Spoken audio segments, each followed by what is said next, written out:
In the shadowy corners of London, where secrets whisper through the fog and danger lurks behind every corner, a tale of mystery and intrigue unfolds. The Clue of the Twisted Candle by Edgar Wallace takes us into a world where nothing is as it seems. When a wealthy man is found dead, under suspicious circumstances, the twisted candle at the scene becomes the key to unraveling a web of deception, betrayal, and hidden motives. Join us as we delve into this gripping story, where every clue leads deeper into the labyrinth of human cunning and the quest for justice. Chapter. They, from Victoria to Lewes, had been held up at 3 bridges in consequence of a derailment, and, though John Lexman was fortunate enough to catch a belated connection to Beston Tracy, the wagonette, which was the sole communication between the village and the outside world, had gone. "If you can wait half an hour, Mr. Lexman," said the station master, "I will telephone up to the village and get Briggs to come down for you." John Lexman looked out upon the dripping landscape and shrugged his shoulders. "I'll walk," he said shortly, and, leaving his bag in the station master's care and buttoning his mackintosh to his chin, he stepped forth resolutely into the rain to negotiate the 2 miles which separated the tiny railway station from Little Tracy. The downpour was incessant and likely to last through the night. The high hedges on either side of the narrow road were so many leafy cascades, the road itself was in places ankle-deep in mud. He stopped under the protecting cover of a big tree to fill and light his pipe, and with its bowl turned downwards continued his walk. But for the driving rain which searched every crevice and found every gap in his waterproof armour, he preferred, indeed welcomed, the walk. The road from Beston Tracy to Little Beston was associated in his mind with some of the finest situations in his novels. It was on this road that he had conceived the Tilbury mystery. Between the station and the house he had woven the plot which had made Gregory Standish the most popular detective story of the year. For John Lexman was a maker of cunning plots. If, in the literary world, he was regarded by superior persons as a writer of shockers, he had a large and increasing public who were fascinated by the wholesome and thrilling stories he wrote, and who held on breathlessly to the skein of mystery until they came to the denouement he had planned. But no thought of books or plots or stories filled his troubled mind as he strode along the deserted road to Little Beston. He had had 2 interviews in London, one of which under ordinary circumstances would have filled him with joy. He had seen T.X., and T.X. was T.X. Meredith, who would one day be chief of the Criminal Investigation Department and was now an assistant commissioner of police, engaged in the more delicate work of that department. In his erratic, tempestuous way, T.X. had suggested the greatest idea for a plot that any author could desire. But it was not of T.X. that John Lexman thought as he breasted the hill, on the slope of which was the tiny habitation known by the somewhat magnificent title of Beston Priory. It was the interview he had had with the Greek on the previous day which filled his mind, and he frowned as he recalled it. He opened the little wicket gate and went through the plantation to the house, doing his best to shake off the recollection of the remarkable and unedifying discussion he had had with the moneylender. Beston Priory was little more than a cottage, though one of its walls was an indubitable relic of that establishment which a pious Howard had erected in the 13th century. A small and unpretentious building, built in the Elizabethan style with quaint gables and high chimneys, its latticed windows and sunken gardens, its rosary and its tiny meadow, gave it a certain manorial completeness which was a source of great pride to its owner. He passed under the thatched porch, and stood for a moment in the broad hallway as he stripped his drenching mackintosh. The hall was in darkness. Grace would probably be changing for dinner, and he decided that in his present mood he would not disturb her. He passed through the long passage which led to the big study at the back of the house. A fire burnt redly in the old-fashioned grate, and the snug comfort of the room brought a sense of ease and relief. He changed his shoes and lit the table lamp. The room was obviously a man's den. The leather-covered chairs, the big and well-filled bookcase which covered one wall of the room, the huge solid oak writing desk, covered with books and half-finished manuscripts, spoke unmistakably of its owner's occupation. After he had changed his shoes, he refilled his pipe, walked over to the fire, and stood looking down into its glowing heart. He was a man a little above medium height, slimly built, with a breadth of shoulder which was suggestive of the athlete. He had indeed rowed in his boat, and had fought his way into the semi-finals of the Amateur Boxing Championship of England. His face was strong, lean, yet well-moulded. His eyes were grey and deep, his eyebrows straight and a little forbidding. The clean-shaven mouth was big and generous, and the healthy tan of his cheek told of a life lived in the open air. There was nothing of the recluse or the student in his appearance. He was in fact a typical, healthy-looking Britisher, very much like any other man of his class whom one would meet in the mess-room of the British Army, in the wardrooms of the fleet, or in the far-off posts of the Empire, where the administrative cogs of the great machine are to be seen at work. There was a little tap at the door, and before he could say, "Come in," it was pushed open, and Grace Lexman entered. If you described her as brave and sweet, you might secure from that brief description both her manner and her charm. He half crossed the room to meet her and kissed her tenderly. "I didn't know you were back until," she said, linking her arm in his. "Until you saw the horrible mess my Macintosh has made," he smiled. "I know your methods, Watson." She laughed, but became serious again. "I am very glad you've come back." "We have a visitor," she said. He raised his eyebrows. "A visitor? Whoever came down on a day like this?" She looked at him a little strangely. "Mr. Kara," she said. "Kara? How long has he been here?" "He came at 4.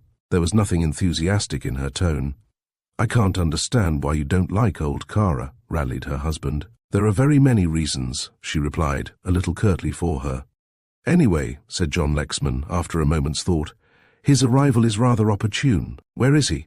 "He is in the drawing-room."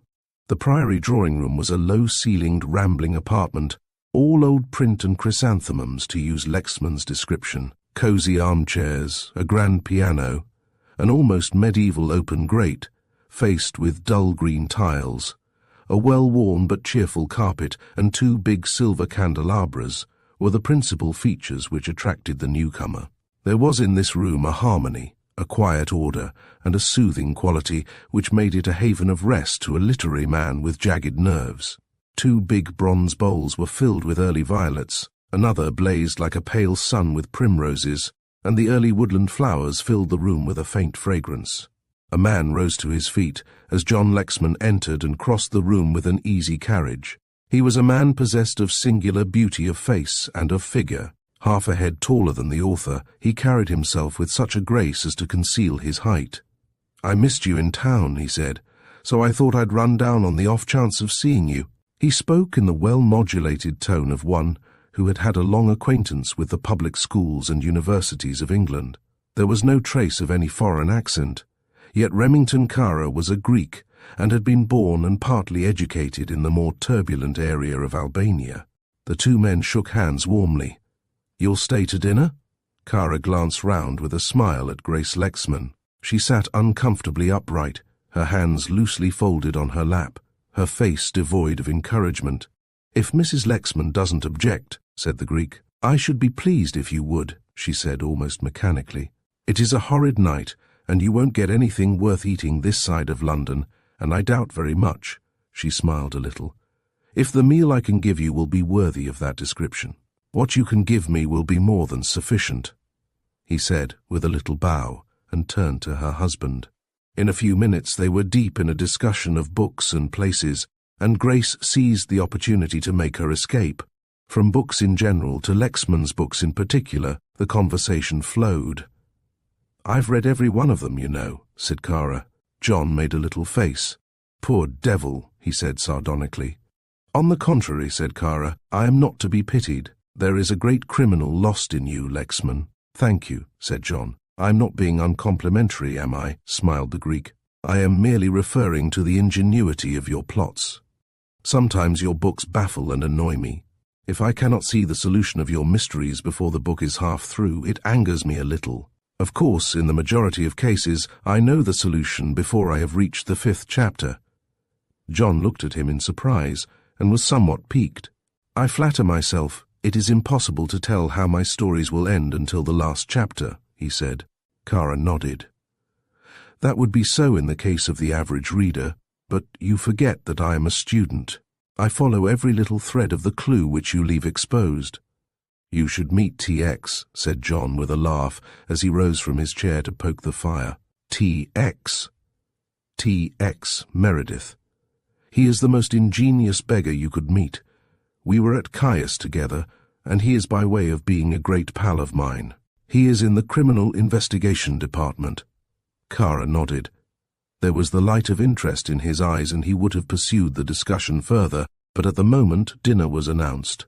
It was not a particularly cheerful meal, because Grace did not as usual join in the conversation, and it was left to Kara and to her husband to supply the deficiencies. She was experiencing a curious sense of depression, a premonition of evil which she could not define. Again and again in the course of the dinner, she took her mind back to the events of the day to discover the reason for her unease. Usually when she adopted this method, she came upon the trivial causes in which apprehension was born, but now she was puzzled to find that a solution was denied her. Her letters of the morning had been pleasant. Neither the house nor the servants had given her any trouble. She was well herself, and though she knew John had a little money trouble, since his unfortunate speculation in Romanian gold shares, and she half suspected that he had had to borrow money to make good his losses. Yet his prospects were so excellent, and the success of his last book so promising that she, probably seeing with a clearer vision the unimportance of those money worries, was less concerned about the problem than he. "You will have your coffee in the study, I suppose," said Grace, "and I know you'll excuse me. I have to see Mrs. Chandler on the mundane subject of laundry." She favoured Kara with a little nod as she left the room and touched John's shoulder lightly with her hand in passing. Kara's eyes followed her graceful figure until she was out of view. Then, "I want to see you, Kara," said John Lexman, "if you will give me 5 minutes." "You can have 5 hours if you like," said the other easily. They went into the study together. The maid brought the coffee and liqueur and placed them on a little table near the fire and disappeared. For a time the conversation was general.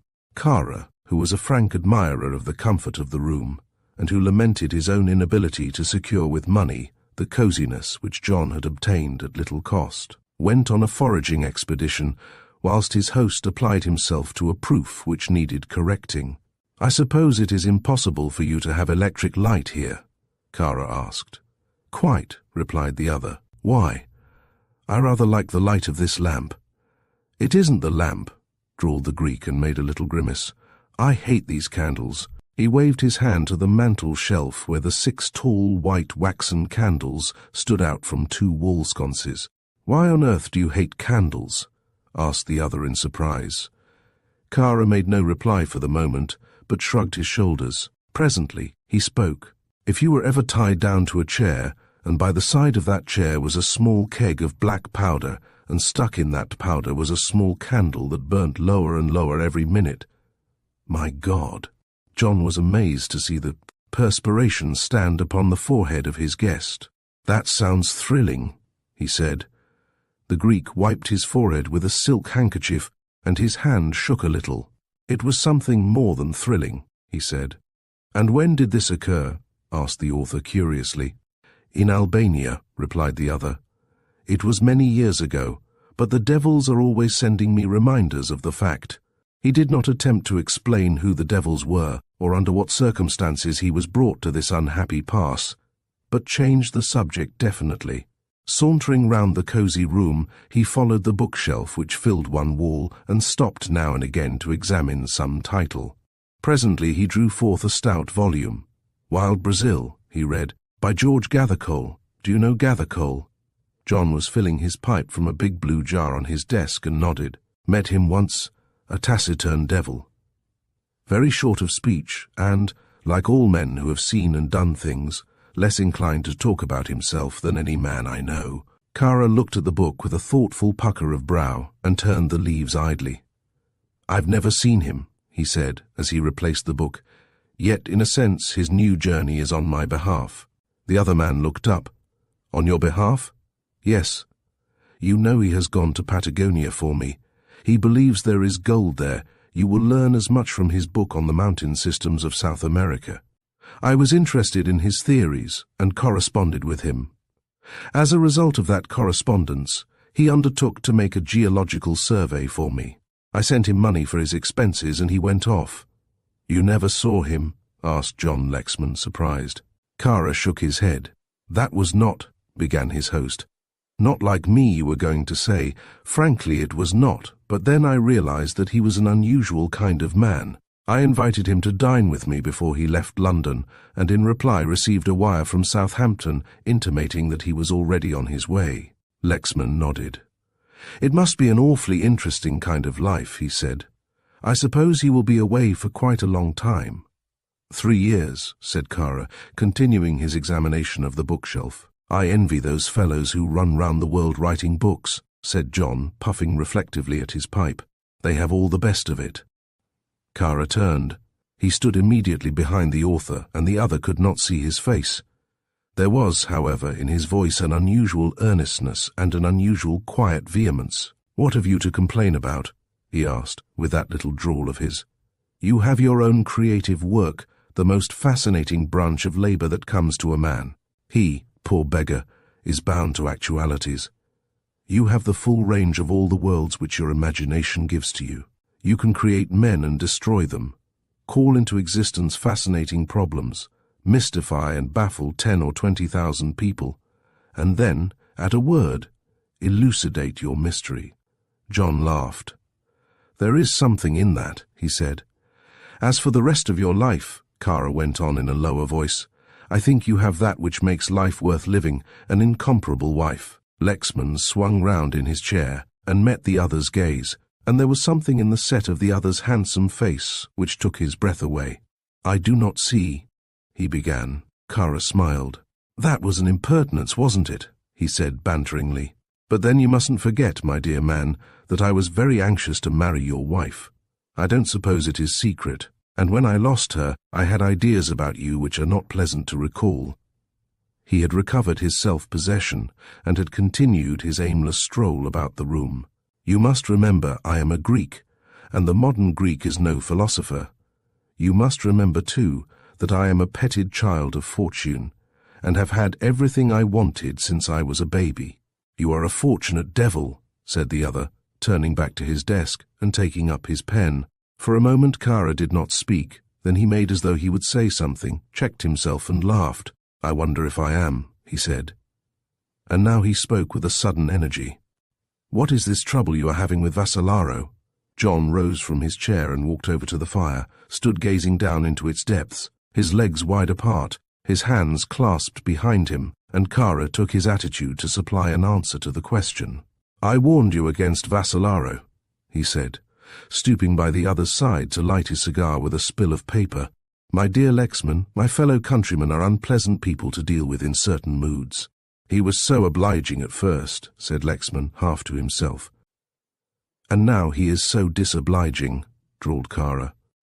"That is a way which moneylenders have, my dear man. You were very foolish to go to him at all. I could have lent you the money." "There were reasons why I should not borrow money from you," said John quietly. "And I think you yourself have supplied the principal reason when you told me just now what I already knew, that you wanted to marry Grace." "How much is the amount?" asked Kara, examining his well-manicured fingernails. £2,500, replied John, with a short laugh. "And I haven't 2,500 shillings at this moment." "Will he wait?" John Lexman shrugged his shoulders. "Look here, Kara," he said suddenly, "don't think I want to reproach you, but it was through you that I met Vassalaro, so that you know the kind of man he is." Kara nodded. "Well, I can tell you he has been very unpleasant indeed," said John with a frown. "I had an interview with him yesterday in London, and it is clear that he is going to make a lot of trouble. I depended upon the success of my play in town giving me enough to pay him off, and I very foolishly made a lot of promises of repayment which I have been unable to keep." "I see," said Kara, and then, "Does Mrs. Lexman know about this matter?" "A little," said the other. He paced restlessly up and down the room, his hands behind him and his chin upon his chest. "Naturally, I have not told her the worst, or how beastly unpleasant the man has been." He stopped and turned. "Do you know he threatened to kill me?" he asked. Kara smiled. "I can tell you it was no laughing matter," said the other, angrily. "I nearly took the little whippersnapper by the scruff of the neck and kicked him." Kara dropped his hand on the other's arm. "I am not laughing at you," he said. "I am laughing at the thought of Vassalaro threatening to kill anybody. He's the biggest coward in the world. What on earth induced him to take this drastic step?" "He said he is being hard pushed for money," said the other, moodily, "and it is possibly true. He was beside himself with anger and anxiety. Otherwise, I might have given the little blackguard the thrashing he deserved." Kara, who had continued his stroll, came down the room and halted in front of the fireplace, looking at the young author with a paternal smile. "You don't understand Vassalaro," he said. "I repeat, he is the greatest coward in the world. You will probably discover he is full of firearms and threats of slaughter. But you have only to click a revolver to see him collapse. Have you a revolver, by the way?" "Oh, nonsense," said the other, roughly. "I cannot engage myself in that kind of melodrama." "It is not nonsense," insisted the other. "When you are in Rome, etc., and when you have to deal with a low-class Greek, you must use methods which will at least impress him. If you thrash him, he will never forgive you, and will probably stick a knife into you or your wife. If you meet his melodrama with melodrama, and at the psychological moment produce your revolver, you will secure the effect you require. Have you a revolver?" John went to his desk and, pulling open a drawer, took out a small Browning. "That is the extent of my armory," he said. "It has never been fired, and was sent to me by an unknown admirer last Christmas." "A curious Christmas present," said the other, examining the weapon. "I suppose the mistaken donor imagined from my books that I lived in a veritable museum of revolvers, sword sticks, and noxious drugs," said Lexman, recovering some of his good humor. "It was accompanied by a card. Do you know how it works?" asked the other. "I have never troubled very much about it," replied Lexman. "I know that it is loaded by slipping back the cover, but as my admirer did not send ammunition, I never even practiced with it." There was a knock at the door. "That is the post," explained John. The maid had one letter on the salver, and the author took it up with a frown. "From Vassalaro," he said, when the girl had left the room. The Greek took the letter in his hand and examined it. "He writes a vile fist," was his only comment as he handed it back to John. He slit open the thin buff envelope and took out half a dozen sheets of yellow paper, only a single sheet of which was written upon. The letter was brief. "I must see you tonight without fail," ran the scrawl. "Meet me at the crossroads between Beston Tracy and the Eastbourne Road. I shall be there at 11 o'clock. And if you want to preserve your life, you had better bring me a substantial installment."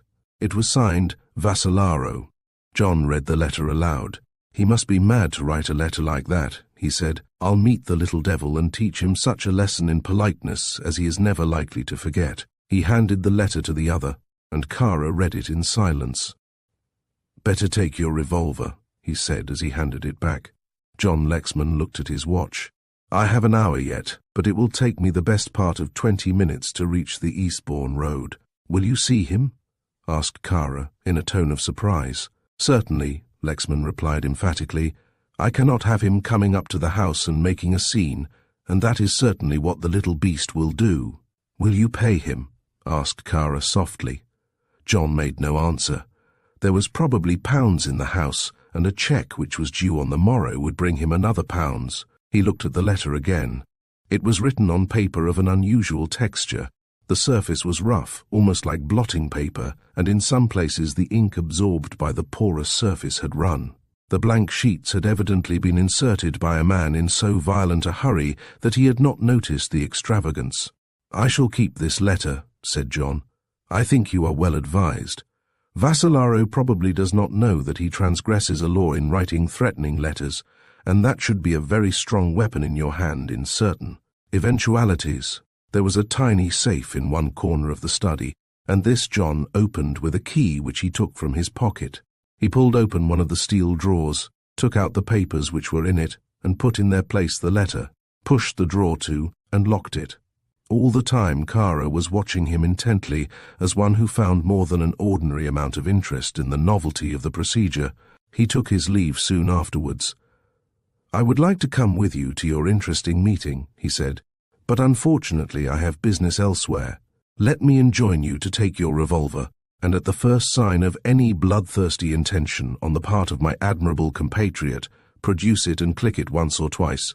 You won't have to do more." Grace rose from the piano as Kara entered the little drawing room and murmured a few conventional expressions of regret that the visitor's stay had been so short, that there was no sincerity in that regret. Kara, for one, had no doubt. He was a man singularly free from illusions. They stayed talking a little while. "I will see if your chauffeur is asleep," said John, and went out of the room. There was a little silence after he had gone. "I don't think you are very glad to see me," said Kara.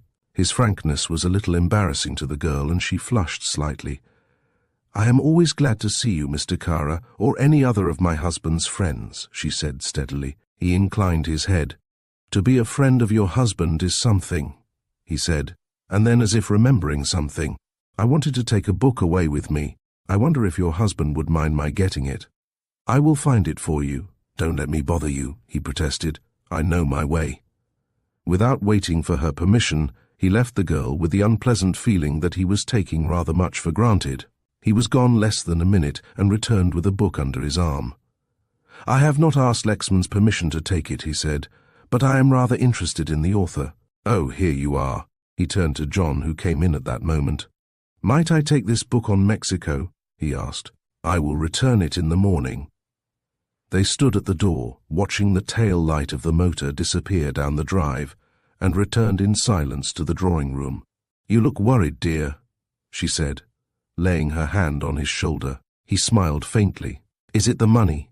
she asked anxiously. For a moment, he was tempted to tell her of the letter. He stifled the temptation, realizing that she would not consent to his going out if she knew the truth. "It is nothing very much," he said. "I have to go down to Beston Tracy to meet the last train. I am expecting some proofs down." He hated lying to her, and even an innocuous lie of this character was repugnant to him. "I'm afraid you have had a dull evening," he said. Kara was not very amusing. She looked at him thoughtfully. "He has not changed very much," she said slowly. "He's a wonderfully handsome chap, isn't he?" he asked in a tone of admiration. "I can't understand what you ever saw in a fellow like me, when you had a man who was not only rich, but possibly the best-looking man in the world." She shivered a little. "I have seen a side of Mr. Kara that is not particularly beautiful," she said. "Oh, John, I'm afraid of that man." He looked at her in astonishment. "Afraid?" he asked. "Good heavens, Grace, what a thing to say. Why, I believe he'd do anything for you." "That is exactly what I am afraid of," she said in a low voice. She had a reason which she did not reveal. She had first met Remington Kara in Salonika 2 years before. She had been doing a tour through the Balkans with her father. It was the last tour the famous archaeologist made, and had met the man who was fated to have such an influence upon her life at a dinner given by the American consul. Many were the stories which were told about this Greek, with his Jove-like face, his handsome carriage and his limitless wealth. It was said that his mother was an American lady who had been captured by Albanian brigands and was sold to one of the Albanian chiefs who fell in love with her, and for her sake became a Protestant. He had been educated at Yale and at Oxford, and was known to be the possessor of vast wealth, and was virtually king of a hill district 40 miles out of Durazzo. Here he reigned supreme, occupying a beautiful house which he had built by an Italian architect, and the fittings and appointments of which had been imported from the luxurious centres of the world.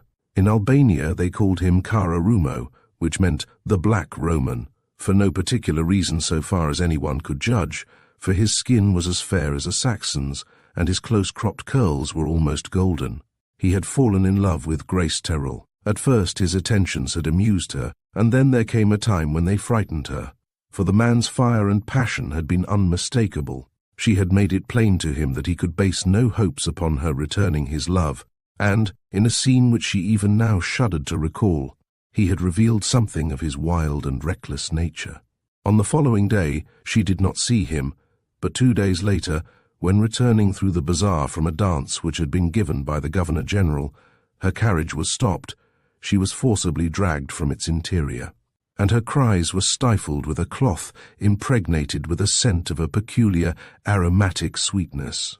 Her assailants were about to thrust her into another carriage, when a party of British bluejackets who had been on leave came upon the scene and, without knowing anything of the nationality of the girl, had rescued her.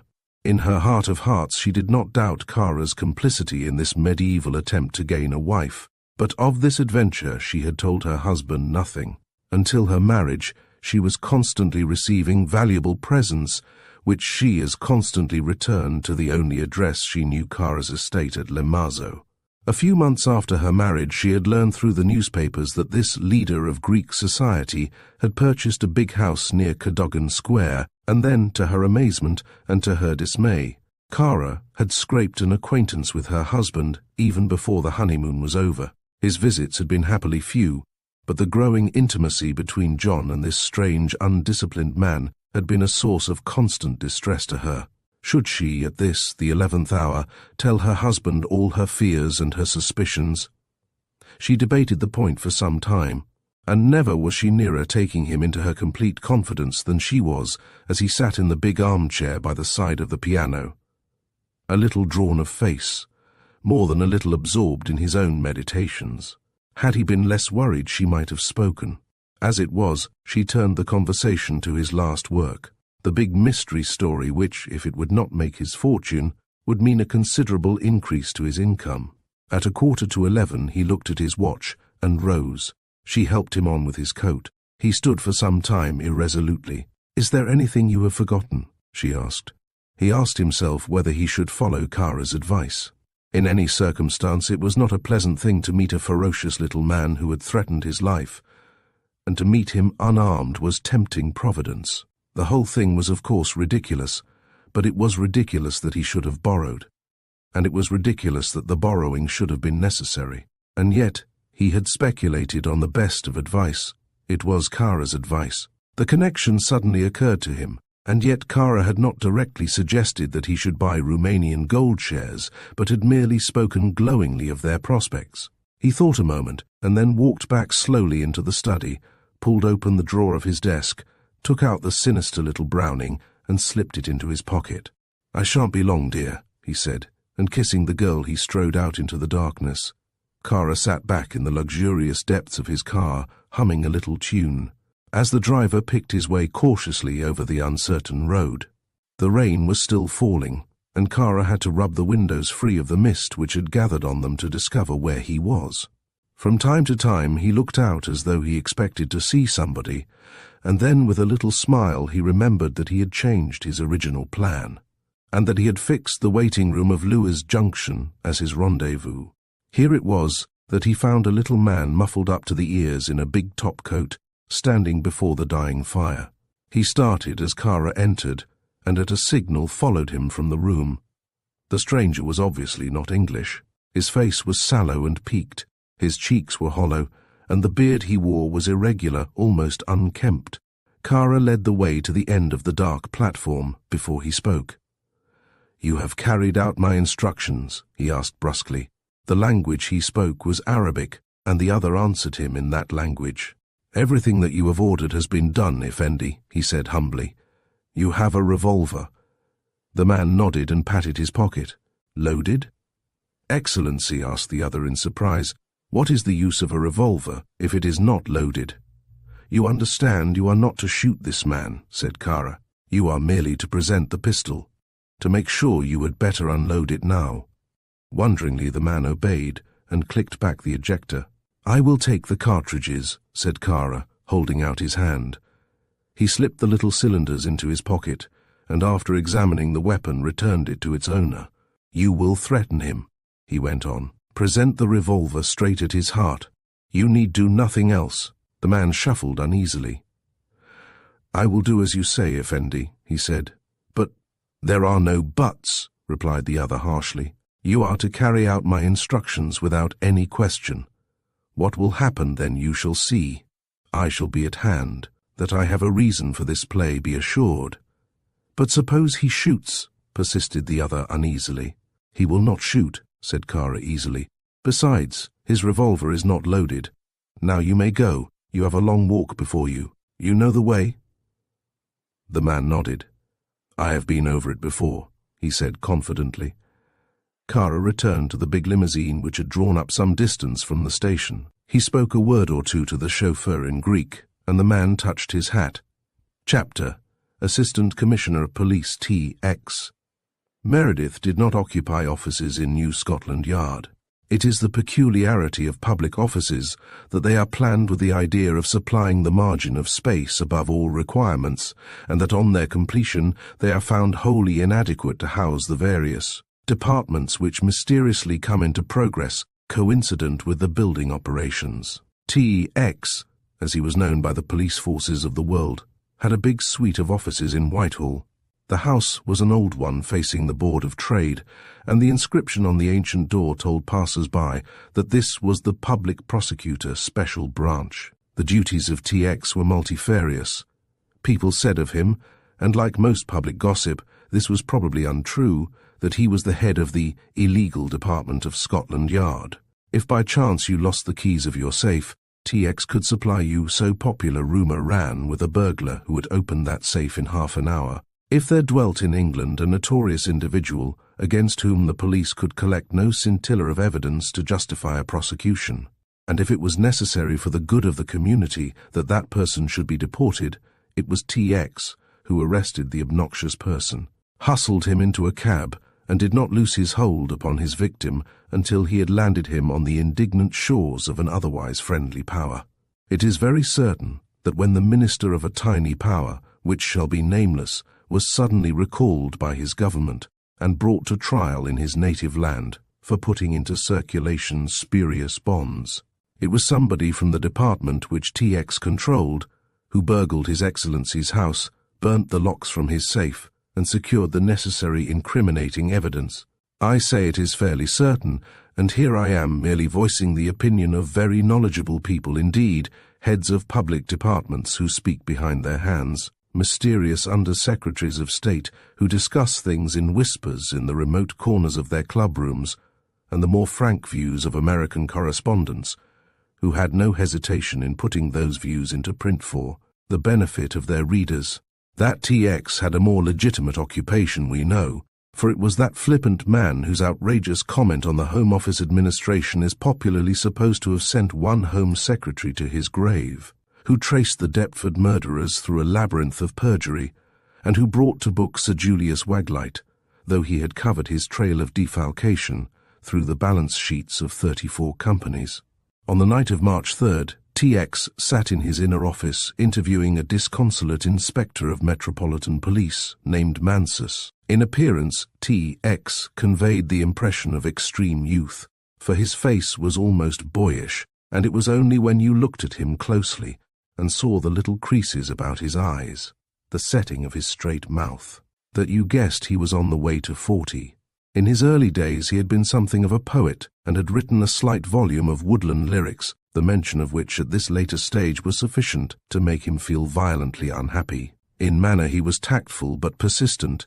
His language was at times marked by a violent extravagance, and he had had the distinction of having provoked, by certain correspondence which had seen the light, the comment of a former Home Secretary that it was unfortunate that Mr. Meredith did not take his position with the seriousness which was expected from a public official. His language was, as I say, under great provocation, violent and unusual. He had a trick of using words which never were on land or sea, and illustrating his instruction or his admonition with the quaintest phraseology. Now he was tilted back in his office chair at an alarming angle, scowling at his distressed subordinate, who sat on the edge of a chair at the other side of his desk. "But T.X.," protested the inspector, "there was nothing to be found. It was the outrageous practice of Mr. Meredith to insist upon his associates calling him by his initials, a practice which had earned disapproval in the highest quarters. Nothing is to be found," he repeated wrathfully. "Curious Mike." He sat up with a suddenness which caused the police officer to start back in alarm. "Listen," said T.X., grasping an ivory paper knife savagely in his hand and tapping his blotting pad to emphasize his words. "You're a pie." "I'm a policeman," said the other patiently. "A policeman," exclaimed the exasperated T.X. "You're worse than a pie, you're a slud. I'm afraid I shall never make a detective of you. He shook his head sorrowfully at the smiling Mansus who had been in the police force when TX was a small boy at school. "You are neither wise nor wily. You combine the innocence of a baby with the grubbiness of a county parson. You ought to be in the choir." At this outrageous insult, Mr. Mansus was silent.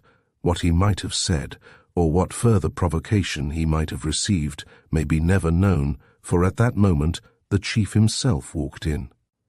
The chief of the police in these days was a grey man, rather tired, with a hawk nose and deep eyes that glared under shaggy eyebrows, and he was a terror to all men of his department, save to TX, who respected nothing on earth and very little elsewhere. He nodded curtly to Mansus. "Well, TX," he said, "what have you discovered about our friend Kara?" He turned from TX to the discomfited inspector. "Very little," said TX. "I've had Mansus on the job." "And you've found nothing, eh?" growled the chief. "He has found all that it is possible to find," said TX. "We do not perform miracles in this department, Sir George, nor can we pick up the threads of a case at 5 minutes' notice." Sir George Haley grunted. "Mansus has done his best," the other went on easily, "but it is rather absurd to talk about one's best when you know so little of what you want." Sir George dropped heavily into the armchair and stretched out his long, thin legs. "What I want," he said, looking up at the ceiling and putting his hands together, "is to discover something about one Remington Kara, a wealthy Greek who has taken a house in Cadogan Square, who has no particular position in London society and therefore has no reason for coming here, who openly expresses his detestation of the climate, who has a magnificent estate in some wild place in the Balkans, who is an excellent horseman, a magnificent shot and a passable aviator." TX nodded to Mansus, and with something of gratitude in his eyes the inspector took his leave. "Now Mansus has departed," said TX, sitting himself on the edge of his desk and selecting with great care a cigarette from the case he took from his pocket. "Let me know something of the reason for this sudden interest in the great ones of the earth." Sir George smiled grimly. "I have the interest which is the interest of my department," he said. "That is to say, I want to know a great deal about abnormal people. We have had an application from him," he went on, "which is rather unusual. Apparently he is in fear of his life from some cause or other, and wants to know if he can have a private telephone connection between his house and the central office. We told him that he could always get the nearest police station on the phone, but that doesn't satisfy him.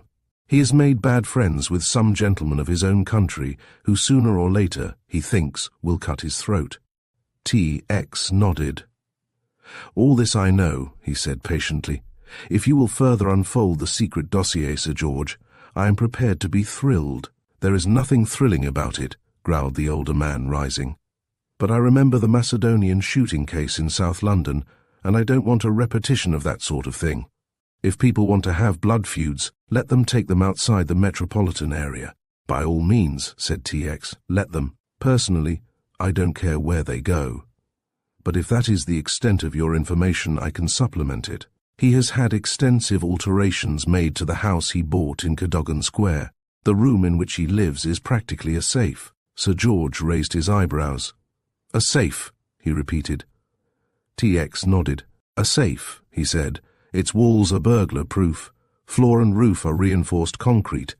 There is one door which, in addition to its ordinary lock, is closed by a sort of steel latch which he lets fall when he retires for the night and which he opens himself personally in the morning. The window is unreachable, there are no communicating doors, and altogether the room is planned to stand a siege." The Chief Commissioner was interested. "Any more?" he asked. "Let me think," said TX, looking up at the ceiling. "Yes, the interior of his room is plainly furnished. There is a big fireplace, rather an ornate bed, a steel safe built into the wall, and visible from its outer side to the policeman, whose beat is in that neighbourhood." "How do you know all this?"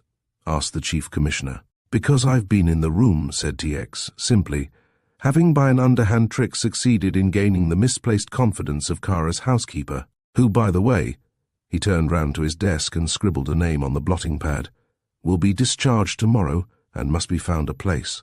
"Is there any began the chief. "Funny business," interrupted TX. "Not a bit. House and man are quite normal save for these eccentricities." He has announced his intention of spending 3 months of the year in England and 9 months abroad. He is very rich, has no relations, and has a passion for power." "Then he'll be hung," said the chief, rising. "I doubt it," said the other. "People with lots of money seldom get hung. You only get hung for wanting money." "Then you're in some danger, TX," smiled the chief. "For according to my account, you're always more or less broke. A genial libel," said TX. "But talking about people being broke, I saw John Lexman today. You know him?" The chief commissioner nodded. "I've an idea he's rather hit for money. He was in that Romanian gold swindle, and by his general gloom, which only comes to a man when he's in love, and he can't possibly be in love since he's married, or when he's in debt, I fear that he is still feeling the effect of that rosy adventure." A telephone bell in the corner of the room rang sharply, and TX picked up the receiver. He listened intently. "A trunk call," he said over his shoulder to the departing commissioner. "It may be something interesting." A little pause, then a hoarse voice spoke to him. "Is that you, TX?" "That's me," said the assistant commissioner commonly. "It's John Lexman speaking." "I shouldn't have recognized your voice," said TX. "What is wrong with you, John? Can't you get your plot to went?" "I want you to come down here at once," said the voice urgently, and even over the telephone TX recognized the distress. "I have shot a man, killed him." TX gasped. "Good Lord," he said, "you are a silly ass." Chapter 3. In the early hours of the morning, a tragic little party was assembled in the study at Beston Priory. John Lexman, white and haggard, sat on the sofa with his wife by his side. Immediate authority, as represented by a village constable, was on duty in the passage outside, whilst TX, sitting at the table with a writing pad and a pencil, was briefly noting the evidence. The author had sketched the events of the day. He had described his interview with the moneylender the day before, and the arrival of the letter. "You have the letter?" asked TX. John Lexman nodded. "I am glad of that," said the other with a sigh of relief. "That will save you from a great deal of unpleasantness, my poor old chap. Tell me what happened afterward." "I reached the village," said John Lexman, "and passed through it. There was nobody about. The rain was still falling very heavily, and indeed I didn't meet a single soul all the evening. I reached the place appointed about 5 minutes before time. It was the corner of Eastbourne Road on the station side, and there I found Vassalaro waiting. I was rather ashamed of myself at meeting him at all under these conditions, but I was very keen on his not coming to the house, for I was afraid it would upset Grace. What made it all the more ridiculous was this infernal pistol, which was in my pocket, banging against my side with every step I took, as though to nudge me to an understanding of my folly. "Where did you meet Vassalaro?" asked TX. "He was on the other side of the Eastbourne Road, and crossed the road to meet me. At first he was very pleasant, though a little agitated, but afterward he began to behave in a most extraordinary manner, as though he was lashing himself up into a fury which he didn't feel. I promised him a substantial amount on account, but he grew worse and worse, and then, suddenly, before I realized what he was doing, he was brandishing a revolver in my face and uttering the most extraordinary threats. Then it was I remembered Kara's warning." "Kara," said TX quickly, "a man I know and who was responsible for introducing me to Vassalaro. He is immensely wealthy." "I see," said TX. "Go on." "I remembered this warning," the other proceeded, "and I thought it worth while trying it out, to see if it had any effect upon the little man. I pulled the pistol from my pocket and pointed it at him, but that only seemed to make it, and then I pressed the trigger. To my horror, 4 shots exploded before I could recover sufficient self-possession to loosen my hold of the butt. He fell without a word. I dropped the revolver and knelt by his side. I could tell he was dangerously wounded, and indeed I knew at that moment that nothing would save him. My pistol had been pointed in the region of his heart. He shuddered, dropping his face in his hands, and the girl by his side, encircling his shoulder with a protecting arm, murmured something in his ear. Presently he recovered. He wasn't quite dead. I heard him murmur something, but I wasn't able to distinguish what he said. I went straight to the village and told the constable and had the body removed. TX rose from the table and walked to the door and opened it. "Come in, constable," he said, and when the man made his appearance, I suppose you were very careful in removing this body, and you took everything which was lying about in the immediate vicinity." "Yes, sir," replied the man. "I took his hat and his walking stick, if that's what you mean." "And the revolver?" asked TX. The man shook his head. "There wasn't any revolver, sir, except the pistol which Mr. Lexman had." He fumbled in his pocket and pulled it out gingerly, and TX took it from him. "I'll look after your prisoner. You go down to the village, get any help you can, and make a most careful search in the place where this man was killed, and bring me the revolver which you will discover. You'll probably find it in a ditch by the side of the road. I'll give a sovereign to the man who finds it." The constable touched his hat and went out. "It looks rather a weird case to me," said TX as he came back to the table. "Can't you see the unusual features yourself, Lexman? It isn't unusual for you to owe money, and it isn't unusual for the usurer to demand the return of that money. But in this case, he is asking for it before it was due, and further than that, he was demanding it with threats. It is not the practice of the average moneylender to go after his clients with a loaded revolver. Another peculiar thing is that if he wished to blackmail you, that is to say, bring you into contempt in the eyes of your friends, why did he choose to meet you in a dark and unfrequented road, and not in your house where the moral pressure would be greatest? Also, why did he write you a threatening letter which would certainly bring him into the grip of the law and would have saved you a great deal of unpleasantness if he had decided upon taking action? He tapped his white teeth with the end of his pencil, and then suddenly, "I think I'll see that letter," he said. John Lexman rose from the sofa, crossed to the safe, unlocked it, and was unlocking the steel drawer in which he had placed the incriminating document. His hand was on the key when TX noticed the look of surprise on his face. "What is it?" asked the detective suddenly. "This drawer feels very hot," said John. He looked round as though to measure the distance between the safe and the fire. TX laid his hand upon the front of the drawer. It was indeed warm. "Open it," said TX, and Lexman turned the key and pulled the drawer open. As he did so, the whole contents burst up in a quick blaze of flame. It died down immediately and left only a little coil of smoke that flowed from the safe into the room. "Don't touch anything inside," said TX quickly. He lifted the drawer carefully and placed it under the light. In the bottom was no more than a few crumpled white ashes and a blister of paint where the flame had caught the side. "I see," said TX. Slowly. He saw something more than that handful of ashes. He saw the deadly peril in which his friend was standing. Here was one half of the evidence in Lexman's favor gone irredeemably. The letter was written on a paper which was specially prepared by a chemical process which disintegrated the moment the paper was exposed to the air. Probably if you delayed putting the letter in the drawer another 5 minutes, you would have seen it burn before your eyes. As it was smouldering before you had turned the key of the box. The envelope. "Kara burnt it," said Lexman in a low voice. "I remember seeing him take it up from the table and throw it in the fire." TX nodded. "There remains the other half of the evidence," he said grimly, and when an hour later, the village constable returned to report that in spite of his most careful search, he had failed to discover the dead man's revolver, his anticipations were realized. The next morning, John Lexman was lodged in Lewes Gaol on a charge of willful murder. A telegram brought Mansus from London to Beston Tracy, and TX received him in the library. "I sent for you, Mansus, because I suffer from the illusion that you have more brains than most of the people in my department, and that's not saying much. I am very grateful to you, sir, for putting me right with Commissioner," began Mansus, but TX stopped him. "It is the duty of every head of departments," he said oracularly, "to shield the incompetence of his subordinates. It is only by the adoption of some such method that the decencies of the public life can be observed. Now get down to this." He gave a sketch of the case from start to finish in as brief a space of time as possible. "The evidence against Mr. Lexman is very heavy," he said. "He borrowed money from this man, and on the man's body were found particulars of the very promissory note which Lexman signed. Why he should have brought it with him I cannot say. Anyhow, I doubt very much whether Mr. Lexman will get a jury to accept his version.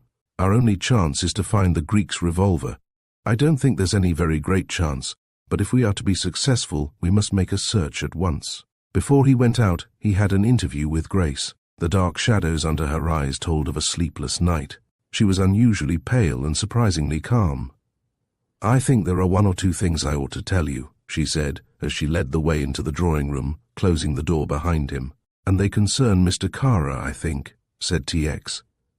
She looked at him startled. "How did you know that?"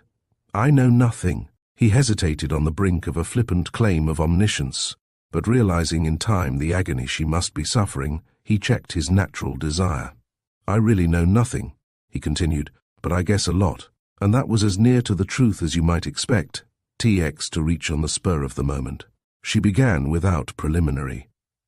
"In the first place, I must tell you that Mr. Kara once asked me to marry him, and for reasons which I will give you, I am dreadfully afraid of him." She described without reserve the meeting at Salonika and Kara's extravagant rage, and told of the attempt which had been made upon her. "Does John know this?" asked TX. She shook her head sadly. "I wish I had told him now," she said. "Oh, how I wish I had." She wrung her hands in an ecstasy of sorrow and remorse. TX looked at her sympathetically. Then he asked, "Did Mr. Kara ever discuss your husband's financial position with you?" "Never. How did John Lexman happen to meet Vassalaro?" "I can tell you that," she answered. "The first time we met Mr. Kara in England was when we were staying at Babbacombe on a summer holiday, which was really a prolongation of our honeymoon. Mr. Kara came to stay at the same hotel. I think Mr. Vassalaro must have been there before. At any rate, they knew one another, and after Kara's introduction to my husband, the rest was easy." "Can I do anything for John?" she asked piteously. TX shook his head. "So far as your story is concerned, I don't think you will advantage him by telling it," he said. "There is nothing whatever to connect Kara with this business, and you would only give your husband a great deal of pain. I'll do the best I can." He held out his hand and she grasped it, and somehow at that moment there came to TX Meredith a new courage, a new faith, and a greater determination than ever to solve this troublesome mystery. He found Mansus waiting for him in a car outside, and in a few minutes they were at the scene of the tragedy. A curious little knot of spectators had gathered, looking with morbid interest at the place where the body had been found. There was a local policeman on duty, and to him was deputed the ungracious task of warning his fellow villagers to keep their distance. The ground had already been searched very carefully. The two roads crossed almost at right angles, and at the corner of the cross thus formed, the hedges were broken, admitting to a field which had evidently been used as a pasture by an adjoining dairy farm. Some rough attempt had been made to close the gap with barbed wire, but it was possible to step over the drooping strands with little or no difficulty. It was to this gap that TX devoted his principal attention. All the fields had been carefully examined without result. The 4 drains, which were merely the connecting pipes between ditches at the sides of the crossroads, had been swept out, and only the broken hedge and its tangle of bushes behind offered any prospect of the new search being rewarded. "Hullo," said Mansus suddenly, and stooping down he picked up something from the ground. TX took it in his hand. It was unmistakably a revolver cartridge. He marked the spot where it had been found by jamming his walking stick into the ground, and continued his search, but without success. "I am afraid we shall find nothing more here," said TX, after half an hour's further search. He stood with his chin in his hand, a frown on his face. "Mansus," he said, "suppose there were 3 people here, Lexman, the moneylender, and a third witness, and suppose this third person, for some reason unknown, was interested in what took place between the 2 men, and he wanted to watch unobserved. Isn't it likely that if he, as I think, instigated the meeting, he would have chosen this place because this particular hedge gave him a chance of seeing without being seen?" Mansus thought. "He could have seen just as well from either of the other hedges, with less chance of detection," he said, after a long pause. TX grinned. "You have the makings of a brain," he said admiringly. "I agree with you. Always remember that, Mansus, that there was one occasion in your life when TX Meredith and you thought alike." Mansus smiled a little feebly. Of course, from the point of view of the observer, this was the worst place possible, so whoever came here, if they did come here, dropping revolver bullets about, Must have chosen the spot because it was get-at-able from another direction. Obviously, he couldn't come down the road and climb in without attracting the attention of the Greek, who was waiting for Mr. Lexman. We may suppose there is a gate farther along the road. We may suppose that he entered that gate, came along the field by the side of the hedge, and that somewhere between here and the gate he threw away his cigar. "His cigar," said Mansus in surprise. "His cigar," repeated T.X. "If he was alone, he would keep his cigar alight until the very last moment." "He might have thrown it into the road," said Mansus.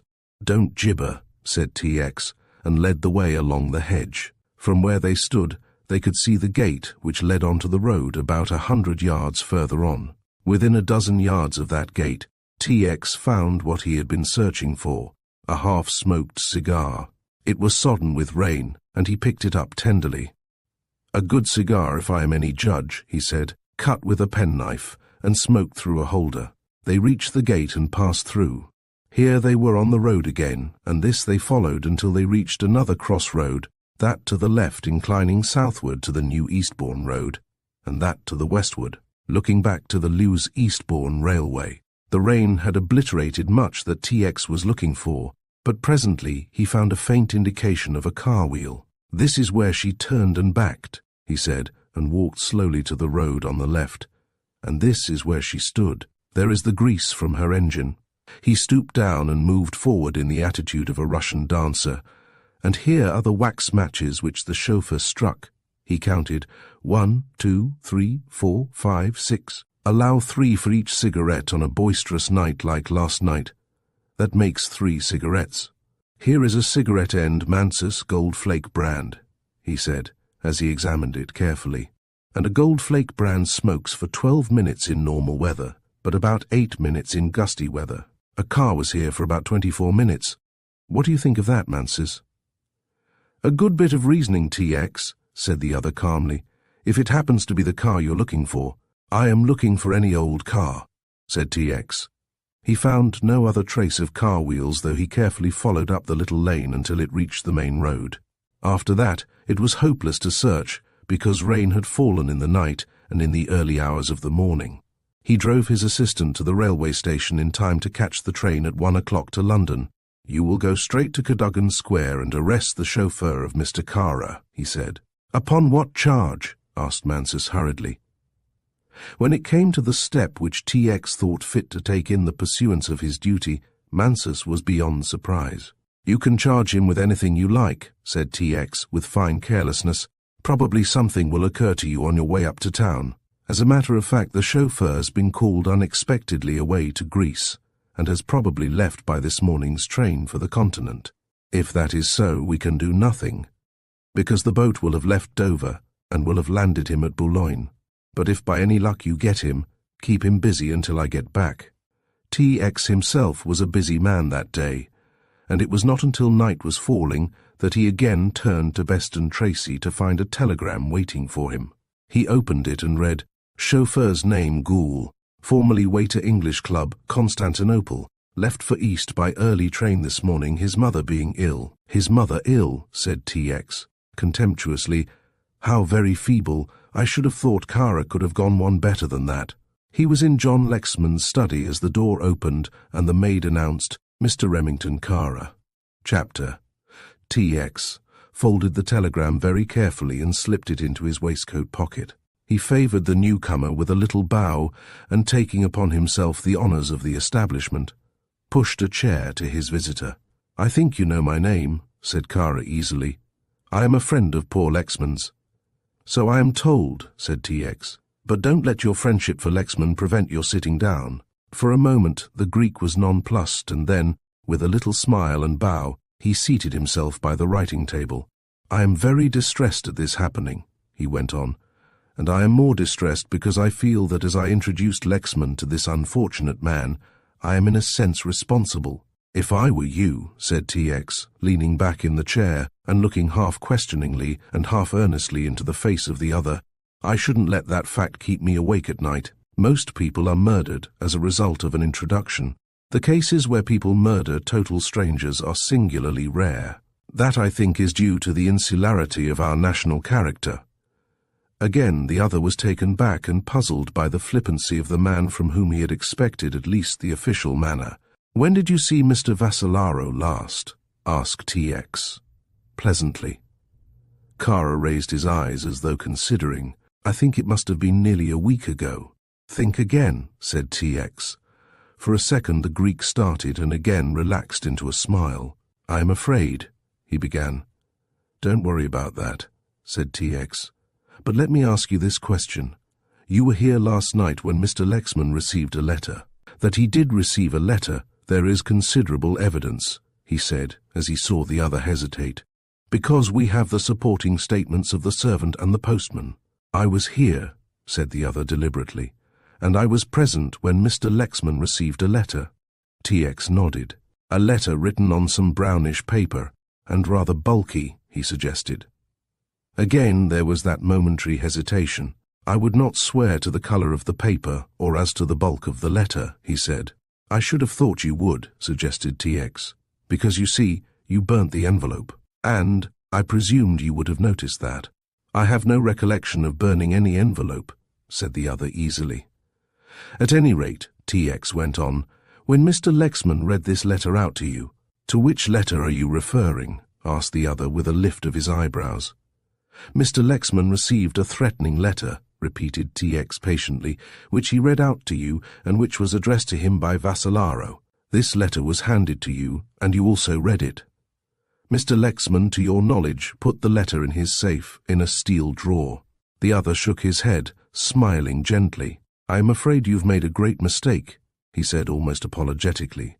"Though I have a recollection of his receiving a letter, I did not read it, nor was it read to me." The eyes of TX narrowed to the very slits and his voice became metallic and hard. "And if I put you into the box, will you swear that you did not see that letter, nor read it, nor have it read to you, and that you have no knowledge whatever of such a letter having been received by Mr. Lexman?" "Most certainly," said the other coolly. "Would you swear that you have not seen Vassalaro for a week?" "Certainly," smiled the Greek. "That you did not in fact see him last night," persisted TX, "and interview him on the station platform at Lewes.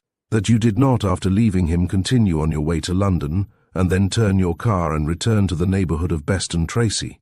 The Greek was white to the lips, but not a muscle of his face moved. "Will you also swear," continued TX inexorably, "that you did not stand at the corner of what is known as Mitres Lot and re-enter a gate near to the side where your car was, and that you did not watch the whole tragedy?" "I'd swear to that." Kara's voice was strained and cracked. "Would you also swear as to the hour of your arrival in London?" "Somewhere in the region of 10 or 11, said the Greek. TX smiled. "Would you swear that you did not go through Guildford at 12:30 and pull up to replenish your petrol?" The Greek had now recovered his self-possession and rose. "You are a very clever man, Mr. Meredith. I think that is your name?" "That is my name," said TX calmly. "There has been no need for me to change it as often as you have found the necessity." He saw the fire blazing in the other's eyes, and knew that his shot had gone home. "I am afraid I must go," said Kara. "I came here intending to see Mrs. Lexman, and I had no idea that I should meet a policeman." "My dear Mr. Kara," said TX, rising and lighting a cigarette, "you will go through life enduring that unhappy experience." "What do you mean?" "Just what I say. You will always be expecting to meet one person and meeting another, and unless you are very fortunate indeed, that other will always be a policeman." His eyes twinkled, for he had recovered from the gust of anger which had swept through him. "There are two pieces of evidence I require to save Mr. Lexman from very serious trouble," he said. "The first of these is the letter which was burnt, as you know." "Yes," said Kara. TX leant across the desk. "How did you know?" he snapped. "Somebody told me. I don't know who it was." "That's not true," replied TX. "Nobody knows except myself and Mrs. Lexman." "But my dear good fellow," said Kara, pulling on his gloves, "you have already asked me whether I didn't burn the letter." "I said envelope," said TX with a little laugh. "And you were going to say something about the other clue." "The other is the revolver," said TX. "Mr. Lexman's revolver," drawled the Greek. "That we have," said TX shortly. "What we want is the weapon which the Greek had when he threatened Mr. Lexman. There, I'm afraid I cannot help you." Kara walked to the door, and TX followed. "I think I will see Mrs. Lexman." "I think not," said TX. The other turned with a sneer. "Have you arrested her too?" he asked.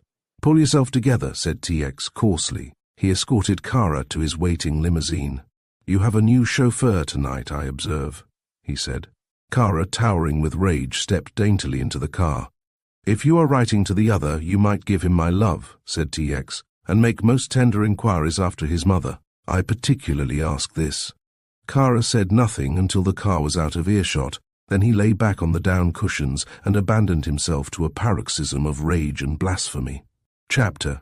6 months later, T.X. Meredith was laboriously tracing an elusive line which occurred on an ordnance map of Sussex when the Chief Commissioner announced himself. Sir George described T.X. as the most wholesome corrective a public official could have, and never missed an opportunity of meeting his subordinate, as he said, for this reason. "What are you doing there?" he growled. "The lesson this morning," said T.X., without looking up, "is maps." Sir George passed behind his assistant and looked over his shoulder. "That is a very old map you have got there," he said. "It shows the course of a number of interesting little streams in this neighbourhood, which have been lost sight of for one reason or the other by the gentleman who made the survey at a later period. I am perfectly sure that in one of these streams I shall find what I am seeking." "You haven't given up hope, then, in regard to Lexman?"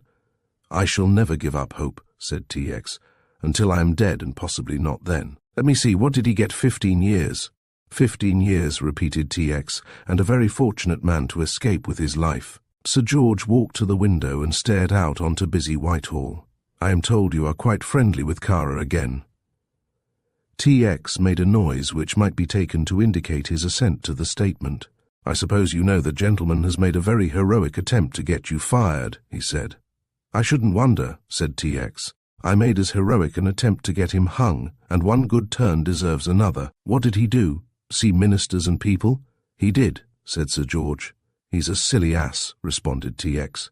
"I can understand all that." The Chief Commissioner turned round.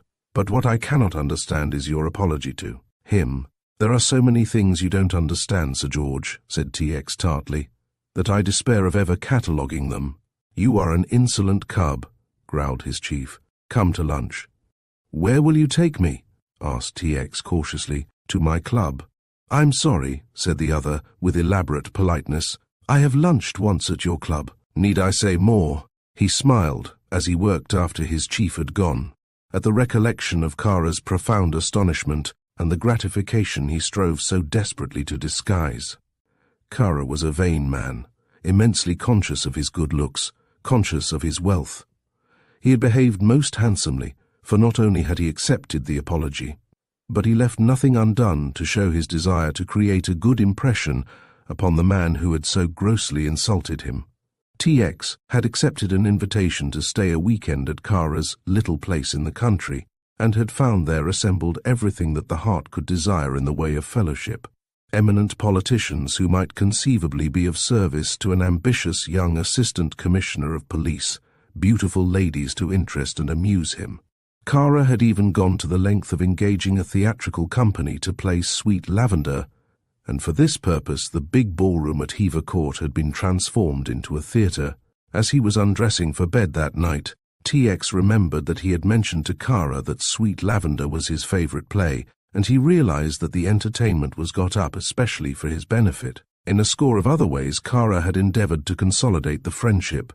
He gave the young commissioner advice about a railway company which was operating in Asia Minor, and the shares of which stood a little below par. T.X. thanked him for the advice, and did not take it, nor did he feel any regret when the shares rose pounds in as many weeks. T.X. had superintended the disposal of Beston Priory. He had the furniture removed to London, and had taken a flat for Grace Lexman.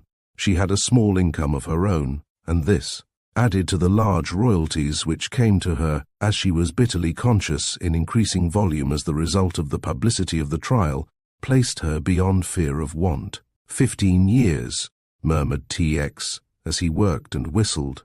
There had been no hope for John Lexman from the start. He was in debt to the man he killed. His story of threatening letters was not substantiated. The revolver which he said had been flourished at him had never been found. 2 people believed implicitly in the story, and a sympathetic Home Secretary had assured TX personally that if he could find the revolver and associate it with the murder beyond any doubt, John Lexman would be pardoned. Every stream in the neighborhood had been dragged. In one case, a small river had been dammed, and the bed had been carefully dried and sifted, but there was no trace of the weapon. And TX had tried methods more effective and certainly less legal.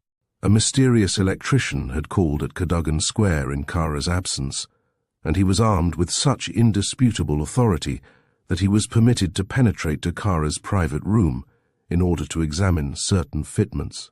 Kara, returning next day, thought no more of the matter when it was reported to him, until going to his safe that night he discovered that it had been opened and ransacked.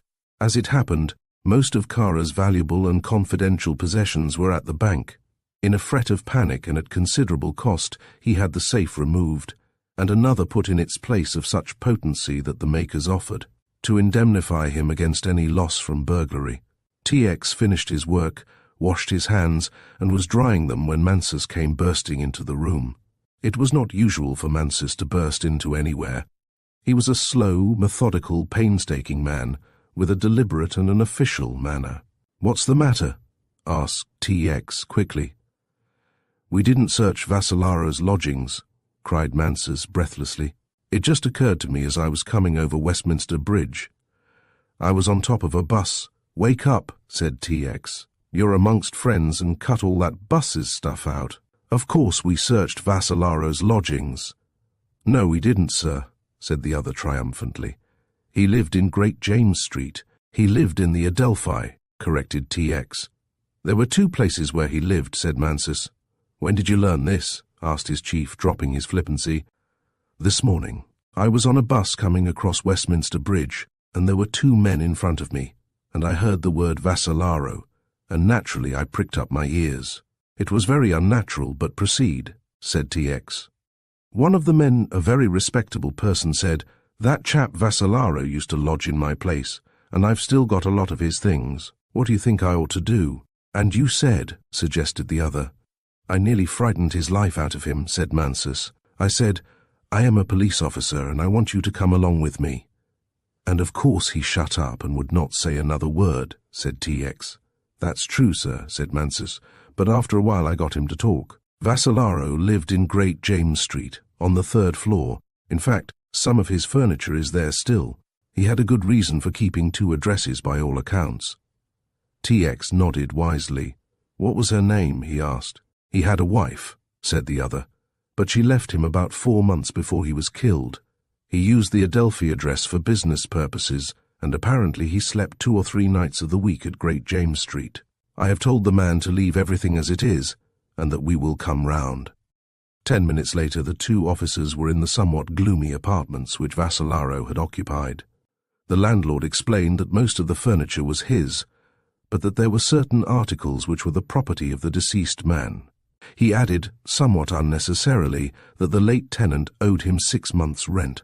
The articles which had been the property of Vasillaro included a tin trunk, a small writing bureau, a secretaire bookcase, and a few clothes. The secretaire was locked, as was the writing bureau. The tin box, which had little or nothing of interest, was unfastened. The other locks needed very little attention. Without any difficulty, Mansus opened both.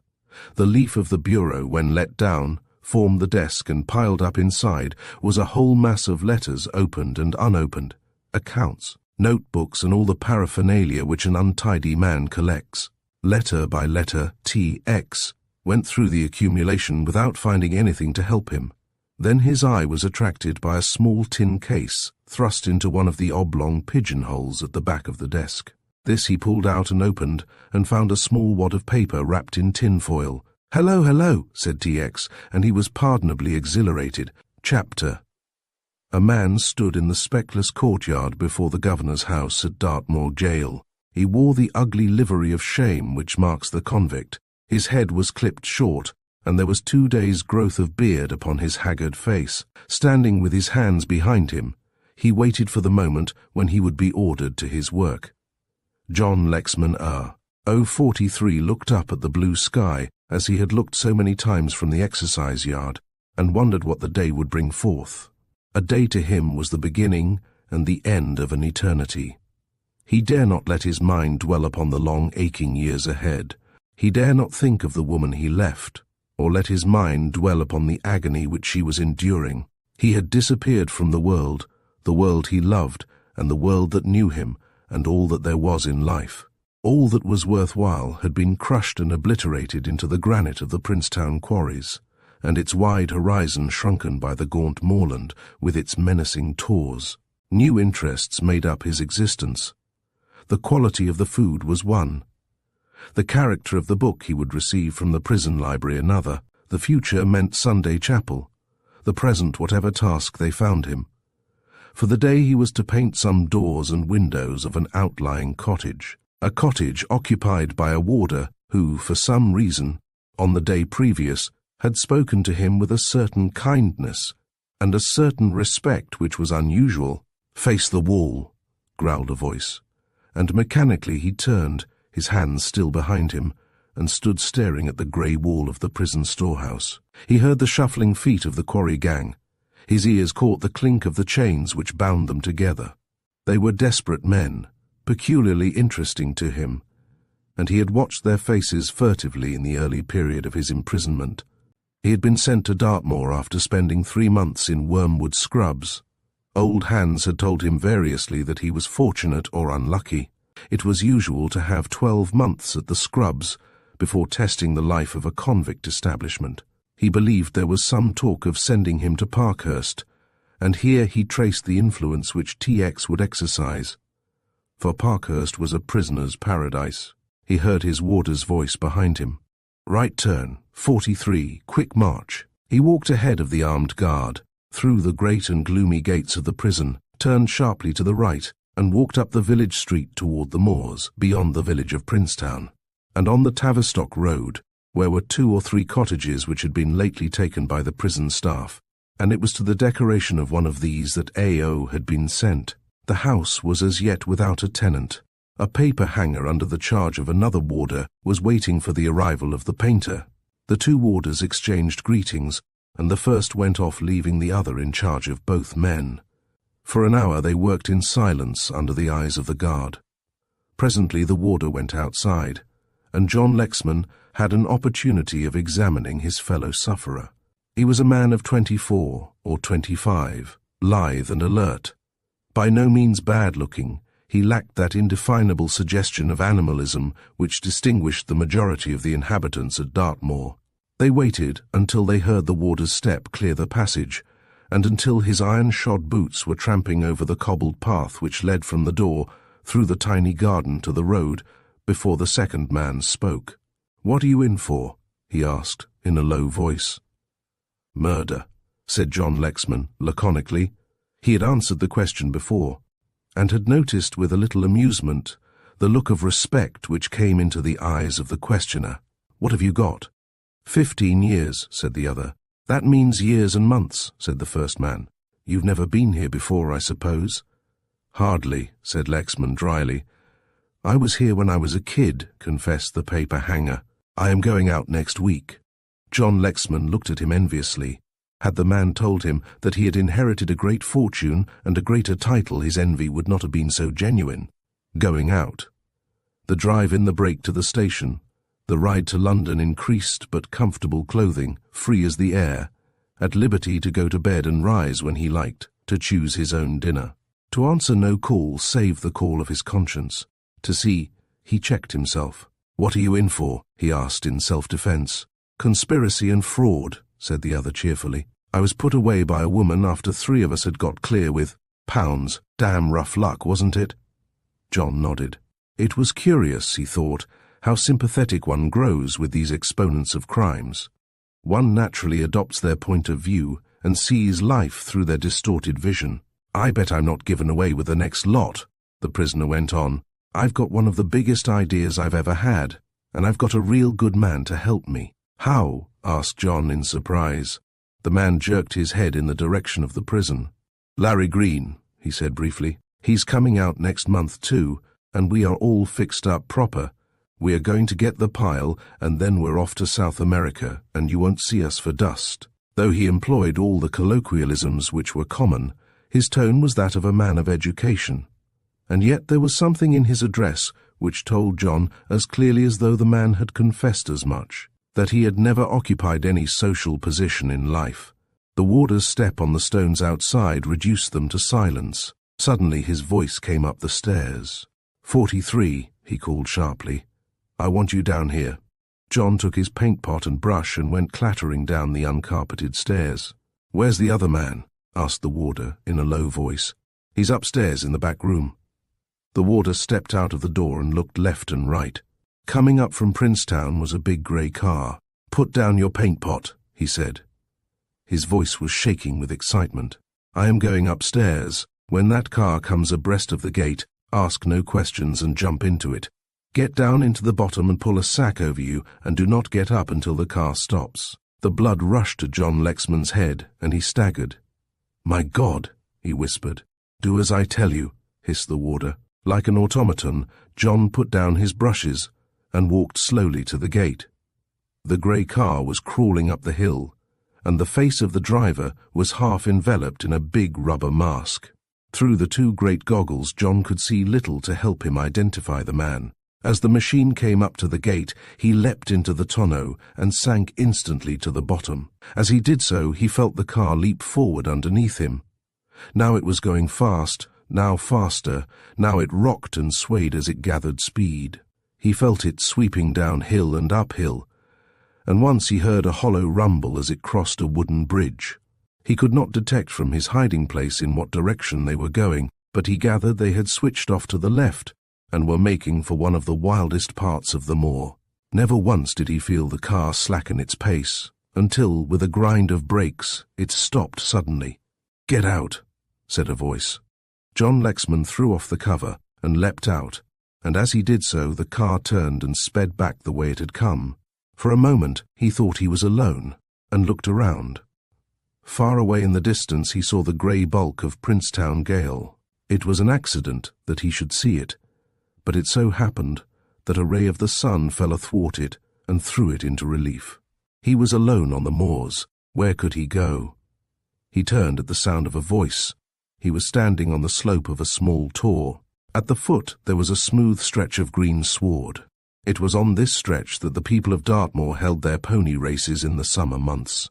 There was no sign of horses, but only a great bat-like machine with outstretched pinions of taut white canvas, and by that machine a man clad from head to foot in brown overalls. John stumbled down the slope.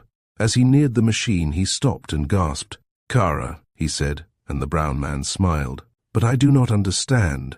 What are you going to do? Asked Lexman, when he had recovered from his surprise. I'm going to take you to a place of safety, said the other. I have no reason to be grateful to you as yet, Kara, breathed Lexman. A word from you could have saved me. I could not lie, my dear Lexman, and honestly I had forgotten the existence of the letter, if that is what you are referring to. But I am trying to do what I can for you and for your wife. My wife? She is waiting for you, said the other. He turned his head, listening. Across the moor came the dull, sullen boom of a gun. You haven't time for argument. They discovered your escape, he said. Get in. John clambered up into the frail body of the machine, and Kara followed. This is a self-starter, he said. One of the newest models of monoplanes. He clicked over a lever, and with a roar the big three-bladed tractor screw spun. The aeroplane moved forward with a jerk, ran with increasing gait for 100 yards, and then suddenly the jerky progress ceased. The machine swayed gently from side to side, and looking over, the passenger saw the ground recede beneath him. Up, they climbed in one long, sweeping ascent, passing through drifting clouds till the machine soared like a bird above the blue sea. John Lexman looked down. He saw the indentations of the coast and recognized the fringe of white houses that stood for Torquay, but in an incredibly short space of time, all signs of the land were blotted out. Talking was impossible. The roar of the engines defied penetration. Kara was evidently a skillful pilot. From time to time he consulted the compass on the board before him, and changed his course ever so slightly. Presently he released one hand from the driving wheel, and scribbling on a little block of paper, which was inserted in a pocket at the side of the seat, he passed it back. John Lexman read, "If you cannot swim, there is a lifebelt under your seat." John nodded. Kara was searching the sea for something, and presently he found it. Viewed from the height at which they flew, it looked no more than a white speck in a great blue saucer. But presently the machine began to dip, falling at a terrific rate of speed, which took away the breath of the man who was hanging on with both hands to the dangerous seat behind. He was deadly cold, but had hardly noticed the fact. It was all so incredible, so impossible. He expected to wake up and wondered if the prison was also part of the dream. Now he saw the point for which Kara was making. A white steam yacht, long and narrow of beam, was steaming slowly westward. He could see the feathery wake in her rear, and as the aeroplane fell he had time to observe that a boat had been put off. Then with a jerk, the monoplane flattened out and came like a skimming bird to the surface of the water. Her engines stopped. "We ought to be able to keep afloat for 10 minutes, said Kara, "and by that time they will pick us up." His voice was high and harsh in the almost painful silence which followed the stoppage of the engines. In less than 5 minutes the boat had come alongside, manned, as Lexman gathered from a glimpse of the crew, by Greeks. He scrambled aboard, and 5 minutes later he was standing on the white deck of the yacht, watching the disappearing tail of the monoplane. Kara was by his side. "There goes £1,500, said the Greek with a smile. "Add that to the 2,000 I paid the warder, and you have a tidy sum, but some things are worth all the money in the world." Chapter. T.X. came from Downing Street at o'clock one night, and his heart was filled with joy and gratitude. He swung his stick to the common danger of the public, but the policeman on point duty at the end of the street, who saw him, recognized and saluted him, did not think it fit to issue any official warning. He ran up the stairs to his office and found Mansus reading the evening paper. "My poor dumb beast," said T.X. "I am afraid I have kept you waiting for a very long time, but tomorrow you and I will take a little journey to Devonshire. It will be good for you, Mansus. Where did you get that ridiculous name, by the way?" Or N, replied Mansus laconically. "I repeat that there is the dawn of an intellect in you," said T.X. offensively. He became more serious as he took from a pocket inside his waistcoat a long blue envelope containing the paper which had cost him so much to secure. "Finding the revolver was a masterstroke of yours, Mansus," he said, and he was in earnest as he spoke. The man coloured with pleasure, for the subordinates of T.X. loved him, and a word of praise was almost equal to promotion. It was on the advice of Mansus that the road from London to Lewes had been carefully covered, and such streams as passed beneath that road had been searched. The revolver had been found after the third attempt between Gatwick and Horsley. Its identification was made easier by the fact that Vassalaro's name was engraved on the butt. It was rather an ornate affair, and in its earlier days had been silver-plated. The handle was of mother-o'-pearl. "Obviously the gift of one brigand to another," was T.X.'s comment. Armed with this, his task would have been fairly easy. But when to this evidence he added a rough draft of the threatening letter which he had found amongst Vassalaro's belongings, and which had evidently been taken down at dictation, since some of the words were misspelt and had been corrected by another hand, the case was complete. But what clinched the matter was the finding of a wad of that peculiar chemical paper, a number of sheets of which T.X. had ignited for the information of the Chief Commissioner and the Home Secretary by simply exposing them, for a few seconds, to the light of an electric lamp. Instantly it had filled the Home Secretary's office with a pungent and most disagreeable smoke, for which he was heartily cursed by his superiors. But it had rounded off the argument. He looked at his watch. "I wonder if it is too late to see Mrs. Lexman," he said. "I don't think any hour would be too late," suggested Mansus. "You shall come and chaperon me," said his superior. But a disappointment awaited. Mrs. Lexman was not in, and neither the ringing at her electric bell nor vigorous applications to the knocker brought any response. The hall porter of the flats where she lived was under the impression that Mrs. Lexman had gone out of town. She frequently went out on Saturdays and returned on the Monday, and, he thought, occasionally on Tuesdays. It happened that this particular night was a Monday night, and T.X. was faced with a dilemma. The night porter, who had only the vaguest information on the subject, thought that the day porter might know more. and aroused him from his sleep. Yes, Mrs. Lexman had gone. She went on the Sunday, an unusual day to pay a weekend visit, and she had taken with her 2 bags. The porter ventured the opinion that she was rather excited, but when asked to define the symptoms, relapsed into a chaos of incoherent you-knows and what-I-means. "I don't like this," said TX suddenly. "Does anybody know that we have made these discoveries?" "Nobody outside the office," said Mansus. Unless... Unless what?" asked the other irritably. "Don't be a jimp, Mansus. Get it off your mind. What is it?"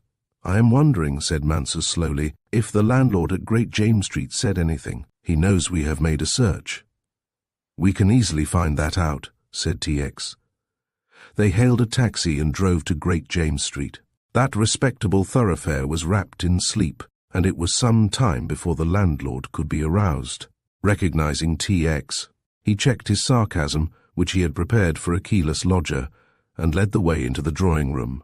"You didn't tell me not to speak about it, Mr. Meredith," he said in an aggrieved tone. "And as a matter of fact, I have spoken to nobody except the gentleman who called the same day." "What did he want?" asked TX. "He said he had only just discovered that Mr. Vassalaro had stayed with me and he wanted to pay whatever rent was due," replied the other. "What like of man was he?" asked TX. The brief description the man gave sent a cold chill to the commissioner's heart. "Kara for a ducat," he said, and swore long and variously. "Cadogan Square," he ordered. His ring was answered promptly. Mr. Kara was out of town, had indeed been out of town since Saturday. This much the manservant explained with a suspicious eye upon his visitors. Remembering that his predecessor had lost his job from a too confiding friendliness with spurious electric fitters, he did not know when Mr. Kara would return. Perhaps it would be a long time, and perhaps a short time. He might come back that night, or he might not. "You are wasting your young life," said TX bitterly. "You ought to be a fortune-teller." "This settles the matter," he said in the cab on the way back. "Find out the first train for Tavistock in the morning and wire the George Hotel to have a car waiting." "Why not go tonight?" suggested the other. "There is the midnight train. It is rather slow, but it will get you there by 6 or 7 in the morning." "Too late," he said, "unless you can invent a method of getting from here to Paddington in about 50 seconds. The morning journey to Devonshire was a dispiriting one despite the fineness of the day." TX had an uncomfortable sense that something distressing had happened. The run across the moor in the fresh spring air revived him a little. As they spun down to the valley of the Dart, Mansus touched his arm. "Look at that," he said, and pointed to the blue heavens where, a mile above their heads, a white-winged aeroplane, looking no larger than a very distant dragonfly, shimmered in the sunlight. "By Jove," said TX, "what an excellent way for a man to escape." "It's about the only way," said Mansus. The significance of the aeroplane was borne in upon TX. A few minutes later, when he was held up by an armed guard, a glance at his card was enough to pass him. "What is the matter?" he asked. "A prisoner has escaped," said the sentry. "Escaped by aeroplane?" asked TX. "I don't know anything about aeroplanes, sir. All I know is that one of the working party got away." The car came to the gates of the prison, and TX sprang out, followed by his assistant. He had no difficulty in finding the governor, a greatly perturbed man, for an escape is a very serious matter. The official was inclined to be brusque in his manner, but again the magic card produced a soothing effect. "I am rather rattled," said the governor. "One of my men has got away. I suppose you know that." "And I am afraid another of your men is going away, sir," said TX, who had a curious reverence for military authority. He produced his paper and laid it on the governor's table. "This is an order for the release of John Lexman, convicted under sentence of 15 years penal servitude." The governor looked at it. "Dated last night," he said, and breathed a long sigh of relief. "Thank the Lord. That is the man who escaped." Chapter 8. 2 years after the events just described, TX. Journeying up to London from Bath was attracted by a paragraph in the Morning Post. It told him briefly that Mr. Remington Kara, the influential leader of the Greek colony, had been the guest of honour at a dinner of the Hellenic Society. TX had only seen Kara for a brief space of time following that tragic morning, when he discovered not only that his best friend had escaped from Dartmoor prison and disappeared, as it were, from the world at a moment when his pardon had been signed, but that that friend's wife had also vanished from the face of the earth. At the same time, it might, as even T.X. admitted, have been the various coincidence that Kara had also cleared out of London to reappear at the end of 6 months. Any question addressed to him, concerning the whereabouts of the two unhappy people, was met with a bland expression of ignorance as to their whereabouts. John Lexman was somewhere in the world, hiding as he believed from justice, and with him was his wife. T.X. had no doubt in his mind as to this solution of the puzzle. He had caused to be published the story of the pardon and the circumstances under which that pardon had been secured, and he had, moreover, arranged for an advertisement to be inserted in the principal papers of every European country. It was a moot question amongst the departmental lawyers as to whether John Lexman was not guilty of a technical and punishable offence for prison breaking, but this possibility did not keep T.X. awake at nights. The circumstances of the escape had been carefully examined. The warder responsible had been discharged from the service and had almost immediately purchased for himself a beer-house in Falmouth, for a sum which left no doubt in the official mind that he had been the recipient of a heavy bribe. Who had been the guiding spirit in that escape, Mrs. Lexman or Kara? It was impossible to connect Kara with the event. The motor car had been traced to Exeter, where it had been hired by a foreign-looking gentleman, but the chauffeur, whoever he was, had made good his escape. An inspection of Kara's hangars at Wembley showed that his 2 monoplanes had not been removed, and T.X. failed entirely to trace the owner of the machine he had seen flying over Dartmoor on the fatal morning. T.X. was somewhat baffled and a little amused by the disinclination of the authorities to believe that the escape had been effected by this method at all. All the events of the trial came back to him as he watched the landscape spinning past. He set down the newspaper with a little sigh, put his feet on the cushions of the opposite seat, and gave himself up to reverie. Presently he returned to his journals and searched them idly for something to interest him in the final stretch of journey between Newbury and Paddington. Presently he found it in a 2-column article with the uninspiring title, "The Mineral Wealth of Tierra del Fuego." It was written brightly with a style which was at once easy and informative. It told of adventures in the marshes behind St. Sebastian Bay and journeys up the Guares-Selman River, of nights spent in primeval forests, and ended in a geological survey, wherein the commercial value of syenite, porphyry, trachyte and diorite was severally canvassed. The article was signed G.G. It is said of T.X. that his greatest virtue was his curiosity. He had at the tip of his fingers the names of all the big explorers and author-travellers, and for some reason he could not place G.G. to his satisfaction. In fact, he had an absurd desire to interpret the initials into George Grossmith. His inability to identify the writer irritated him, and his first act on reaching his office was to telephone to one of the literary editors of the Times whom he knew. "Not my department," was the chilly reply, "and besides, we never give away the names of our contributors. Speaking as a person outside the office, I should say that G.G. was George Gathercole, the explorer. You know, the fellow who had an arm chewed off by a lion or something." "George Gathercole," repeated T.X. "What an ass I am."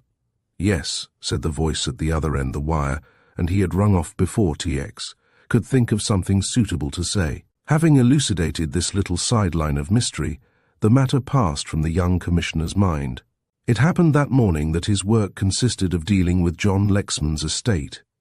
With the disappearance of the couple, he had taken over control of their belongings. It had not embarrassed him to discover that he was an executor under Lexman's will, for he had already acted as trustee to the wife's small estate, and had been one of the parties to the ante-nuptial contract which John Lexman had made before his marriage. The estate revenues had increased very considerably.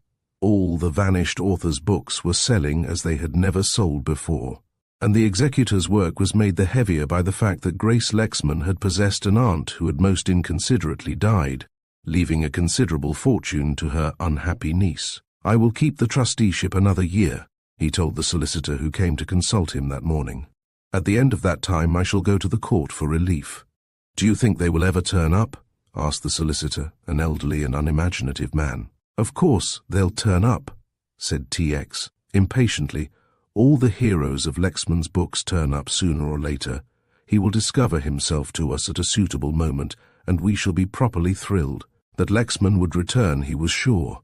It was a faith from which he did not swerve.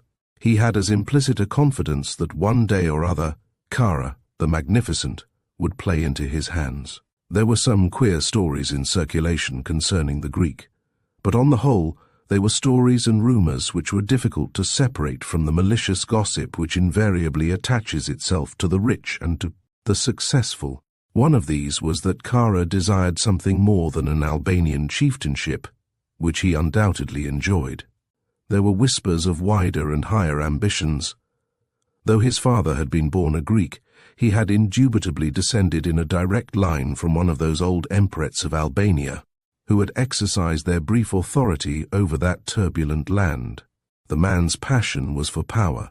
To this end he did not spare himself. It was said that he utilized his vast wealth for this reason and none other, and that whatever might have been the irregularities of his youth, and there were adduced concrete instances, he was working toward an end with a singleness of purpose from which it was difficult to withhold admiration. T.X. kept in his locked desk a little red book, steel-bound and triple-locked, which he called his Scandalaria. In this he inscribed in his own irregular writing the titbits which might not be published, and which often helped an investigator to light upon the missing threads of a problem. In truth, he scorned no source of information, and was conscienceless in the compilation of this somewhat chaotic record. The affairs of John Lexman recalled Kara, and Kara's great reception. Mansus would have made arrangements to secure a verbatim report of the speeches which were made, and these would be in his hands by the night. Mansus did not tell him that Kara was financing some very influential people indeed, that a certain Under-Secretary of State with a great number of very influential relations had been saved from bankruptcy by the timely advances which Kara had made. This T.X. had obtained through sources which might be hastily described as discreditable. Mansus knew of the baccarat establishment in Albemarle Street, but he did not know that the neurotic wife of a very great man indeed, no less than the Minister of Justice, was a frequent visitor to that establishment, and that she had lost in one night some pounds. In these circumstances it was remarkable, thought T.X., that she should report to the police so small a matter as the petty pilfering of servants. This, however, she had done, and whilst the lesser officers of Scotland Yard were interrogating pawnbrokers, the men higher up were genuinely worried by the lady's own lapses from grace. It was all sordid but, unfortunately, conventional, because highly placed people will always do underbred things, where money or women are concerned, but it was necessary, for the proper conduct of the department which T.X. directed, that, however sordid and however conventional might be the errors which the great ones of the earth committed, they should be filed for reference. The motto which T.X. went upon in life was, "You never know." The Minister of Justice was a very important person, for he was a personal friend of half the monarchs of Europe. A poor man, with 2,000 or 3,000 a year of his own, with no very definite political views, and uncommitted to the more violent policies of either party, he succeeded in serving both, with profit to himself, and without earning the obloquy of either. Though he did not pursue the blatant policy of the Vicar of Bray, yet it is fact which may be confirmed from the reader's own knowledge that he served in 4 different administrations, drawing the pay and emoluments of his office from each, though the fundamental policies of those 4 governments were distinct. Lady Bartholomew, the wife of this adaptable minister, had recently departed for San Remo. The newspapers announced the fact and spoke vaguely of a breakdown which prevented the lady from fulfilling her social engagements. T.X., ever a doubting Thomas, could trace no visit of nerve specialist, nor yet of the family practitioner, to the official residence in Downing Street, and therefore he drew conclusions. In his own Who's Who, T.X. noted the hobbies of his victims, which, by the way, did not always coincide with the innocent occupations set against their names in the more pretentious volume. Their follies and their weaknesses found a place and were recorded at a length, as it might seem to the uninformed observer, beyond the limit which charity allowed. Lady Mary Bartholomew's name appeared not once, but many times, in the erratic records which TX kept. There was a plain matter-of-fact and wholly unobjectionable statement that she was born in, that she was the 7th daughter of the Earl of Balmoral, that she had one daughter who rejoiced in the somewhat unpromising name of Belinda Mary, and such further information as a man might get without going to a great deal of trouble. TX, refreshing his memory from the little red book, wondered what unexpected tragedy had sent Lady Bartholomew out of London in the middle of the season. The information was that the lady was fairly well off at this moment, and this fact made matters all the more puzzling and almost induced him to believe that after all the story was true, and a nervous breakdown really was the cause of her sudden departure. He sent for Mansus. "You saw Lady Bartholomew off at Charing Cross, I suppose?" Mansus nodded. "She went alone?" "She took her maid, but otherwise she was alone. I thought she looked ill." "She has been looking ill for months past," said TX, without any visible expression of sympathy. "Did she take Belinda Mary?" Mansus was puzzled. "Belinda Mary," he repeated slowly. "Oh, you mean the daughter? No, she's at a school somewhere in France." TX whistled a snatch of a popular song, closed the little red book with a snap and replaced it in his desk. "I wonder where on earth people dig up names like Belinda Mary," he mused. "Belinda Mary must be rather a weird little animal, the Lord forgive me for speaking so about my betters. If heredity counts for anything, she ought to be something between a head waiter and a pack of cards. Have you lost anything?" Mansus was searching his pockets. "I made a few notes, some questions I wanted to ask you about, and Lady Bartholomew was the subject of one of them. I have had her under observation for 6 months. Do you want it kept up?" TX thought a while, then shook his head. "I am only interested in Lady Bartholomew insofar as Kara is interested in her. There is a criminal for you, my friend," he added admiringly. Mansus, busily engaged in going through the bundles of letters, slips of paper and little notebooks he had taken from his pocket, sniffed audibly. "Have you a cold?" asked TX politely. "No, sir," was the reply, "only I haven't much opinion of Kara as a criminal. Besides, what has he got to be a criminal about? He has all that he requires in the money department. He's one of the most popular people in London, and certainly one of the best-looking men I've ever seen in my life. He needs nothing." TX regarded him scornfully. "You're a poor blind brute," he said, shaking his head. "Don't you know that great criminals are never influenced by material desires or by the prospect of concrete gains? The man who robs his employer's till in order to give the girl of his heart the pearl and ruby brooch her soul desires gains nothing but the glow of satisfaction which comes to the man who is thought well of.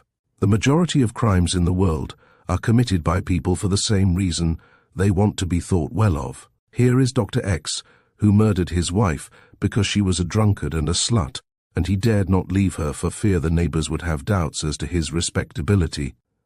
Here is another gentleman who murders his wives in their baths, in order that he should keep up some sort of position and earn the respect of his friends and his associates. Nothing roused him more quickly to a frenzy of passion than the suggestion that he was not respectable. Here is the great financier, who has embezzled $1.25 million, not because he needed money, but because people looked up to him. Therefore, he must build great mansions, submarine pleasure courts, and must lay out huge estates, because he wished that he should be thought well of." Mansus sniffed again. "What about the man who half murders his wife? Does he do that to be well thought of?" he asked, with a tinge of sarcasm. TX looked at him pityingly. "The low brow who beats his wife, my poor Mansus," he said, "does so because she doesn't think well of him. That is our ruling passion, our national characteristic, the primary cause of most crimes, big or little. That is why Kara is a bad criminal and will, as I say, end his life very violently." He took down his glossy silk hat from the peg and slipped into his overcoat. "I am going down to see my friend Kara," he said. "I have a feeling that I should like to talk with him. He might tell me something." His acquaintance with Kara's menage had been mere hearsay. He had interviewed the Greek once after his return. But since all his efforts to secure information concerning the whereabouts of John Lexman and his wife, the main reason for his visit, had been in vain, he had not repeated his visit. The house in Cadogan Square was a large one, occupying a corner site. It was peculiarly English in appearance, with its window boxes, its discreet curtains, its polished brass and enamelled doorway. It had been the townhouse of Lord Henry Gratham, that eccentric connoisseur of wine and follower of witless pleasure. It had been built by him round a bottle of port, as his friends said, meaning thereby that his first consideration had been the cellarage of the house, and that when those cellars had been built and provision made for the safe storage of his priceless wines, the house had been built without the architects being greatly troubled by his lordship. The double cellars of Gratham House had, in their time, been one of the sights of London. When Henry Gratham lay under 8 feet of Congo earth, he was killed by an elephant whilst on a hunting trip his executors had been, singularly fortunate in finding an immediate purchaser. Rumour had it that Kara, who was no lover of wine, had bricked up the cellars, and their very existence passed into domestic legendary. The door was opened by a well-dressed and deferential manservant, and T.X. was ushered into the hall. A fire burnt cheerily in a bronze grate, and T.X. had a glimpse of a big oil painting of Kara above the marble mantelpiece. "Mr. Kara is very busy, sir," said the man. "Just take in my card," said T.X. "I think he may care to see me." The man bowed, produced from some mysterious corner a silver salver, and glided upstairs in that manner which well-trained servants have, a manner which seems to call for no bodily effort. In a minute he returned. "Will you come this way, sir?" he said, and led the way up a broad flight of stairs. At the head of the stairs was a corridor which ran to the left and to the right. From this they gave 4 rooms, one at the extreme end of the passage on the right, one on the left, and 2 at fairly regular intervals in the centre. When the man's hand was on one of the doors, T.X. asked quietly, "I think I have seen you before somewhere, my friend." The man smiled. "It is very possible, sir. I was a waiter at the Constitutional for some time." T.X. nodded. "That is where it must have been," he said.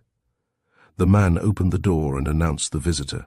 T.X. found himself in a large room, very handsomely furnished, but just lacking that sense of coziness and comfort which is the feature of the Englishman's home. Kara rose from behind a big writing table and came with a smile and a quick step to greet the visitor. "This is a most unexpected pleasure," he said, and shook hands warmly. T.X. had not seen him for a year, and found very little change in this strange young man. He could not be more confident than he had been, nor bear himself with a more graceful carriage. Whatever social success he had achieved, it had not spoiled him, for his manner was as genial and easy as ever. "I think that will do, Miss Holland," he said, turning to the girl who, with notebook in hand, stood by the desk. Evidently, thought T.X., our Hellenic friend has a pretty taste in secretaries. In that one glance he took her all in, from the bronze brown of her hair to her neat foot. T.X. was not readily attracted by members of the opposite sex. He was self-confessed a predestined bachelor, finding life and its incidents too absorbing to give his whole mind to the serious problem of marriage, or to contract responsibilities and interests which might divert his attention from what he believed was the greater game. Yet he must be a man of stone to resist the freshness, the beauty and the youth of this straight, slender girl, the pink and whiteness of her, the aliveness and buoyancy, and the thrilling sense of vitality she carried in her very presence. "What is the weirdest name you have ever heard?" asked Kara laughingly. "I ask you because Miss Holland and I have been discussing a begging letter addressed to us by a Maggie Goomer." The girl smiled slightly, and in that smile was paradise, thought T.X. "The weirdest name?" he repeated. "Why, I think the worst I've heard for a long time is Belinda Mary. That has a familiar ring," said Kara. T.X. was looking at the girl. She was staring at him with a certain languid insolence which made him curl up inside. Then, with a glance at her employer, she swept from the room. "I ought to have introduced you," said Kara. "That was my secretary, Miss Holland. Rather a pretty girl, isn't she?" "Very," said T.X., recovering his breath. "I like pretty things around me," said Kara, and somehow the complacency of the remark annoyed the detective more than anything that Kara had ever said to him. The Greek went to the mantelpiece, and taking down a silver cigarette box, opened and offered it to his visitor. Kara was wearing a grey lounge suit. and although grey is a very trying colour for a foreigner to wear, this suit fitted his splendid figure and gave him just that bulk which he needed. "You are a most suspicious man, Mr. Meredith," he smiled. "Suspicious? I?" asked the innocent TX. Kara nodded. "I am sure you want to inquire into the character of all my present staff. I am perfectly satisfied that you will never be at rest until you learn the antecedents of my cook, my valet, my secretary." TX held up his hand with a laugh. "Spare me," he said. "It is one of my failings, I admit, but I have never gone much farther into your domestic affairs than to pry into the antecedents of your very interesting chauffeur." A little cloud passed over Kara's face, but it was only momentary. "Oh, Brown," he said airily, with just a perceptible pause between the two words. "It used to be Smith," said TX, "but no matter. His name is really Poropoulos." "Oh, Poropoulos," said Kara gravely. "I dismissed him a long time ago. Pensioned hire too, I understand," said TX. The other looked at him a while, then, "I am very good to my old servants," he said slowly, and, changing the subject, "To what good fortune do I owe this visit?" TX selected a cigarette before he replied. "I thought you might be of some service to me," he said, apparently giving his whole attention to the cigarette. "Nothing would give me greater pleasure," said Kara, a little eagerly. "I am afraid you have not been very keen on continuing what I hoped would have ripened into a valuable friendship.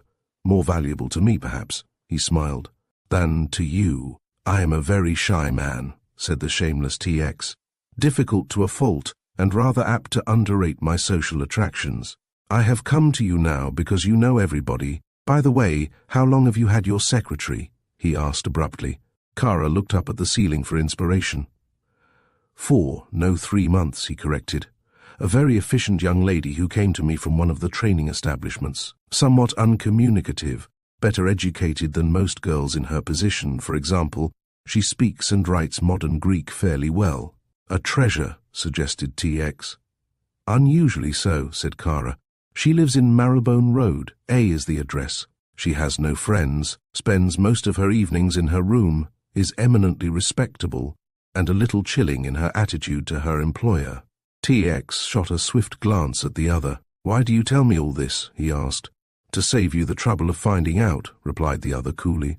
"That insatiable curiosity which is one of the equipments of your profession would, I feel sure, induce you to conduct investigations for your own satisfaction." TX laughed. "May I sit down?" he said. The other wheeled an armchair across the room and TX sank into it. He leant back and crossed his legs and was, in a second, the personification of ease. "I think you are a very clever man, Monsieur Kara," he said. The other looked down at him this time without amusement. "Not so clever that I can discover the object of your visit," he said pleasantly enough. "It is very simply explained," said TX. "You know everybody in town. You know, amongst other people, Lady Bartholomew." "I know the lady very well indeed," said Kara readily. Too readily, in fact, for the rapidity with which answer had followed question, suggested to TX that Kara had anticipated the reason for the call. "Have you any idea," asked TX, speaking with deliberation, "as to why Lady Bartholomew has gone out of town at this particular moment?" Kara laughed. "What an extraordinary question to ask me, as though Lady Bartholomew confided her plans to one who is little more than a chance acquaintance." "And yet," said TX, contemplating the burning end of his cigarette, "you know her well enough to hold her promissory note." "Promissory note?" asked the other. His tone was one of involuntary surprise, and TX swore softly to himself, for now he saw the faintest shade of relief in Kara's face. The commissioner realized that he had committed an error. He had been far too definite. "When I say promissory note," he went on easily, as though he had noticed nothing, "I mean, of course, the securities which the debtor invariably gives to one from whom he or she has borrowed large sums of money." Kara made no answer, but opening a drawer of his desk, he took out a key and brought it across to where TX was sitting. "Here is the key of my safe," he said quietly. "You are at liberty to go carefully through its contents and discover for yourself any promissory note which I hold from Lady Bartholomew. My dear fellow, you don't imagine I'm a moneylender, do you?" he said in an injured tone. Nothing was further from my thoughts, said TX untruthfully, but the other pressed the key upon him. I should be awfully glad if you would look for yourself, he said earnestly. I feel that in some way you associate Lady Bartholomew's illness with some horrible act of usury on my part. Will you satisfy yourself, and in doing so satisfy me? Now any ordinary man, and possibly any ordinary detective, would have made the conventional answer. He would have protested that he had no intention of doing anything of the sort. He would have uttered, if he were a man in the position which TX occupied, the conventional statement that he had no authority to search the private papers, and that he would certainly not avail himself of the other's kindness. But TX was not an ordinary person. He took the key and balanced it lightly in the palm of his hand. Is this the key of the famous bedroom safe? He said banteringly. Kara was looking down at him with a quizzical smile. It isn't the safe you opened in my absence on one memorable occasion, Mr. Meredith, he said. As you probably know, I have changed that safe, but perhaps you don't feel equal to the task. On the contrary, said TX, calmly and rising from the chair, I am going to put your good faith to the test. For answer, Kara walked to the door and opened it. Let me show you the way, he said politely. He passed along the corridor and entered the apartment at the end. The room was a large one, and lighted by one big square window which was protected by steel bars. In the grate, which was broad and high, a huge fire was burning, and the temperature of the room was unpleasantly close despite the coldness of the day. That is one of the eccentricities which you, as an Englishman, will never excuse in me, said Kara. Near the foot of the bed, let into and flush with the wall, was a big green door of the safe. Here you are, Mr. Meredith, said Kara. All the precious secrets of Remington Kara are yours for the seeking.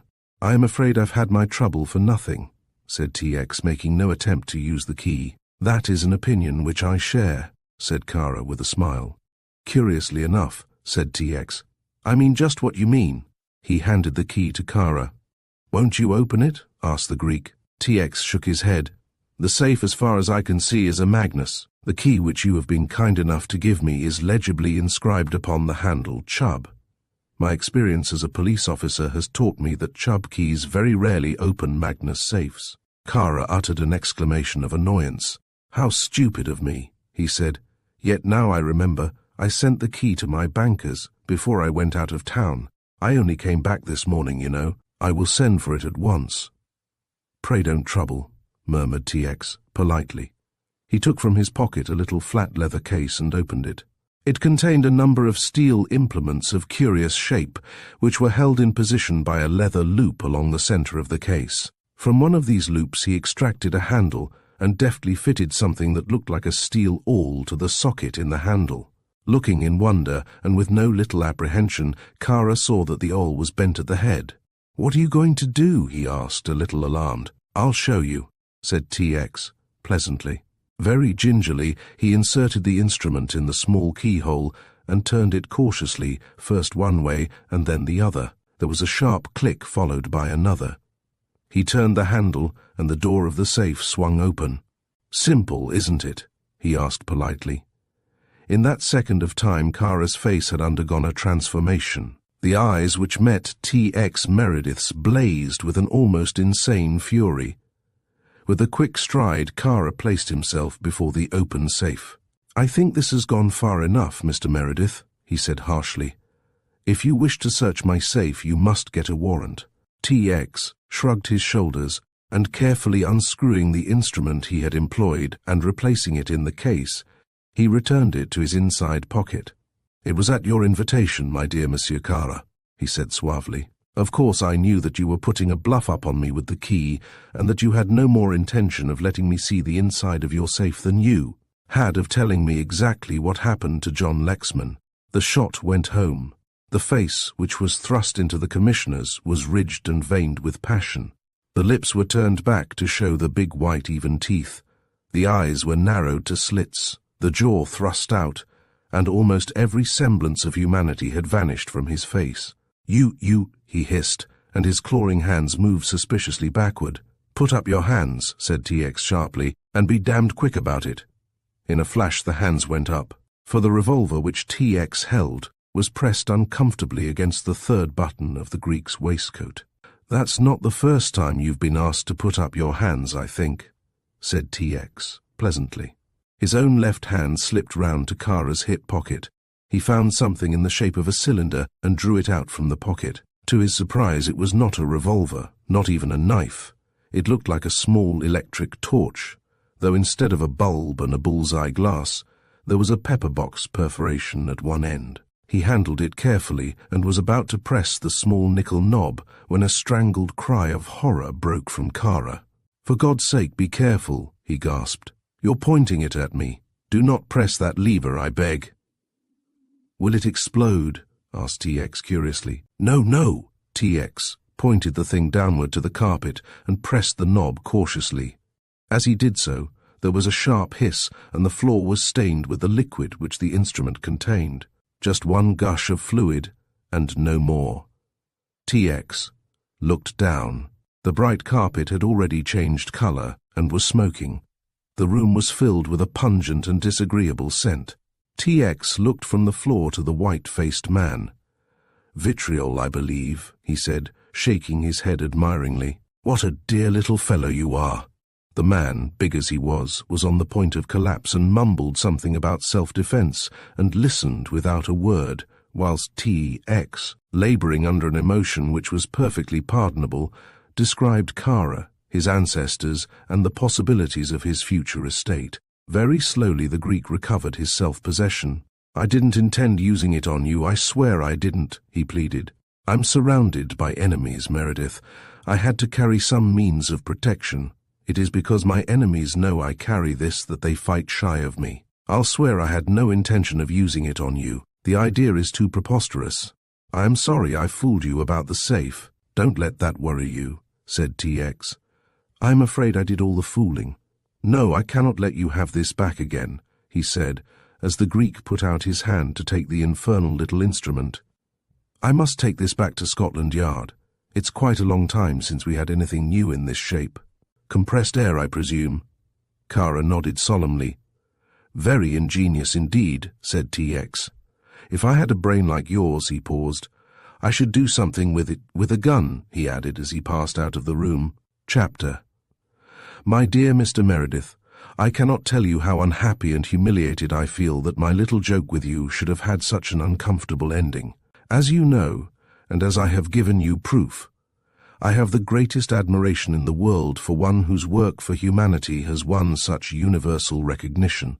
I hope that we shall both forget this unhappy morning, and that you will give me an opportunity of rendering to you in person the apologies which are due to you.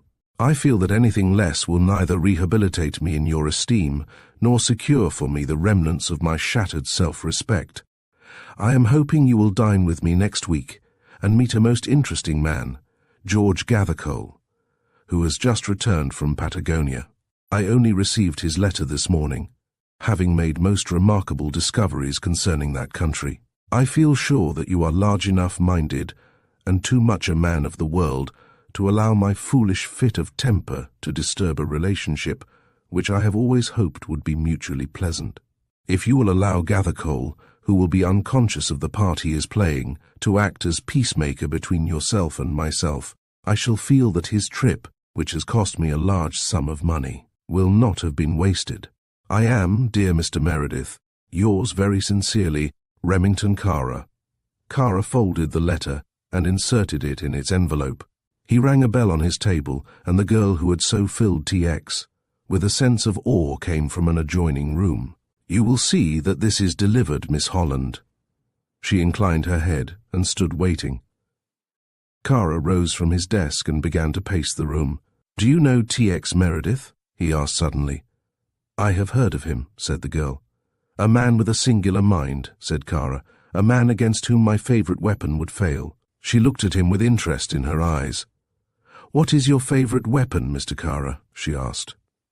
"Fear," he said. If he expected her to give him any encouragement to proceed, he was disappointed. Probably he required no such encouragement, for in the presence of his social inferiors he was somewhat monopolizing. "Cut a man's flesh and it heals," he said. "Whip a man and the memory of it passes. Frighten him. fill him with a sense of foreboding and apprehension, and let him believe that something dreadful is going to happen either to himself or to someone he loves, better the latter, and you will hurt him beyond forgetfulness. Fear is a tyrant and a despot, more terrible than the rack, more potent than the stake. Fear is many-eyed and sees horrors where normal vision only sees the ridiculous. "Is that your creed?" she asked quietly. "Part of it, Miss Holland," he smiled. She played idly with the letter she held in her hand, balancing it on the edge of the desk, her eyes downcast. "What would justify the use of such an awful weapon?" she asked. "It is amply justified to secure an end," he said blandly. "For example, I want something. I cannot obtain that something through the ordinary channel or by the employment of ordinary means. It is essential to me, to my happiness, to my comfort, or my amour propre, that something shall be possessed by me. If I can buy it, well and good. If I can buy those who can use their influence to secure this thing for me, so much the better. If I can obtain it by any merit I possess, I utilize that merit, providing always that I can secure my object in the time. Otherwise—" He shrugged his shoulders. "I see," she said, nodding her head quickly. "I suppose that is how blackmailers feel." He frowned. "That is a word I never use, nor do I like to hear it employed," he said. "Blackmail suggests to me a vulgar attempt to obtain money, which is generally very badly wanted by the people who use it," said the girl, with a little smile.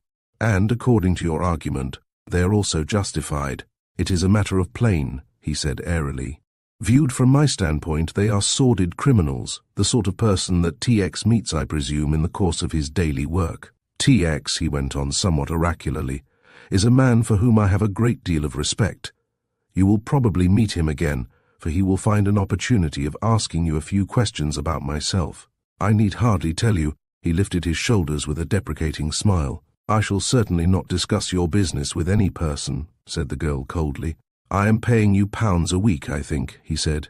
"I intend increasing that to £1 because you suit me most admirably." "Thank you," said the girl quietly, "but I am already being paid quite sufficient." She left him, a little astonished and not a little ruffled. To refuse the favours of Remington Kara was, by him, regarded as something of an affront, half his quarrel with TX. Was that gentleman's curious indifference to the benevolent attitude which Kara had persistently adopted in his dealings with the detective? He rang the bell, this time for his valet.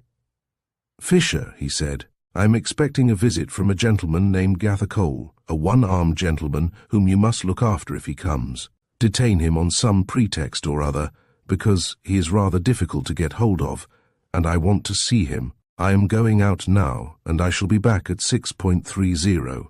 Do whatever you can to prevent him going away until I return. He will probably be interested if you take him into the library." "Very good, sir," said the urbane Fisher. "Will you change before you go out?" Kara shook his head. "I think I will go as I am," he said. "Get me my fur coat. This beastly cold kills me." He shivered as he glanced into the bleak street. "Keep my fire going. Put all my private letters in my bedroom, and see that Miss Holland has her lunch."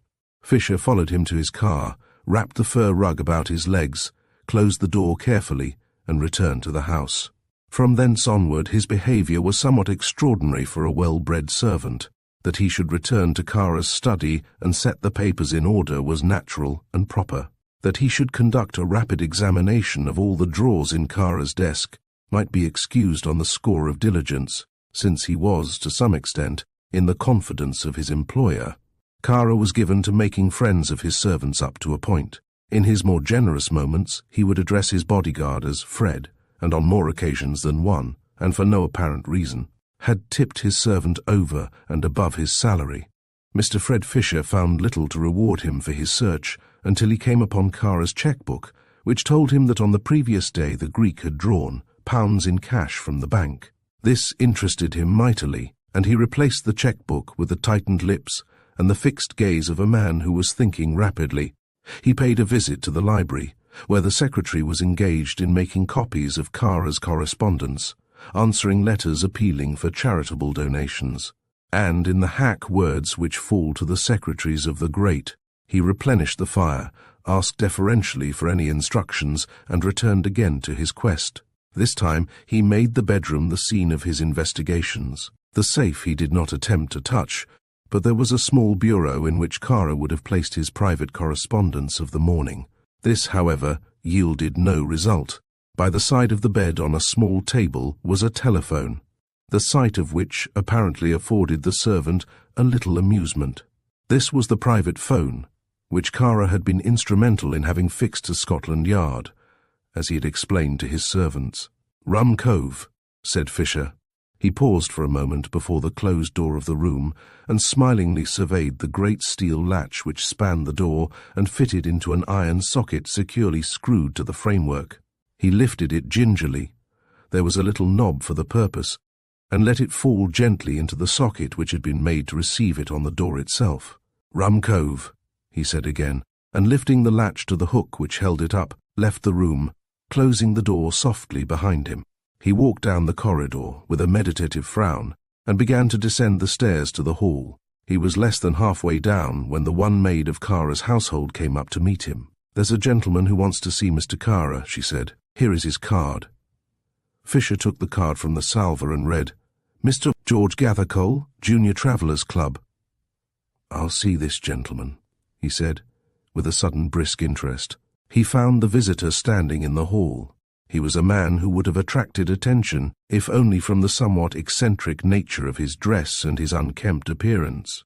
He was dressed in a well-worn overcoat of a somewhat pronounced check. He had a top hat, glossy and obviously new, at the back of his head, and the lower part of his face was covered by a ragged beard. This he was plucking with nervous jerks, talking to himself the while, and casting a disparaging eye upon the portrait of Remington Kara, which hung above the marble fireplace. A pair of pince-nez sat crookedly on his nose, and 2 fat volumes under his arm completed the picture. Fisher, who was an observer of some discernment, noticed under the overcoat a creased blue suit, large black boots and a pair of pearl studs. The newcomer glared round at the valet. "Take these," he ordered peremptorily, pointing to the books under his arm. Fisher hastened to obey, and noted with some wonder that the visitor did not attempt to assist him, either by loosening his hold of the volumes or raising his hand. Accidentally, the valet's hand pressed against the other's sleeve, and he received a shock, for the forearm was clearly an artificial one. It was against a wooden surface beneath the sleeve that his knuckles struck, and this view of the stranger's infirmity was confirmed when the other reached round with his right hand, took hold of the gloved left hand and thrust it into the pocket of his overcoat. "Where is Kara?" growled the stranger. "He will be back very shortly, sir," said the urbane Fisher. "Out, is he?" boomed the visitor. "Then I shan't wait. What the devil does he mean by being out? He's had 3 years to be out." "Mr. Kara expects you, sir. He told me he would be in at 6 o'clock at the latest." "6 o'clock, ye gods!" stormed the man impatiently. "What dog am I that I should wait till 6? He gave a savage little tug at his beard. "6 o'clock, eh? You will tell Mr. Kara that I called. Give me those books." "But I assure you, sir," stammered Fisher. "Give me those books," roared the other. Deftly he lifted his left hand from the pocket, crooked the elbow by some quick manipulation, and thrust the books, which the valet most reluctantly handed to him, back to the place from whence he had taken them. "Tell Mr. Kara I will call at my own time, do you understand, at my own time. Good morning to you." "If you would only wait, sir," pleaded the agonized Fisher. "Wait be hanged," snarled the other. "I've waited 3 years, I tell you. Tell Mr. Kara to expect me when he sees me." He went out and most unnecessarily banged the door behind him. Fisher went back to the library. The girl was sealing up some letters as he entered and looked up. "I'm afraid, Miss Holland, I've got myself into very serious trouble." "What is that, Fisher?" asked the girl. "There was a gentleman coming to see Mr. Kara, whom Mr. Kara particularly wanted to see." "Mr. Gathercole," said the girl quickly. Fisher nodded. "Yes, miss. I couldn't get him to stay, though." She pursed her lips thoughtfully. "Mr. Kara will be very cross, but I don't see how you can help it. I wish you had called me." "He never gave a chance, miss," said Fisher with a little smile. "But if he comes again, I'll show him straight up to you." She nodded. "Is there anything you want, miss?" he asked as he stood at the door. "What time did Mr. Kara say he would be back?" "At 6 o'clock, miss," the man replied. "There is rather an important letter here which has to be delivered." "Shall I ring up for a messenger?" "No, I don't think that would be advisable. You had better take it yourself." Kara was in the habit of employing Fisher as a confidential messenger when the occasion demanded such employment. "I will go with pleasure, miss," he said. It was a heaven-sent opportunity for Fisher, who had been inventing some excuse for leaving the house. She handed him the letter, and he read without a droop of eyelid the superscription: T.X. Meredith, Esquire, Special Service Dept. Scotland Yard, Whitehall. He put it carefully in his pocket and went from the room to change. Large as the house was, Kara did not employ a regular staff of servants. A maid and a valet comprised the whole of the indoor staff. His cook and the other domestics, necessary for conducting an establishment of that size, were engaged by the day. Kara had returned from the country earlier than had been anticipated, and, save for Fisher, the only other person in the house beside the girl, was the middle-aged domestic who was parlour-maid, serving maid and housekeeper in one. Miss Holland sat at her desk to all appearance reading over the letters she had typed that afternoon, but her mind was very far from the correspondence before her. She heard the soft thud of the front door closing, and rising she crossed the room rapidly and looked down through the window to the street. She watched Fisher until he was out of sight, then she descended to the hall and to the kitchen. It was not the first visit she had made to the big underground room, with its vaulted roof and its great ranges, which were seldom used nowadays, for Kara gave no dinners. The maid, who was also cook, arose up as the girl entered. "It's a sight for sore eyes to see you in my kitchen, miss," she smiled. "I'm afraid you're rather lonely, Mrs. Beale," said the girl sympathetically. "Lonely, miss?" cried the maid. "I fairly get the creep sitting here hour after hour. It's that door that gives me the hump." She pointed to the far end of the kitchen, to a soiled-looking door of unpainted wood. "That's Mr. Kara's wine cellar. Nobody's been in it but him. I know he goes in sometimes because I tried a dodge that my brother, who's a policeman, taught me. I stretched a bit of white cotton across it, and it was broke the next morning. Mr. Kara keeps some of his private papers in there," said the girl quietly. "He has told me so himself." Said the woman doubtfully. "I wish he'd brick it up, the same as he has the lower cellar. I get the horrors sit in here at night expecting the door to open and the ghost of the mad lord to come out him that was killed in Africa." Miss Holland laughed. "I want you to go out now," she said. "I have no stamps." Mrs. Beale obeyed with alacrity, and whilst she was assuming a hat, being desirous of maintaining her prestige as housekeeper in the eyes of Cadogan Square, the girl ascended to the upper floor. Again she watched from the window the disappearing figure. Once out of sight, Miss Holland went to work with a remarkable deliberation and thoroughness. From her bag she produced a small purse and opened it. In that case was a new steel key. She passed swiftly down the corridor to Kara's room and made straight for the safe. In 2 seconds it was open, and she was examining its contents. It was a large safe of the usual type. There were 4 steel drawers fitted at the back and at the bottom of the strong box. 2 of these were unlocked, and contained nothing more interesting than accounts relating to Kara's estate in Albania. The top pair were locked. She was prepared for this contingency, and a second key was as efficacious as the first. An examination of the first drawer did not produce all that she had expected. She returned the papers to the drawer, pushed it to and locked it. She gave her attention to the second drawer. Her hand shook a little as she pulled it open. It was her last chance, her last hope. There were a number of small jewel boxes almost filling the drawer. She took them out one by one, and at the bottom she found what she had been searching for, and that which had filled her thoughts for the past 3 months. It was a square case covered in red Morocco leather. She inserted her shaking hand and took it out with a triumphant little cry. "At last," she said aloud, and then a hand grasped her wrist, and in a panic she turned to meet the smiling face of Kara. Chapter. She felt her knees shake under her and thought she was going to swoon.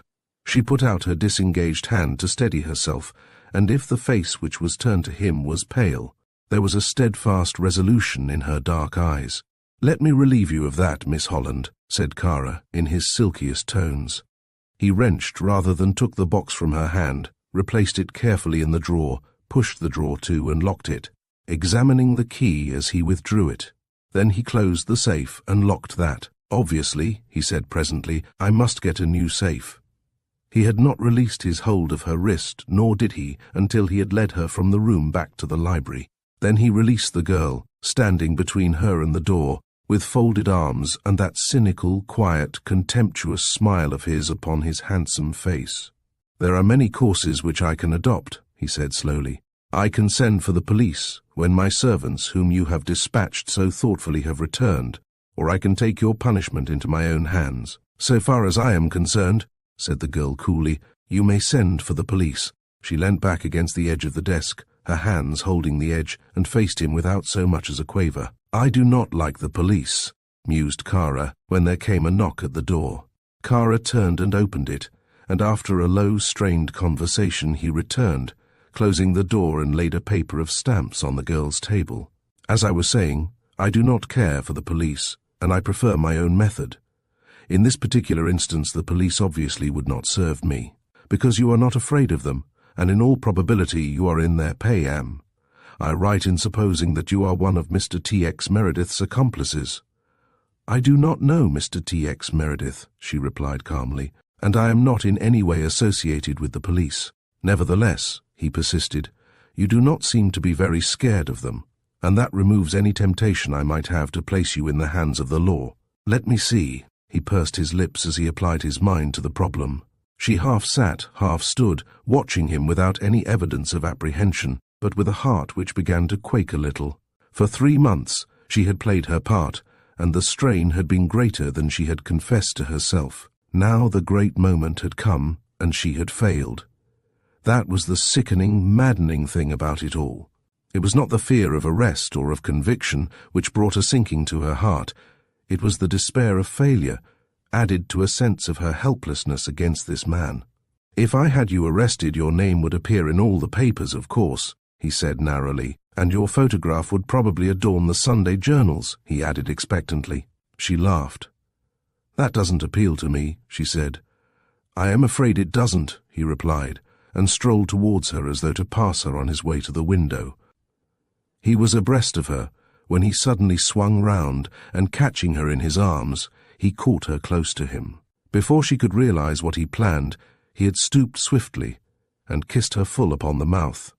"If you scream, I shall kiss you again," he said, "for I have sent the maid to buy some more stamps to the General Post Office." "Let me go," she gasped. Now for the first time he saw the terror in her eyes, and there surged within him that mad sense of triumph, that intoxication of power which had been associated with the red-letter days of his warped life. "You're afraid," he bantered her, half whispering the words. "You're afraid now, aren't you? If you scream I shall kiss you again, do you hear?"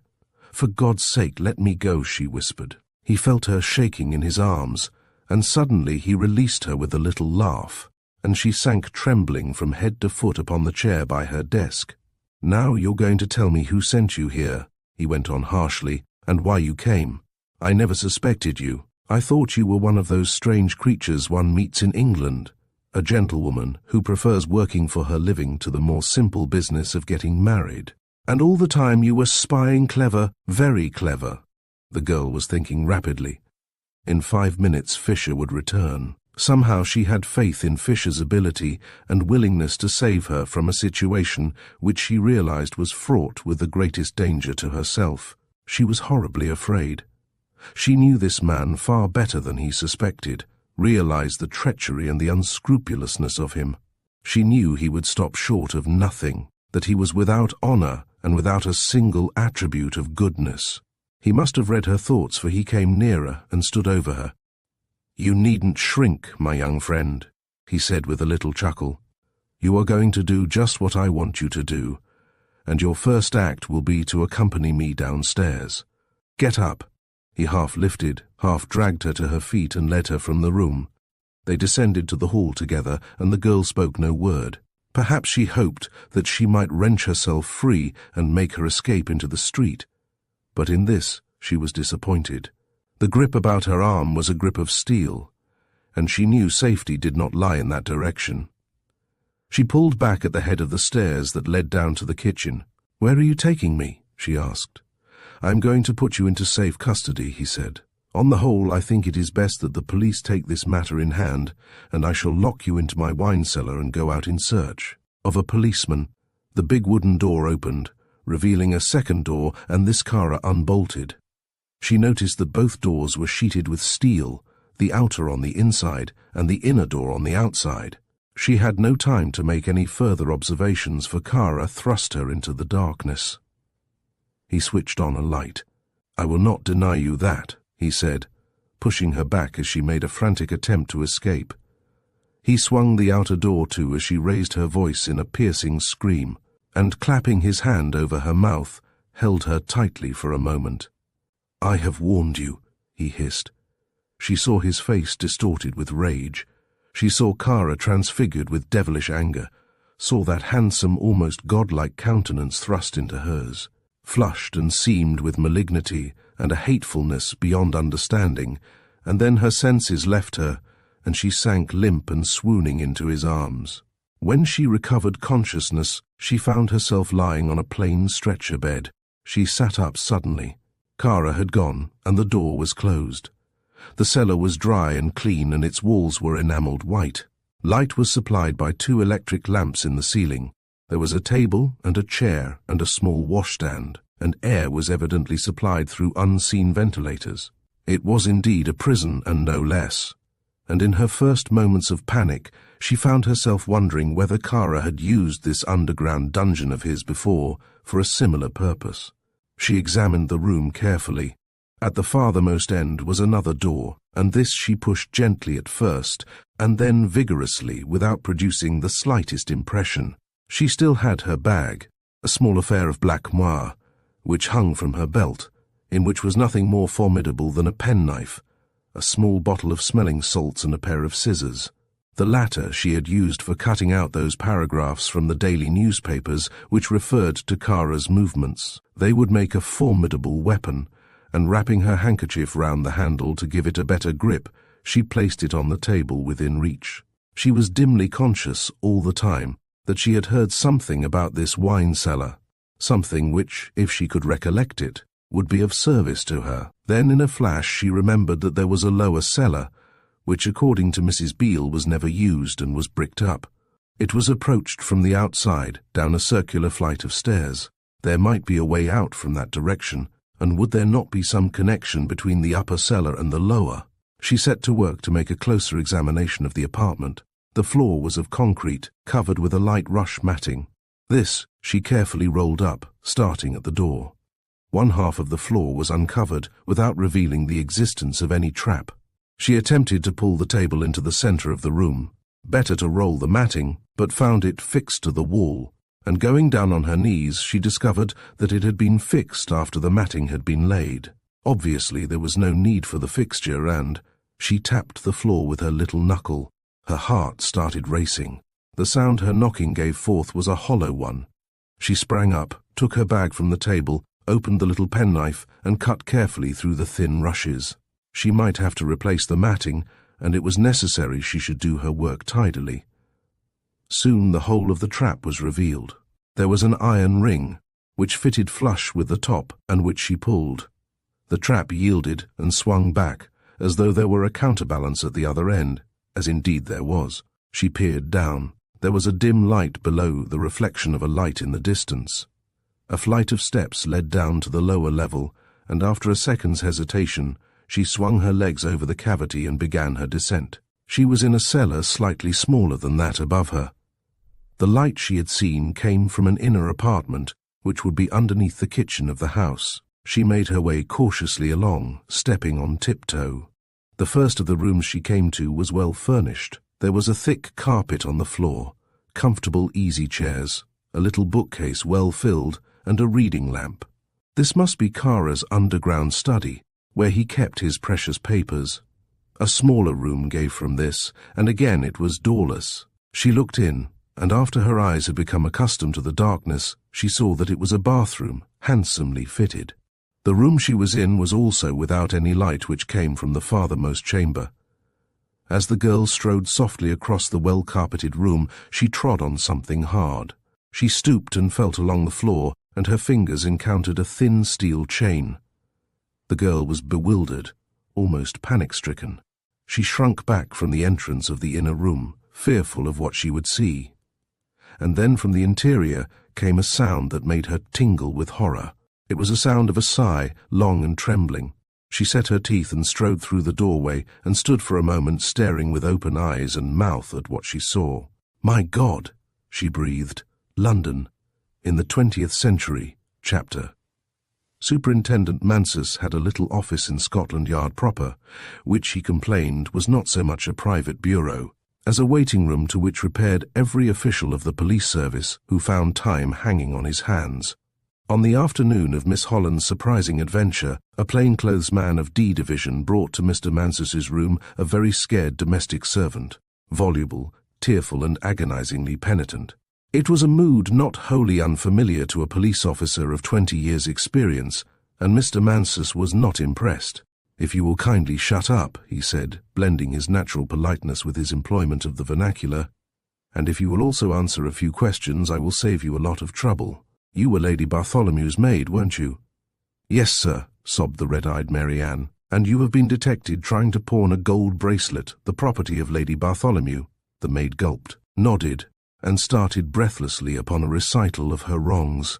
"Yes, sir, but she practically gave it to me, sir, and I haven't had my wages for 2 months, sir, and she can give that foreigner thousands and thousands of pounds at a time, sir, but her poor servants she can't pay, no, she can't. And if Sir William knew especially about my lady's cards and about the snuff-box, what would he think, I wonder? And I'm going to have my rights. For if she can pay thousands to a swell like Mr. Kara, she can pay me and—" Mansus jerked his head. "Take her down to the cells," he said briefly, and they led her away, a wailing, woeful figure of amateur larcenist. In 3 minutes Mansus was with TX and had reduced the girl's incoherence to something like order. "This is important," said TX. "Produce the Abigail." Asked the puzzled officer. "The skivvy slavey hired help get busy," said TX impatiently. They brought her to TX in a condition bordering upon collapse. "Get her a cup of tea," said the wise chief. "Sit down, Mary Ann, and forget all your troubles." "Oh, sir, I've never been in this position before," she began as she flopped into the chair they put for her. "Then you've had a very tiring time," said TX. "Now listen, I've been respectable." "Forget it," said TX wearily. "Listen, if you'll tell me the whole truth about Lady Bartholomew and the money she paid to Mr. Kara, £2,000, 2 separate thousand, and by all accounts. If you will tell me the truth, I'll compound a felony and let you go free." It was a long time before he could prevail upon her to clear her speech of the ego which insisted upon intruding. There were gaps in her narrative which he bridged. In the main, it was a believable story. Lady Bartholomew had lost money and had borrowed from Kara. She had given as security the snuff-box presented to her husband's father, a doctor, by one of the Tsars for services rendered, and was all blue enamel and gold and foreign words in diamonds. On the question of the amount Lady Bartholomew had borrowed, Abigail was very vague. All that she knew was that my lady had paid back £2,000, and that she was still very distressed, in a fit, was the phrase the girl used, because apparently Kara refused to restore the box. There had evidently been terrible scenes in the Bartholomew menage, hysterics and what not, the principal breakdown having occurred when Belinda Mary came home from school in France. "Miss Bartholomew is home then. Where is she?" asked TX. Here the girl was more vague than ever. She thought the young lady had gone back again. Anyway, Miss Belinda had been very much upset. Miss Belinda had seen Dr. Williams and advised that her mother should go away for a change. "Miss Belinda seems to be a precocious young person," said TX. "Did she by any chance see Mr. Kara?" "Oh, no," explained the girl. "Miss Belinda was above that sort of person. Miss Belinda was a lady, if ever there was one." "And how old is this interesting young woman?" asked TX curiously. "She is 19, said the girl, and the commissioner, who had pictured Belinda in short plaid frocks and long pigtails, and had moreover visualized her as a freckled little girl with thin legs and snub nose, was abashed. He delivered a short lecture on the sacred rights of property. paid the girl the 3 months' wages which were due to her. He had no doubt as to the legality of her claim, and dismissed her with instructions to go back to the house, pack her box, and clear out. After the girl had gone, TX sat down to consider the position. He might see Kara, and since Kara had expressed his contrition and was probably in a more humble state of mind, he might make reparation. Then again he might not. Mansus was waiting, and TX walked back with him to his little office. "I hardly know what to make of it," he said in despair. "If you can give me Kara's motive, sir, I can give you a solution," said Mansus. TX shook his head. "That is exactly what I am unable to give you," he said. He perched himself on Mansus's desk and lit a cigar. "I have a good mind to go round and see him," he said after a while. "Why not telephone to him?" asked Mansus. "There is his phone straight into his boudoir." He pointed to a small telephone in a corner of the room. "Oh, he persuaded the commissioner to run the wire, did he?" said TX, interested, and walked over to the telephone. He fingered the receiver for a little while and was about to take it off, but changed his mind. "I think not," he said. "I'll go round and see him tomorrow. I don't hope to succeed in extracting the confidence in the case of Lady Bartholomew, which he denied me over poor Lexman. I suppose you'll never give up hope of seeing Mr. Lexman again," smiled Mansus, busily arranging a new blotting pad. Before TX could answer, there came a knock at the door, and a uniformed policeman entered. He saluted TX. "They've just sent an urgent letter across from your office, sir." "I said I thought you were here." He handed the missive to the commissioner. TX took it and glanced at the typewritten address. It was marked urgent and by hand. He took up the thin steel paper knife from the desk and slit open the envelope. The letter consisted of 3 or 4 pages of manuscript, and, unlike the envelope, it was handwritten. "My dear TX," it began, and the handwriting was familiar. Mansus, watching the commissioner, saw the puzzled frown gather on his superior's forehead, saw the eyebrows arch and the mouth open in astonishment, saw him hastily turn to the last page to read the signature, and then, "Howling apples!" gasped TX. "It's from John Lexman!" His hand shook as he turned the closely written pages. The letter was dated that afternoon. There was no other address than London. "My dear TX," it began, "I do not doubt that this letter will give you a little shock, because most of my friends will have believed that I am gone beyond return. Fortunately or unfortunately, that is not so. For myself I could wish, but I am not going to take a very gloomy view, since I am genuinely pleased at the thought that I shall be meeting you again. Forgive this letter if it is incoherent, but I have only this moment returned, and am writing at the Charing Cross Hotel. I am not staying here, but I will let you have my address later. The crossing has been a very severe one, so you must forgive me if my letter sounds a little disjointed. You will be sorry to hear that my dear wife is dead. She died abroad about 6 months ago. I do not wish to talk very much about it, so you will forgive me if I do not tell you any more. My principal object in writing to you at the moment is an official one. I suppose I am still amenable to punishment, and I have decided to surrender myself to the authorities tonight. You used to have a most excellent assistant in Superintendent Mansus, and if it is convenient to you, as I hope it will be, I will report myself to him at any rate, my dear TX, I do not wish to mix you up in my affairs, and if you will let me do this business through Mansus, I shall be very much obliged to you. I know there is no great punishment awaiting me, because my pardon was apparently signed on the night before my escape. I shall not have much to tell you, because there is not much in the past 2 years that I would care to recall. We endured a great deal of unhappiness, and death was very merciful when it took my beloved from me. Do you ever see Kara in these days? Will you tell Mansus to expect me at between 10 and 1:30, and if he will give instructions to the officer on duty in the hall, I will come straight up to his room. With affectionate regards, my dear fellow, I am, yours sincerely, John Lexman.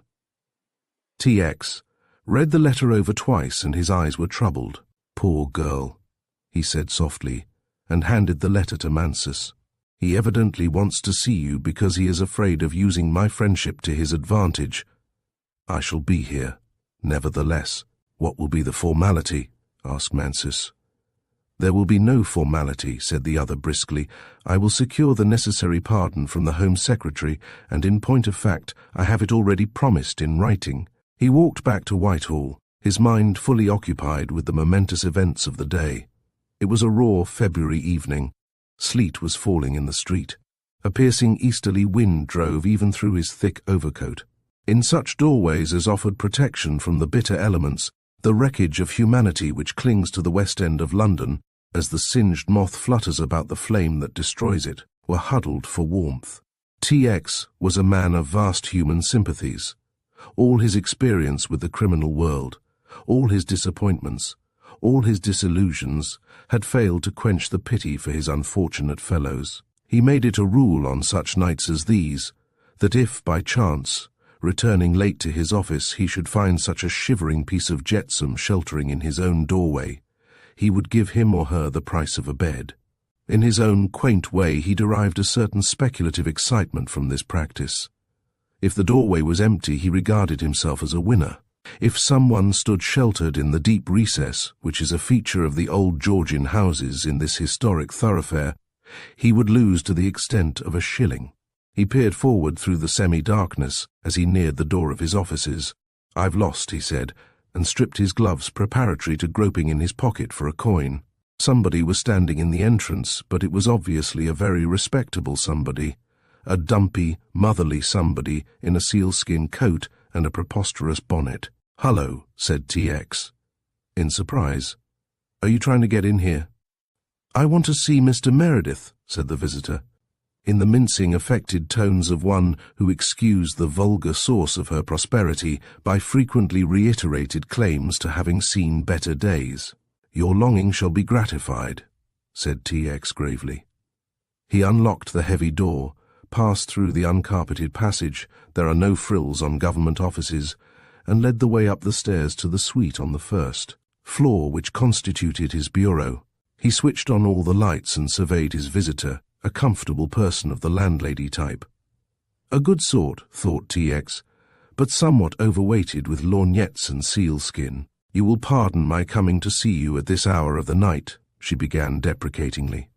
"But as my dear father used to say, hopi soit qui mal y pense." "Your dear father being in the garter business?" suggested T.X. humorously. "Won't you sit down, Mrs. Castley?" beamed the lady as she seated herself. "He was in the paper-hanging business, but needs must when the devil drives, as the saying goes." "What particular devil is driving you, Mrs. Castley?" asked T.X., somewhat at a loss to understand the object of this visit. "I may be doing wrong," began the lady, pursing her lips, "and two blacks will never make a white. And all that glitters is not gold," suggested T.X., a little wearily. "Will you please tell me your business, Mrs. Castley? I am a very hungry man." "Well, it's like this, sir," said Mrs. Castley, dropping her erudition and coming down to bedrock homeliness.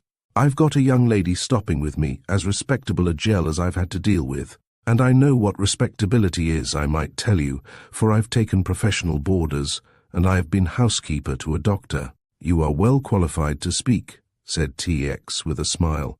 "And what about this particular young lady of yours? By the way, what is your address?" "A Marylebone Road," said the lady. T.X. sat up. "Yes," he said quickly. "What about your young lady?"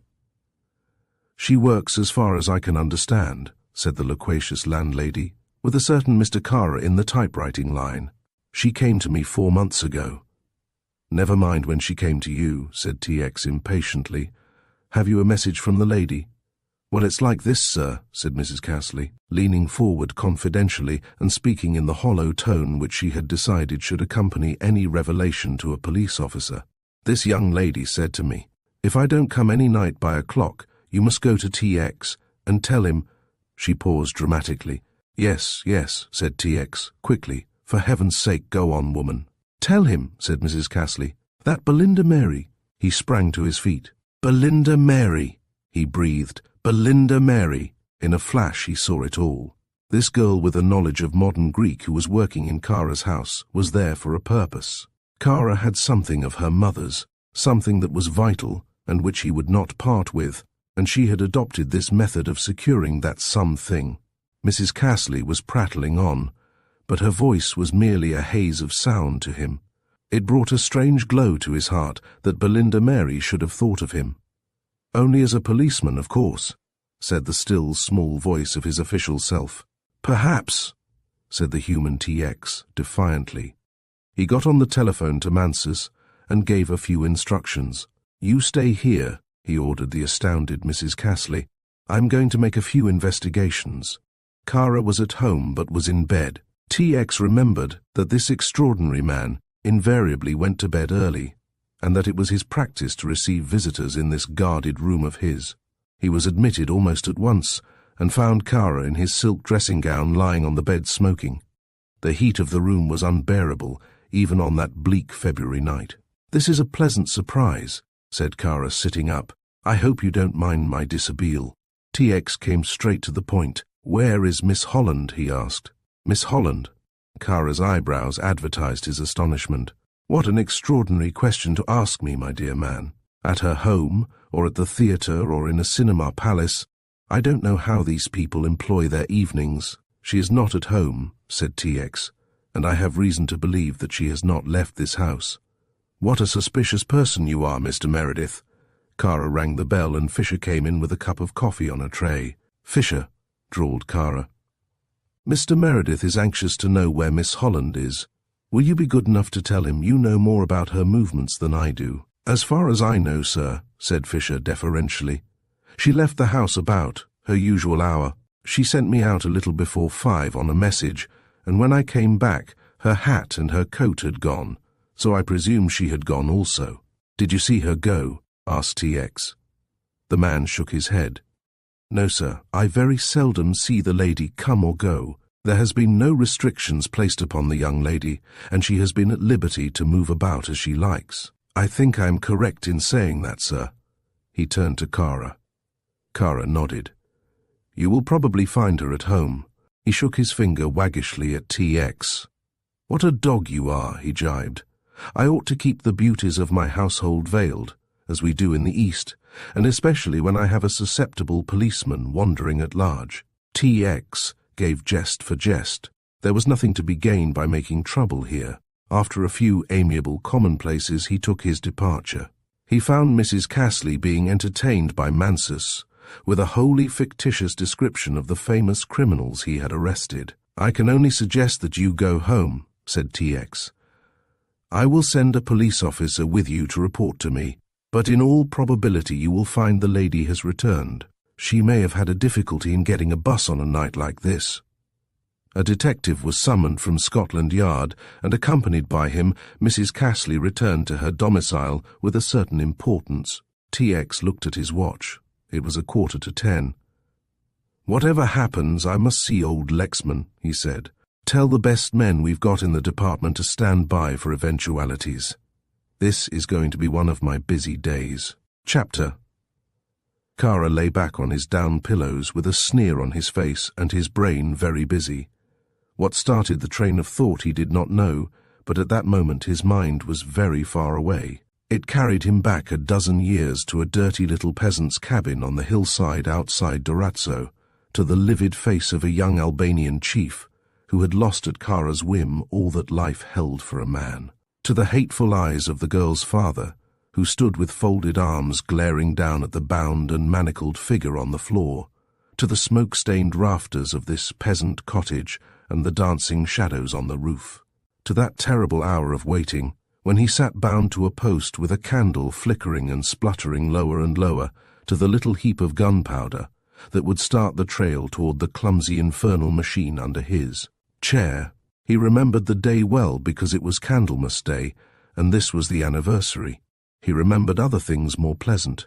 The beat of hoofs on the rocky roadway, the crash of the door falling in when the Turkish gendarmes had battered away to his rescue. He remembered with a savage joy the spectacle of his would-be assassins twitching and struggling on the gallows at Pescara, and he heard the faint tinkle of the front door bell.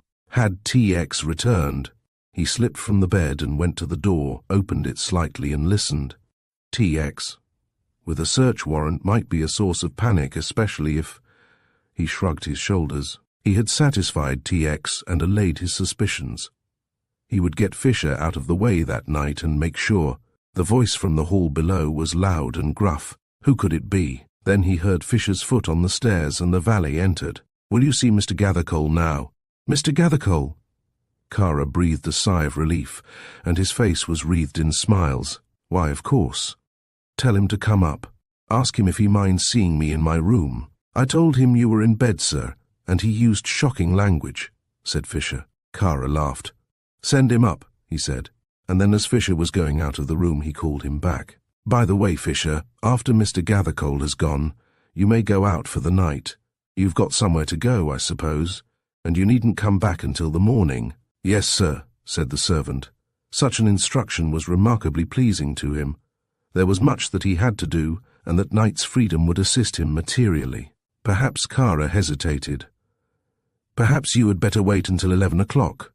Bring me up some sandwiches and a large glass of milk, or better still, place them on a plate in the hall." "Very good, sir," said the man and withdrew, down below. That grotesque figure with his shiny hat and his ragged beard was walking up and down the tessellated hallway, muttering to himself and staring at the various objects in the hall with a certain amused antagonism. "Mr. Kara will see you, sir," said Fisher. "Oh," said the other, glaring at the unoffending Fisher. "That's very good of him. Very good of this person to see a scholar and a gentleman who has been about his dirty business for 3 years, grown grey in his service. Do you understand that, my man?" "Yes, sir," said Fisher. "Look here." The man thrust out his face. "Do you see those grey hairs in my beard?" The embarrassed Fisher grinned. "Is it grey?" challenged the visitor with a roar. "Yes, sir," said the valet hastily. "Is it real grey?" insisted the visitor. "Pull one out and see." The startled Fisher drew back with an apologetic smile. "I couldn't think of doing a thing like that, sir." "Oh, you couldn't," sneered the visitor. "Then lead on." Fisher showed the way up the stairs. This time the traveller carried no books. His left arm hung limply by his side, and Fisher privately gathered that the hand had got loose from the detaining pocket without its owner being aware of the fact. He pushed open the door and announced, "Mr. Gathercole," and Kara came forward with a smile to meet his agent, who, with top hat still on the top of his head and his overcoat dangling about his heels, must have made a remarkable picture. Fisher closed the door behind them and returned to his duties in the hall below. 10 minutes later, he heard the door opened, and the booming voice of the stranger came down to him. Fisher went up the stairs to meet him, and found him addressing the occupant of the room in his own eccentric fashion. "No more Patagonia," he roared. "No more Tierra del Fuego." He paused. "Certainly."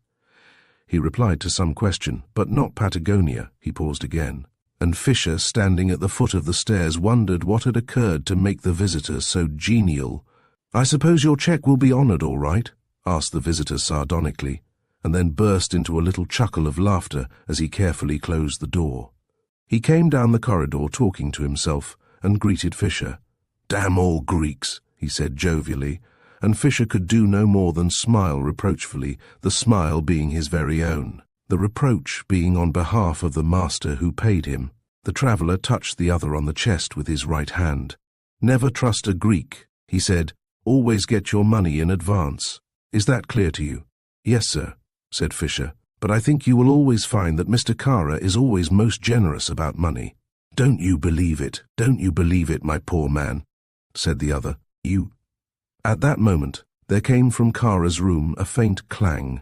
"What's that?" asked the visitor, a little startled. "Mr. Kara's put down his steel latch," said Fisher with a smile, "which means that he is not to be disturbed until—" He looked at his watch. "Until 11 o'clock, at any rate." "He's a funk," snapped the other. "A beastly funk." He stamped down the stairs as though testing the weight of every tread, opened the front door without assistance, slammed it behind him and disappeared into the night. Fisher, his hands in his pockets, looked after the departing stranger, nodding his head in reprobation. "You're a queer old devil," he said, and looked at his watch again. It wanted 5 minutes to 10. Chapter. "If you would care to come in, sir, I'm sure Lexman would be glad to see you," said TX. "It's very kind of you to take an interest in the matter." The Chief Commissioner of Police growled something about being paid to take an interest in everybody, and strolled with TX down one of the apparently endless corridors of Scotland Yard. "You won't have any bother about the pardon," he said. "I was dining tonight with old man Bartholomew, and he will fix that up in the morning." "There will be no necessity to detain Lexman in custody?" asked TX. The chief shook his head. "None whatever," he said. There was a pause, then, "By the way, did Bartholomew mention Belinda Mary?" The white-haired chief looked round in astonishment. "And who the devil is Belinda Mary?" he asked. TX went red. "Belinda Mary," he said a little quickly, "is Bartholomew's daughter." "By Jove," said the commissioner, "now you mention it, she is still in France." "Oh, is she?" said TX. Innocently, and in his heart of hearts he wished most fervently that she was. They came to the room which Mansus occupied, and found that admirable man waiting. Wherever policemen meet, their conversation naturally drifts to shop, and in 2 minutes the three were discussing, with some animation and much difference of opinion as far as TX was concerned, a series of frauds which had been perpetrated in the Midlands and which have nothing to do with this story. "Your friend is late," said the chief commissioner. "There he is," cried TX, springing up. He heard a familiar footstep on the flagged corridor and sprung out of the room to meet the newcomer. For a moment he stood wringing the hand of this grave man, his heart too full for words. "My dear chap," he said at last, "you don't know how glad I am to see you." John Lexman said nothing. Then, "I am sorry to bring you into this business, TX, he said quietly. "Nonsense," said the other. "Come in and see the chief." He took John by the arm and led him into the superintendent's room. There was a change in John Lexman, a subtle shifting of balance which was not readily discoverable. His face was older, the mobile mouth a little more grimly set, the eyes more deeply lined. He was in evening dress and looked, as TX thought, a typical, clean English gentleman, such an one as any self-respecting valet would be proud to say he had turned out. TX, looking at him carefully, could see no great change, save that down one side of his smooth-shaven cheek ran the scar of an old wound, which could not have been much more than superficial. "I must apologize for this kit," said John, taking off his overcoat and laying it across the back of a chair. "But the fact is I was so bored this evening that I had to do something to pass the time away. So I dressed and went to the theatre and was more bored than ever." TX noticed that he did not smile, and that when he spoke it was slowly and carefully, as though he were weighing the value of every word. "Now," he went on, "I have come to deliver myself into your hands." "I suppose you have not seen Kara," said TX. "I have no desire to see Kara," was the short reply. "Well, Mr. Lexman," broke in the chief, "I don't think you are going to have any difficulty about your escape. By the way, I suppose it was by aeroplane." Lexman nodded. "And you had an assistant?" Again Lexman nodded. "Unless you press me, I would rather not discuss the matter for some little time, Sir George," he said. "There is much that will happen before the full story of my escape is made known." Sir George nodded. "We will leave it at that," he said cheerily. "And now I hope you have come back to delight us all with one of your wonderful plots." "For the time being I have done with wonderful plots," said John Lexman, in that even, deliberate tone of his. "I hope to leave London next week for New York and take up such of the threads of life as remain. The greater thread has gone." The chief commissioner understood. The silence which followed was broken by the loud and insistent ringing of the telephone bell.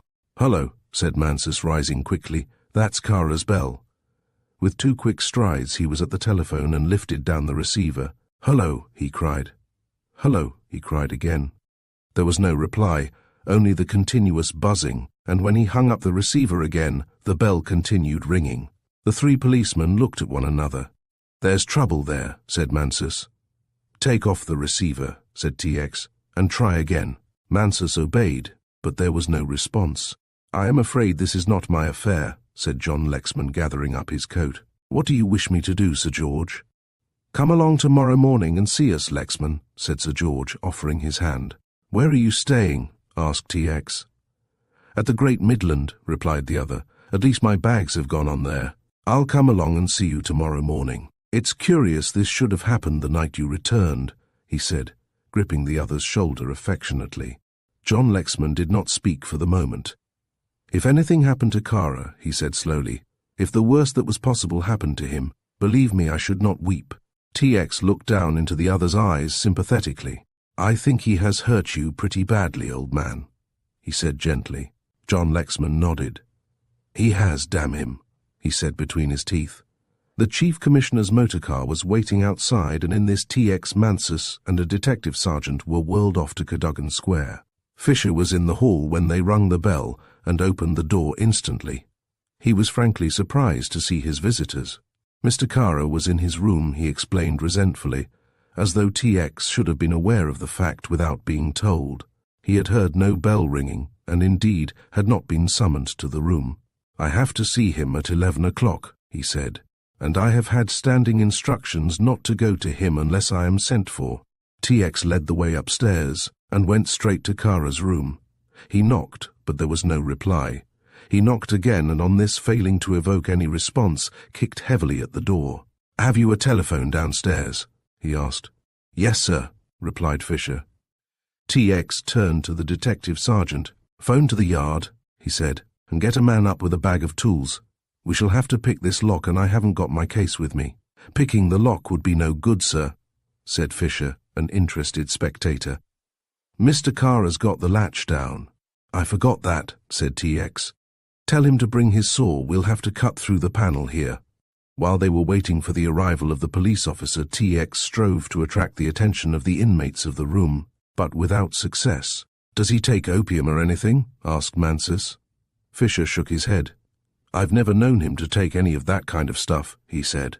TX made a rapid survey of the other rooms on that floor. The room next to Kara's was the library. Beyond that was a dressing room which, according to Fisher, Miss Holland had used. And at the farthermost end of the corridor was the dining room. Facing the dining room was a small service lift, and by its side a storeroom in which were a number of trunks, including a very large one smothered in injunctions in 3 different languages to handle with care. There was nothing else of interest on this floor, and the upper and lower floors could wait. In a quarter of an hour the carpenter had arrived from Scotland Yard, and had bored a hole in the rosewood panel of Kara's room, and was busily applying his slender saw. Through the hole he cut TX, could see no more than that the room was in darkness save for the glow of a blazing fire. He inserted his hand, groped for the knob of the steel latch, which he had remarked on his previous visit to the room, lifted it, and the door swung open. Keep outside, everybody, he ordered. He felt for the switch of the electric, found it, and instantly the room was flooded with light. The bed was hidden by the open door. TX took one stride into the room and saw enough. Kara was lying half on and half off the bed. He was quite dead, and the blood-stained patch above his heart told its own story. TX stood looking down at him, saw the frozen horror on the dead man's face, then drew his eyes away and slowly surveyed the room. There, in the middle of the carpet, he found his clue, a bent and twisted little candle such as you find on children's Christmas trees. Chapter. It was Mansus who found the second candle, a stouter affair. It lay underneath the bed. The telephone, which stood on a fairly large-sized table by the side of the bed, was overturned, and the receiver was on the floor. By its side were 2 books, one being The Balkan Question by Villari, and the other Travels and Politics in the Near East by Miller. With them was a long ivory paper knife. There was nothing else on the bedside table save a silver cigarette box. TX drew on a pair of gloves and examined the bright surface for fingerprints, but a superficial view revealed no such clue. Open the window, said TX. The heat here is intolerable. Be very careful, Mansus. By the way, is the window fastened? Very well fastened, said the superintendent after a careful scrutiny. He pushed back the fastenings, lifted the window, and as he did, a harsh bell rang in the basement. That is the burglar alarm, I suppose, said TX. Go down and stop that bell. He addressed Fisher, who stood with a troubled face at the door. When he had disappeared, TX gave a significant glance to one of the waiting officers, and the man sauntered after the valet. Fisher stopped the bell and came back to the hall and stood before the hall fire, a very troubled man. Near the fire was a big oaken writing table, and on this there lay a small envelope which he did not remember having seen before, though it might have been there for some time. for he had spent a greater portion of the evening in the kitchen with the cook. He picked up the envelope and, with a start, recognized that it was addressed to himself. He opened it and took out a card. There were only a few words written upon it, but they were sufficient to banish all the color from his face and set his hands shaking. He took the envelope and card and flung them into the fire. It so happened that, at that moment, Mansus had called from upstairs, and the officer, who had been told off to keep the valet under observation, ran up in answer to the summons. For a moment Fisher hesitated, then, hatless and coatless as he was, he crept to the door, opened it, leaving it ajar behind him, and darting down the steps, ran like a hare from the house. The doctor, who came a little later, was cautious as to the hour of death. "If you got your telephone message at, as you say, that was probably the hour he was killed," he said. "I could not tell within half an hour. Obviously the man who killed him gripped his throat with his left hand, there are the bruises on his neck, and stabbed him with the right." It was at this time that the disappearance of Fisher was noticed, but the cross-examination of the terrified Mrs. Beale removed any doubt that T.X. had as to the man's guilt. "You had better send out an all-stations message and pull him in," said T.X. "He was with the cook from the moment the visitor left until a few minutes before we rang. Besides which, it is obviously impossible for anybody to have got into this room or out again. Have you searched the dead man?" Mansus produced a tray on which Kara's belongings had been disposed. The ordinary keys Mrs. Beale was able to identify. There were one or two which were beyond her. T.X. recognized one of these as the key of the safe, but two smaller keys baffled him not a little, and Mrs. Beale was at first unable to assist him. "The only thing I can think of, sir," she said, "is the wine cellar." "The wine cellar," said T.X. slowly. "That must be—" He stopped. The greater tragedy of the evening, with all its mystifying aspects, had not banished from his mind the thought of the girl, that Belinda Mary, who had called upon him in her hour of danger as he divined. Perhaps he descended into the kitchen and was brought face to face with the unpainted door. "It looks more like a prison than a wine cellar," he said. "That's what I've always thought, sir," said Mrs. Beale, "and sometimes I've had a horrible feeling of fear." He cut short her loquacity by inserting one of the keys in the lock. It did not turn, but he had more success with the second. The lock snapped back easily, and he pulled the door back. He found the inner door bolted, top and bottom. The bolts slipped back in their well-oiled sockets without any effort. Evidently Kara used this place pretty frequently, thought T.X. He pushed the door open and stopped with an exclamation of surprise. The cellar apartment was brilliantly lit, but it was unoccupied. "This beats the band," said T.X. He saw something on the table and lifted it up. It was a pair of long-bladed scissors, and about the handle was wound a handkerchief. It was not this fact which startled him, but that the scissors' blades were dappled with blood, and blood too was on the handkerchief. He unwound the flimsy piece of cambric and stared at the monogram B.M.B. He looked around. Nobody had seen the weapon, and he dropped it in his overcoat pocket, and walked from the cellar to the kitchen, where Mrs. Beale and Mansus awaited him. "There is a lower cellar, is there not?" he asked in a strained voice. "That was bricked up when Mr. Kara took the house," explained the woman. "There is nothing more to look for here," he said. He walked slowly up the stairs to the library, his mind in a whirl. That he, an accredited officer of police, sworn to the business of criminal detection, should attempt to screen one who was conceivably a criminal was inexplicable. But if the girl had committed this crime, how had she reached Kara's room, and why had she returned to the locked cellar? He sent for Mrs. Beale to interrogate her. She had heard nothing, and she had been in the kitchen all the evening. One fact she did reveal, however, that Fisher had gone from the kitchen and had been absent a quarter of an hour and had returned a little agitated. "Stay here," said T.X., and went down again to the cellar to make a further search.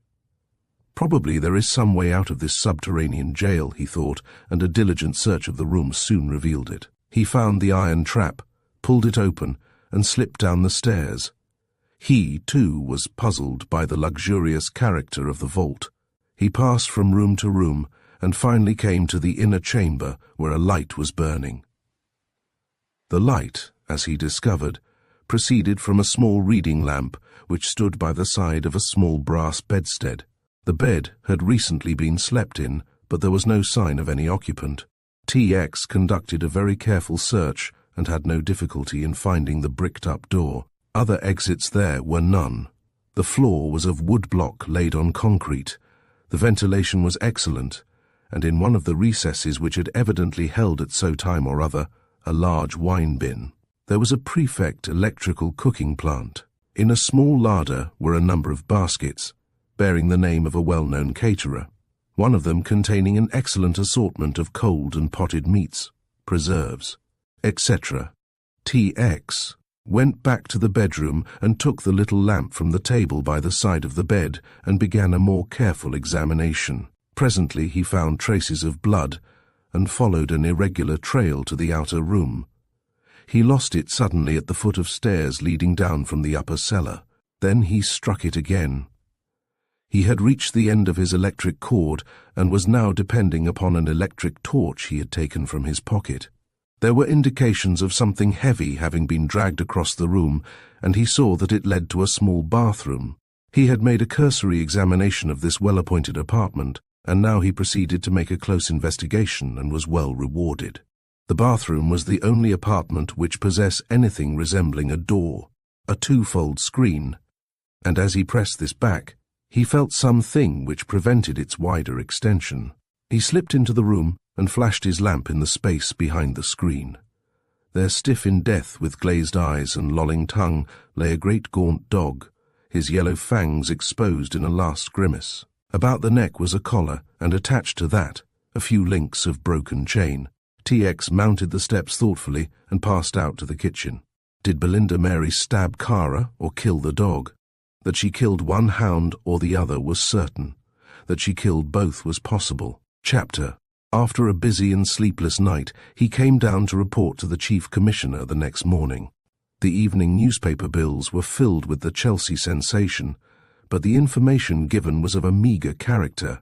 Since Fisher had disappeared, many of the details which could have been secured by the enterprising pressman were missing. There was no reference to the visit of Mr. Gathercole, and in self-defence the press had fallen back upon a statement, which at an earlier period had crept into the newspapers in one of those chatty paragraphs, which begin, "I saw my friend Kara at Giros," and end with a brief but inaccurate summary of his hobbies. The paragraph had been to the effect that Mr. Kara had been in fear of his life for some time, as a result of a blood feud which existed between himself and another Albanian family. Small wonder, therefore, the murder was everywhere referred to as the political crime of the century. "So far," reported TX, to his superior, "I have been unable to trace either Gathercole or the valet. The only thing we know about Gathercole is that he sent his article to the Times with his card. The servants of his club are very vague as to his whereabouts.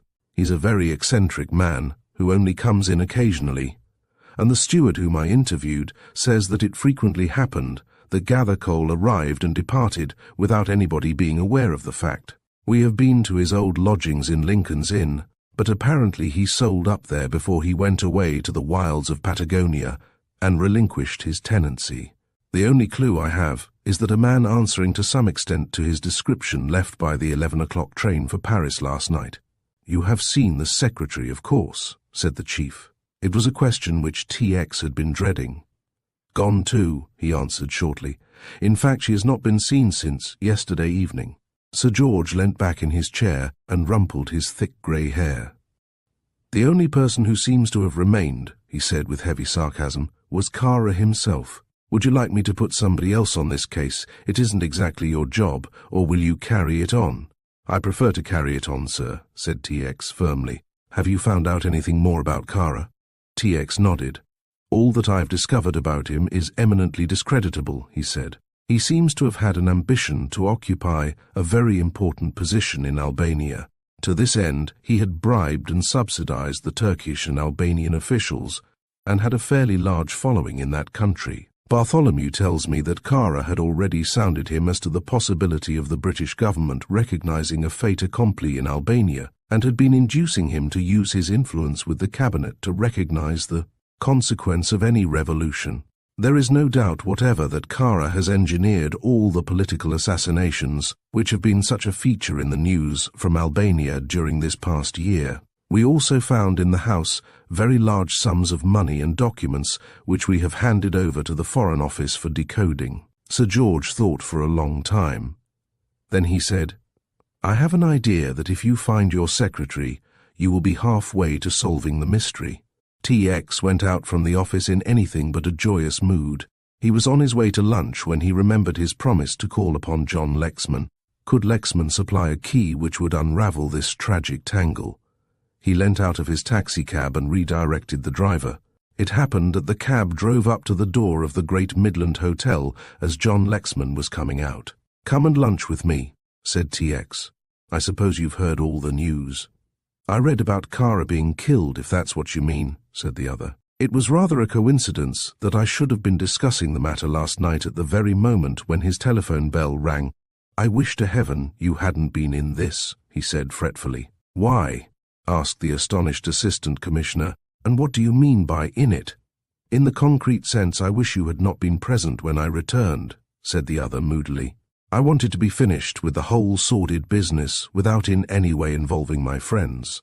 "I think you are too sensitive," laughed the other, clapping him on the shoulder. "I want you to unburden yourself to me, my dear chap, and tell me anything you can that will help me to clear up this mystery." John Lexman looked straight ahead with a worried frown. "I would do almost anything for you, TX, he said quietly, "the more so since I know how good you were to Grace, but I can't help you in this matter. I hated Kara living. I hate him dead," he cried, and there was a passion in his voice which was unmistakable. He was the vilest thing that ever drew the breath of life. There was no villainy too despicable, no cruelty so horrid, but that he gloried in it. If ever the devil were incarnate on earth, he took the shape and the form of Remington Kara. He died too merciful a death by all accounts, but if there is a God, this man will suffer for his crimes in hell through all eternity. TX looked at him in astonishment. The hate in the man's face took his breath away. Never before had he experienced or witnessed such a vehemence of loathing. "What did Kara do to you?" he demanded. The other looked out of the window. "I am sorry," he said in a milder tone. "That is my weakness. Some day I will tell you the whole story, but for the moment it were better that it were not told. I will tell you this." He turned round and faced the detective squarely. "Kara tortured and killed my wife." TX said no more. Halfway through lunch he returned indirectly to the subject. "Do you know Gathercole?" he asked. TX nodded. "I think you asked me that question once before, or perhaps it was somebody else." "Yes, I know him, rather an eccentric man with an artificial arm." "That's the cove," said TX, with a little sigh. "He's one of the few men I want to meet just now." "Why?" "Because he was apparently the last man to see Kara alive." John Lexman looked at the other with an impatient jerk of his shoulders. "You don't suspect Gathercole, do you?" he asked. "Hardly," said the other dryly. "In the first place, the man that committed this murder had two hands and needed them both. No, I only want to ask that gentleman the subject of his conversation. I also want to know who was in the room with Kara when Gathercole went in." said John Lexman. "Even if I found who the third person was, I am still puzzled as to how they got out and fastened the heavy latch behind them. Now, in the old days, Lexman," he said good-humouredly, "you would have made a fine mystery story out of this. How would you have made your man escape?" Lexman thought for a while. "Have you examined the safe?" he asked. "Yes," said the other. "Was there very much in it?" TX looked at him in astonishment. "Just the ordinary books and things. Why do you ask?" "Suppose there were two doors to that safe, one on the outside of the room and one on the inside. Would it be possible to pass through the safe and go down the wall?" "I have thought of that," said TX. "Of course," said Lexman, leaning back and toying with a salt spoon. "In writing a story where one hasn't got to deal with the absolute possibilities, one could always have made Kara have a safe of that character in order to make his escape in the event of danger. He might keep a rope ladder stored inside, open the back door, throw out his ladder to a friend, and by some trick arrangement could detach the ladder and allow the door to swing to again." "A very ingenious idea," said TX. "But unfortunately it doesn't work in this case. I have seen the makers of the safe, and there is nothing very eccentric about it except the fact that it is mounted as it is. Can you offer another suggestion? John Lexman thought again. I will not suggest trapdoors or secret panels or anything so banal, he said, nor mysterious springs in the wall which, when touched, reveal secret staircases. He smiled slightly. In my early days, I must confess, I was rather keen upon that sort of thing, but age has brought experience, and I have discovered the impossibility of bringing an architect to one's way of thinking even, in so commonplace a matter as the position of a scullery. It would be much more difficult to induce him to construct a house with double walls and secret chambers. TX waited patiently. There is a possibility, of course, said Lexman slowly, that the steel latch may have been raised by somebody outside by some ingenious magnetic arrangement and lowered in a similar manner. I have thought about it, said TX triumphantly, and I have made the most elaborate tests only this morning. It is quite impossible to raise the steel latch because, once it is dropped, it cannot be raised again, except by means of the knob, the pulling of which releases the catch which holds the bar securely in its place. Try another one, John. John Lexman threw back his head in a noiseless laugh. Why I should be helping you to discover the murderer of Kara is beyond my understanding, he said, but I will give you another theory. At the same time, warning you that I may be putting you off the track. For God knows I have more reason to murder Kara than any man in the world. He thought a while. The chimney was of course impossible. There was a big fire burning in the grate, explained TX, so big indeed that the room was stifling. John Lexman nodded. That was Kara's way, he said. As a matter of fact, I know the suggestion about magnetism in the steel bar was impossible, because I was friendly with Kara when he had that bar put in and pretty well know the mechanism, although I had forgotten it for the moment. What is your own theory, by the way? TX pursed his lips. My theory isn't very clearly formed, he said cautiously, but so far as it goes, it is that Kara was lying on the bed, probably reading one of the books which were found by the bedside when his assailant suddenly came upon him. Kara seized the telephone to call for assistance and was promptly killed. Again there was silence. That is a theory, said John Lexman, with his curious deliberation of speech. But as I say, I refuse to be definite. Have you found the weapon? TX shook his head. Were there any peculiar features about the room which astonished you, and which you have not told me? TX hesitated. There were 2 candles, he said, one in the middle of the room and one under the bed. That in the middle of the room was a small Christmas candle. The one under the bed was the ordinary candle of commerce, evidently roughly cut and probably cut in the room. We found traces of candle chips on the floor, and it is evident to me that the portion which was cut off was thrown into the fire, for here again we have a trace of grease. Lexman nodded. Anything further? He asked. The smaller candle was twisted into a sort of corkscrew shape. The clue of the twisted candle, mused John Lexman. That's a very good title. Kara hated candles. Why? Lexman leant back in his chair, selected a cigarette from a silver case. In my wanderings, he said, I have been to many strange places. I have been to the country which you probably do not know, and which the traveller who writes books about countries seldom visits. There are queer little villages perched on the spurs of the bleakest hills you ever saw. I have lived with communities which acknowledge no king and no government. These have their laws handed down to them from father to son. It is a nation without a written language. They administer their laws rigidly and drastically. The punishments they award are cruel, inhuman. I have seen the woman taken in adultery stoned to death as in the best biblical traditions. And I have seen the thief blinded.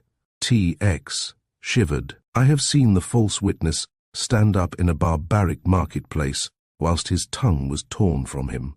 Sometimes the Turks or the piebald governments of the state sent down a few gendarmes and tried a sort of sporadic administration of the country. It usually ended in the representative of the law lapsing into barbarism, or else disappearing from the face of the earth, with a whole community of murderers eager to testify, with singular unanimity, to the fact that he had either committed suicide or had gone off with the wife of one of the townsmen. In some of these communities, the candle plays a big part. It is not the candle of commerce as you know it, but a dip made from mutton fat. Strap 3 between the fingers of your hands and keep the hand rigid with 2 flat pieces of wood. Then let the candles burn down lower and lower. Can you imagine? Or set a candle in a gunpowder trail and lead the trail to a well-oiled heap of shavings thoughtfully heaped about your naked feet. Or a candle fixed to the shaved head of a man. There are hundreds of variations, and the candle plays a part in all of them. I don't know which Kara had cause to hate the worst, but I know 1 or 2 that he has employed. Was he as bad as that? Asked TX. John Lexman laughed. You don't know how bad he was, he said. Towards the end of the luncheon, the waiter brought a note in to TX, which had been sent on from his office. Dear Mr. Meredith, in answer to your inquiry, I believe my daughter is in London, but I did not know it until this morning. My banker informs me that my daughter called at the bank this morning and drew a considerable sum of money from her private account, but where she has gone and what she is doing with the money I do not know. I need hardly tell you that I am very worried about this matter, and I should be glad if you could explain what it is all about. It was signed William Bartholomew. TX groaned. If I had only had the sense to go to the bank this morning, I should have seen her, he said. I'm going to lose my job over this. The other looked troubled. You don't seriously mean that? Not exactly, smiled TX, but I don't think the chief is very pleased with me just now. You see, I have butted into this business without any authority. It isn't exactly in my department. But you have not given me your theory about the candles. I have no theory to offer, said the other, folding up his serviette. The candles suggest a typical Albanian murder. I do not say that it was so. I merely say that by their presence they suggest a crime of this character. With this TX had to be content. If it were not his business to interest himself in commonplace murder, though this hardly fitted such a description, it was part of the peculiar function which his department exercised to restore to Lady Bartholomew a certain very elaborate snuff-box which he discovered in the safe. Letters had been found amongst his papers which made clear the part which Kara had played. Though he had not been a vulgar blackmailer, he had retained his hold, not only upon this particular property of Lady Bartholomew, but upon certain other articles which were discovered with no other object, apparently, than to compel influence from quarters likely to be of assistance to him in his schemes. The inquest on the murdered man which the Assistant Commissioner attended produced nothing in the shape of evidence, and the coroner's verdict of murder against some person or persons unknown was only to be expected. TX spent a very busy and a very tiring week tracing elusive clues which led him nowhere. He had a letter from John Lexman announcing the fact that he intended leaving for the United States. He had received a very good offer from a firm of magazine publishers in New York and was going out to take up the appointment. Meredith's plans were now in fair shape. He had decided upon the line of action he would take, and in the pursuance of this he interviewed his chief and the Minister of Justice. Yes, I have heard from my daughter, said that great man uncomfortably, and really she has placed me in a most embarrassing position. I cannot tell you, Mr. Meredith, exactly in what manner she has done this, but I can assure you she has. Can I see her letter or telegram? Asked TX. I am afraid that is impossible, said the other solemnly. She begged me to keep her communication very secret. I have written to my wife and asked her to come home. I feel the constant strain to which I am being subjected is more than human can endure. I suppose, said TX. Patiently, it is impossible for you to tell me to what address you have replied. To no address, answered the other and corrected himself hurriedly. That is to say, I only received the telegram, the message this morning, and there is no address to reply to. I see, said TX. That afternoon he instructed his secretary. I want a copy of all the agony advertisements in tomorrow's papers and in the last editions of the evening papers. Have them ready for me tomorrow morning when I come. They were waiting for him when he reached the office at 9 o'clock the next day, and he went through them carefully. Presently he found the message he was seeking. B.M. You place me awkward position. Very thoughtless. Have received package addressed to your mother which have placed in mother's sitting room. Cannot understand why you want me to go away weekend and give servants holiday, but have done so. Shall require very full explanation. Matter gone far enough. Father. This, said TX exultantly as he read the advertisement, is where I get busy. Chapter. February, as a rule, is not a month of fogs, but rather a month of tempestuous gales, of frosts and snowfalls, but the night of February 10th was one of calm and mist. It was not the typical London fog so dreaded by the foreigner, but one of those little patchy mists which smoke through the streets, now enshrouding and making the nearest object invisible, now clearing away to the finest diaphanous filament of pale grey. Sir William Bartholomew had a house in Portman Place, which is a wide thoroughfare, filled with solemn edifices of unlovely and forbidding exterior, but remarkably comfortable within. Shortly before 11, on the night of February th, a taxi drew up at the junction of Sussex Street and Portman Place, and a girl alighted. The fog at that moment was denser than usual, and she hesitated a moment before she left the shelter which the cab afforded. She gave the driver a few instructions and walked on with a firm step, turning abruptly and mounting the steps of number. Very quickly she inserted her key in the lock, pushed the door open and closed it behind her. She switched on the hall light. The house sounded hollow and deserted, a fact which afforded her considerable satisfaction. She turned the light out and found her way up the broad stairs to the first floor, paused for a moment to switch on another light which she knew would not be observable from the street outside, and mounted the second flight. Miss Belinda Mary Bartholomew congratulated herself upon the success of her scheme, and the only doubt that was in her mind now was whether the boudoir had been locked. But her father was rather careless in such matters, and Jacks the butler was one of those dear, silly old men who never locked anything, and, in consequence, faced every audit with a long face and a longer tale of the peculations of occasional servants. To her immense relief, the handle turned, and the door opened to her touch. Somebody had had the sense to pull down the blinds, and the curtains were drawn. She switched on the light with a sigh of relief. Her mother's writing table was covered with unopened letters, but she brushed these aside in her search for the little parcel. It was not there, and her heart sank.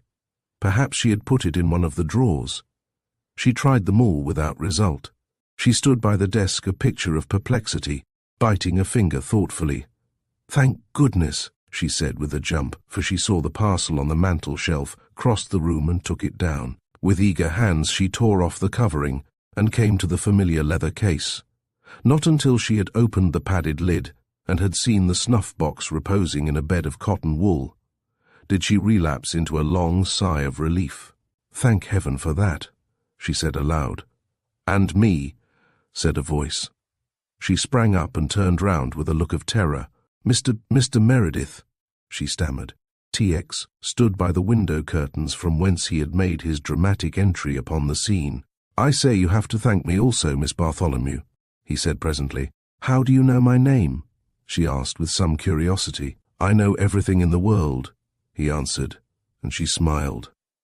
Suddenly her face went serious, and she demanded sharply, "Who sent you after me, Mr. Kara?" "Mr. Kara?" he repeated in wonder. "He threatened to send for the police," she went on rapidly, "and I told him he might do so. I didn't mind the police. It was Kara I was afraid of. You know what I went for. My mother's property."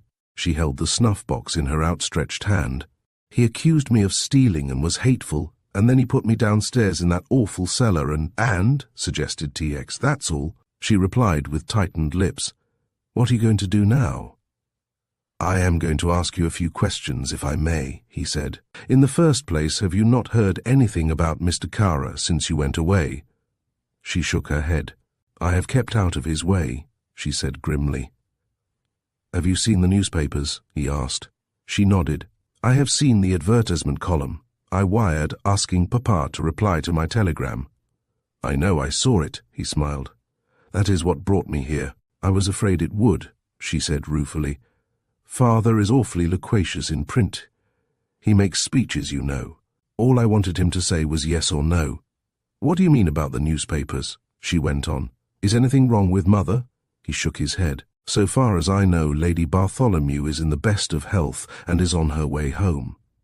"Then what do you mean by asking me about the newspapers?" she demanded. "Why should I see the newspapers? What is there for me to see?" "About Kara?" he suggested. She shook her head in bewilderment. "I know and want to know nothing about Kara. Why do you say this to me? Because, said TX slowly, on the night you disappeared from Cadogan Square, Remington Kara was murdered. Murdered, she gasped. He nodded. He was stabbed to the heart by some person or persons unknown. TX took his hand from his pocket and pulled something out which was wrapped in tissue paper. This he carefully removed, and the girl watched with fascinated gaze, and with an awful sense of apprehension. Presently the object was revealed. It was a pair of scissors, with the handle wrapped about with a small handkerchief dappled with brown stains. She took a step backward, raising her hands to her cheeks. "My scissors," she said huskily. "You won't think—" She stared up at him, fear and indignation struggling for mastery. "I don't think you committed the murder." He smiled. "If that's what you mean to ask me, but if anybody else found those scissors and had identified this handkerchief, you would have been in rather a fix, my young friend." She looked at the scissors and shuddered. "I did kill something," she said in a low voice. "An awful dog. I don't know how I did it, but the beastly thing jumped at me and I just stabbed him and killed him, and I am glad." She nodded many times and repeated, "I am glad. So I gather I found the dog, and now perhaps you'll explain why I didn't find you."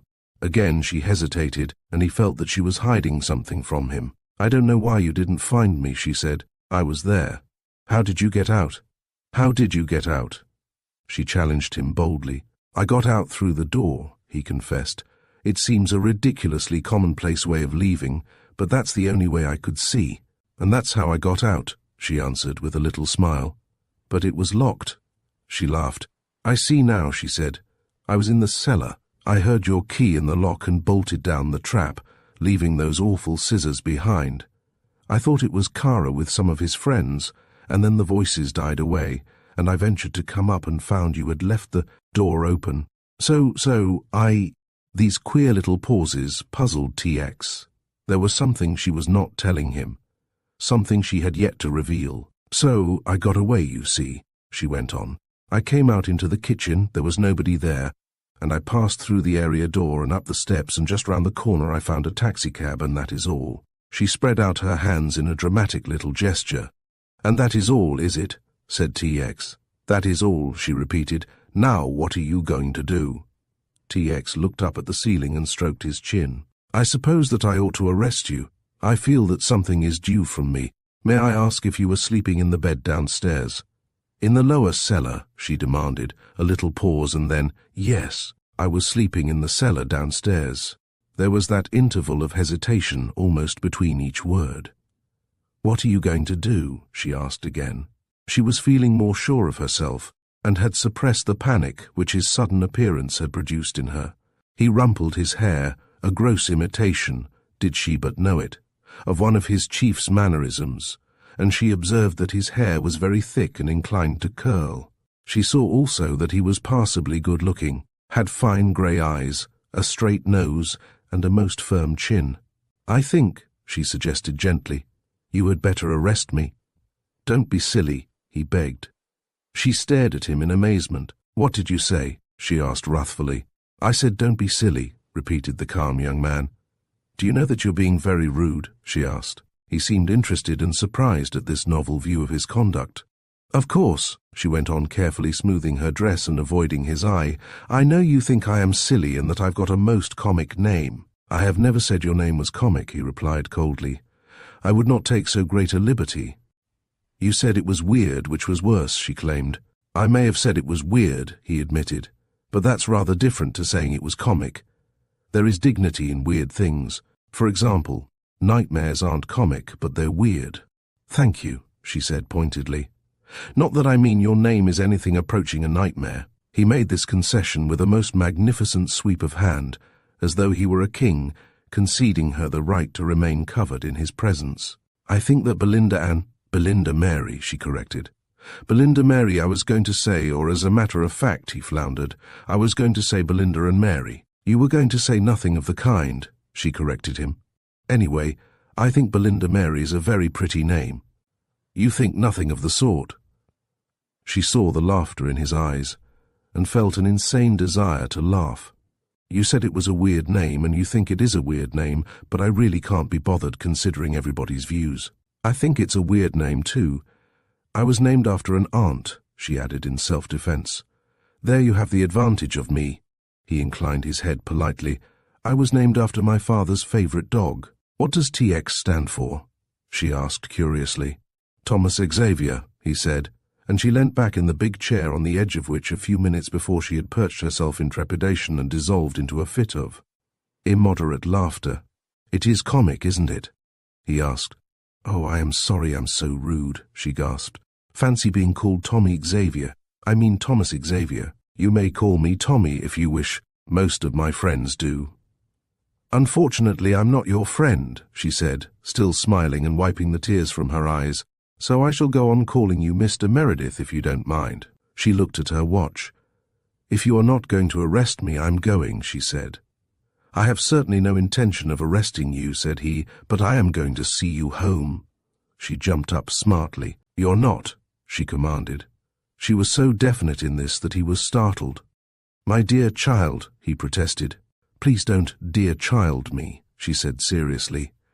"You're going to be a good little Tommy and let me go home by myself." She held out her hand frankly, and the laughing appeal in her eyes was irresistible. "Well, I'll see you to a cab," he insisted. "And listen while I give the driver instructions where he is to take me." She shook her head reprovingly. "It must be an awful thing to be a policeman." He stood back with folded arms, a stern frown on his face. "Don't you trust me?" he asked. "No," she replied. "Quite right," he approved. "Anyway, I'll see you to the cab and you can tell the driver to go to Charing Cross Station, and on your way you can change your direction." "And you promise you won't follow me?" she asked.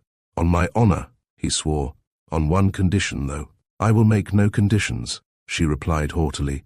"Please come down from your great big horse," he begged, "and listen to reason. The condition I make is that I can always bring you to an appointed rendezvous whenever I want you.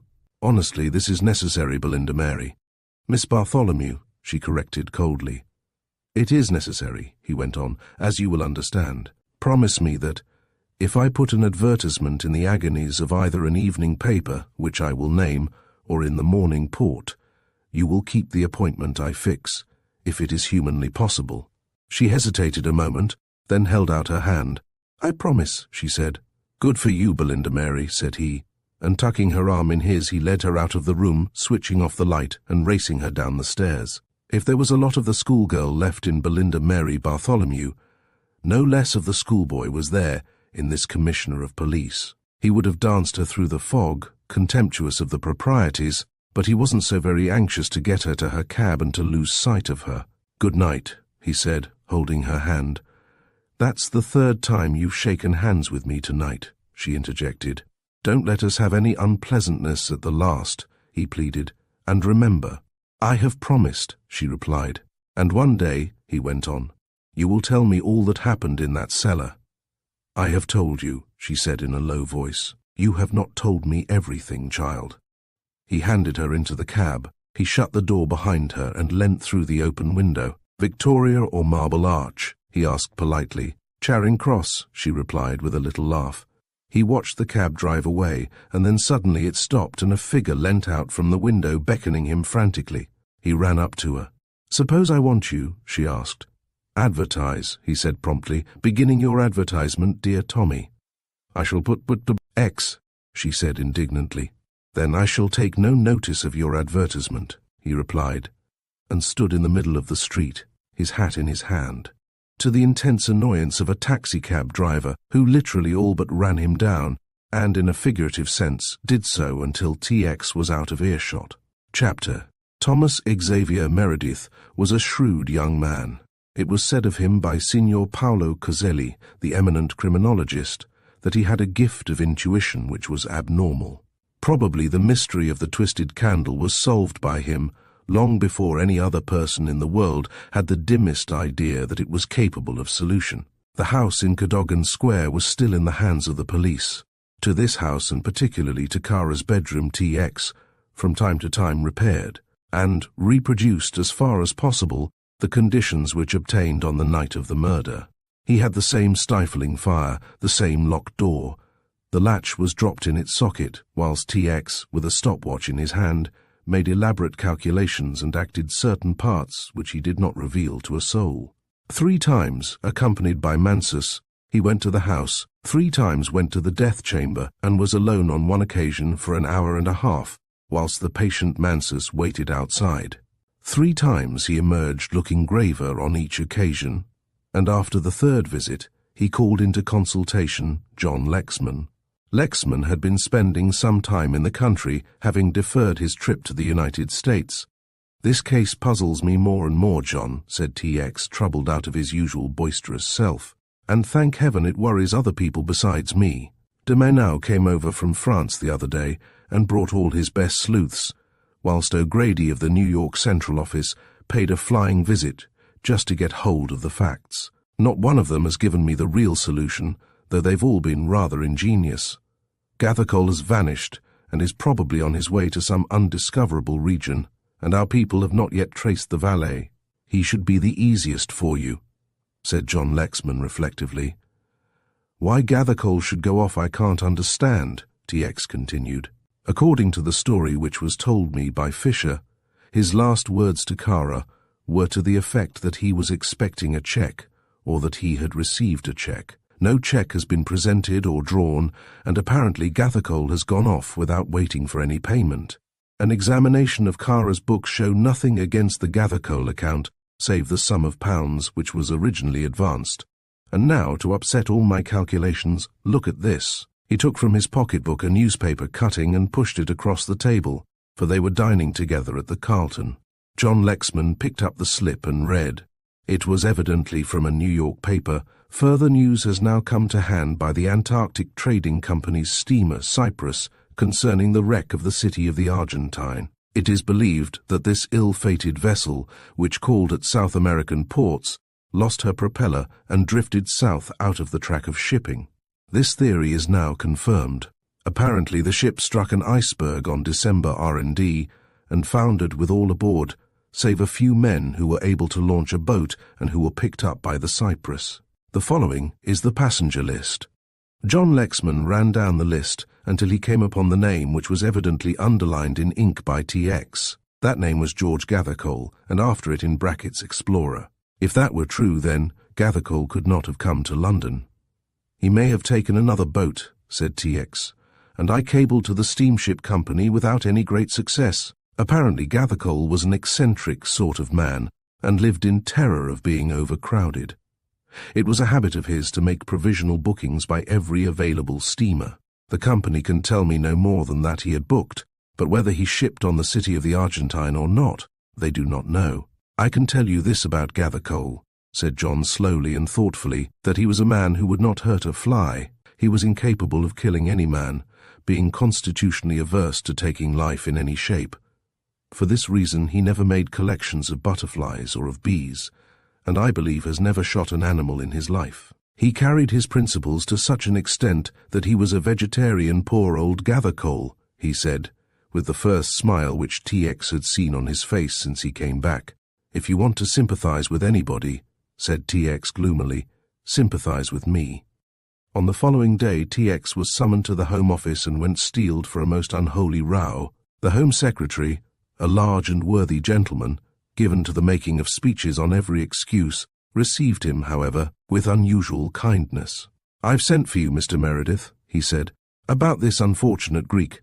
I've had all his private papers looked into and translated, and in some cases decoded, because, as you are probably aware, his diaries and a great deal of his correspondence were in a code which called for the attention of experts. TX had not troubled himself greatly about Kara's private papers, but had handed them over in accordance with instructions to the proper authorities. Of course, Mr. Meredith," the Home Secretary went on, beaming across his big table, "we expect you to continue your search for the murderer. But I must confess that your prisoner, when you secure him, will have a very excellent case to put to a jury." "That I can well believe, sir," said TX. "Seldom in my long career at the bar," began the Home Secretary in his best oratorical manner, "have I examined a record so utterly discreditable as that of the deceased man." Here he advanced a few instances which surprised even TX. "The man was a lunatic," continued the Home Secretary, "a vicious, evil man who loved cruelty for cruelty's sake. We have in this diary alone sufficient evidence to convict him of 3 separate murders, one of which was committed in this country. TX looked his astonishment. You will remember, Mr. Meredith, as I saw in one of your reports, that he had a chauffeur, a Greek named Poropoulos. TX nodded. He went to Greece on the day following the shooting of Vassalaro, he said. The Home Secretary shook his head. He was killed on the same night, said the minister, and you will have no difficulty in finding what remains of his body in the disused house which Kara rented for his own purpose on the Portsmouth Road. That he has killed a number of people in Albania you may well suppose. Whole villages have been wiped out to provide him with a little excitement. The man was a Nero, without any of Nero's amiable weaknesses. He was obsessed with the idea that he himself was in danger of assassination, and saw an enemy even in his trusty servant. Undoubtedly the chauffeur Poropoulos was in touch with several continental government circles. You understand, said the minister in conclusion, that I am telling you this, not with the idea of expecting you to relax your efforts to find the murderer and clear up the mystery, but in order that you may know something of the possible motive for this man's murder. TX spent an hour going over the decoded diary and documents and left the Home Office a little shakily. It was inconceivable, incredible. Kara was a lunatic, but the directing genius was a devil. TX had a flat in Whitehall Gardens, and thither he repaired to change for dinner. He was half-dressed when the evening paper arrived, and he glanced, as was his wont, first at the news page and then at the advertisement column. He looked down the column marked "Personal" without expecting to find anything of particular interest to himself, but saw that which made him drop the paper and fly round the room in a frenzy to complete his toilet. Tommy X, ran the brief announcement, most urgent, Marble Arch. He had 5 minutes to get there, but it seemed like 5 hours. He was held up at almost every crossing, and though he might have used his authority to obtain right-of-way, it was a step which his curious sense of honesty prevented him taking. He leapt out of the cab before it stopped, thrust the fare into the driver's hands, and looked round for the girl. He saw her at last and walked quickly towards her. As he approached her, she turned about, and with an almost imperceptible beckoning gesture walked away. He followed her along the Bayswater Road and gradually drew level. "I am afraid I have been watched," she said in a low voice. "Will you call a cab?" He hailed a passing taxi, helped her in and gave at random the first place that suggested itself to him, which was Finsbury Park. "I am very worried," she said, "and I don't know anybody who can help me except you." "Is it money?" he asked. "Money," she said scornfully. "Of course it isn't money. I want to show you a letter," she said after a while. She took it from her bag and gave it to him, and he struck a match and read it with difficulty. It was written in a studiously uneducated hand. "Dear Miss, I know who you are. You are wanted by the police, but I will not give you away. Dear Miss, I am very hard up and pounds will be very useful to me, and I shall not trouble you again. Dear Miss, put the money on the window-sill of your room. I know you sleep on the ground floor, and I will come in and take it. And if not, well, I don't want to make any trouble. Yours truly, a friend." "When did you get this?" he asked. "This morning," she replied. "I sent the agony to the paper by telegram. I knew you would come." "Oh, you did you?" he said. Her assurance was very pleasing to him.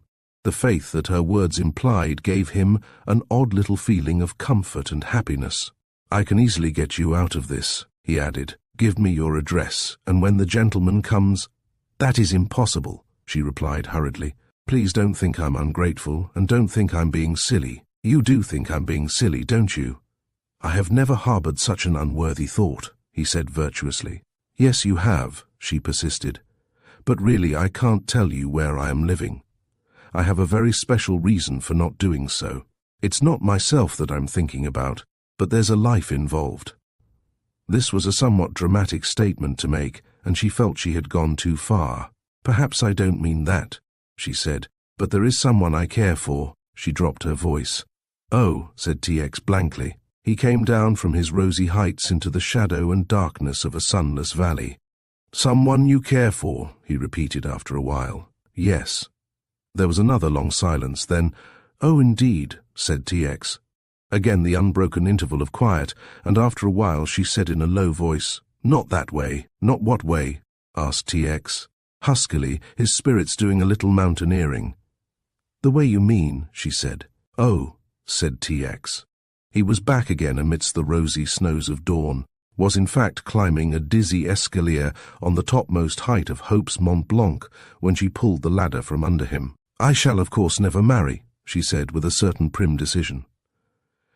TX fell with a dull, sickening thud, discovering that his rosy snows were not unlike cold, hard ice in their lack of resilience. "Who said you would?" he asked somewhat feebly, but in self-defense. "You did," she said, and her audacity took his breath away. "Well, how am I to help you?" he asked after a while. "By giving me some advice," she said. "Do you think I ought to put the money there?" "Indeed I do not," said TX, recovering some of his natural dominance. "Apart from the fact that you would be compounding a felony, you would merely be laying out trouble for yourself in the future. If he can get pounds so easily, he will come for pounds." "But why do you stay away? Why don't you return home? There's no charge and no breath of suspicion against you." "Because I have something to do which I have set my mind to," she said, with determination in her tones. "Surely you can trust me with your address," he urged her. "After all that has passed between us, Belinda Mary, after all the years we have known one another." "I shall get out and leave you," she said steadily. "But how the dickens am I going to help you?" he protested. "Don't swear." She could be very severe indeed. "The only way you can help me is by being kind and sympathetic." "Would you like me to burst into tears?" he asked sarcastically. "I ask you to do nothing more painful or repugnant to your natural feelings than to be a gentleman," she said. "Thank you very kindly," said TX, and leant back in the cab with an air of supreme resignation. "I believe you're making faces in the dark," she accused him. "God forbid that I should do anything so low," said he hastily. "What made you think that?" "Because I was putting my tongue out at you," she admitted, and the taxi driver heard the shrieks of laughter in the cab behind him above the wheezing of his asthmatic engine. At 12 that night in a certain suburb of London, an overcoated man moved stealthily through a garden. He felt his way carefully along the wall of the house and groped with hope, but with no great certainty, along the window-sill. He found an envelope which his fingers, somewhat sensitive from long employment in nefarious uses, told him contained nothing more substantial than a letter. He went back through the garden and rejoined his companion, who was waiting under an adjacent lamp-post. "Did she drop?" asked the other eagerly. "I don't know yet," growled the man from the garden. He opened the envelope and read the few lines. "She hasn't got the money," he said, "but she's going to get it. I must meet her tomorrow afternoon at the corner of Oxford Street and Regent Street." "What time?" asked the other. 6 o'clock, said the first man. "The chap who takes the money must carry a copy of the Westminster Gazette in his hand." "Oh, then it's a plant," said the other with conviction. The other laughed. "She won't work any plants. I bet she's scared out of her life." The second man bit his nails and looked up and down the road, apprehensively. "It's come to something," he said bitterly. "We went out to make our thousands, and we've come down to chanting for pounds. It's the luck," said the other philosophically. "And I haven't done with her by any means. Besides, we've still got a chance of pulling of the big thing, Harry. I reckon she's good for 100 or two anyway."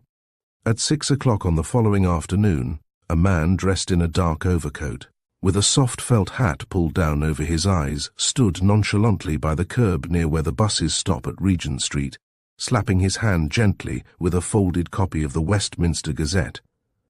That none should mistake his liberal reading, he stood as near as possible to a street lamp, and so arranged himself and his attitude that the minimum of light should fall upon his face, and the maximum upon that respectable organ of public opinion. Soon after 6 he saw the girl approaching, out of the tail of his eye, and strolled off to meet her. To his surprise she passed him by, and he was turning to follow when an unfriendly hand gripped him by the arm. "Mr. Fisher, I believe," said a pleasant voice. "What do you mean?" said the man, struggling backward. "Are you going quietly?" asked the pleasant Superintendent Mansus. "Or shall I take my stick to you?" Mr. Fisher thought a while. "It's a cop," he confessed, and allowed himself to be hustled into the waiting cab. He made his appearance in T.X. office, and that urbane gentleman greeted him as a friend. "And how's Mr. Fisher?" he asked. "I suppose you are Mr. Fisher still, and not Mr. Harry Gilcott or Mr. George Porton." Fisher smiled his old, deferential, deprecating smile. "You will always have your jokes, sir. I suppose the young lady gave me away." "You gave yourself away, my poor Fisher," said T.X. and put a strip of paper before him.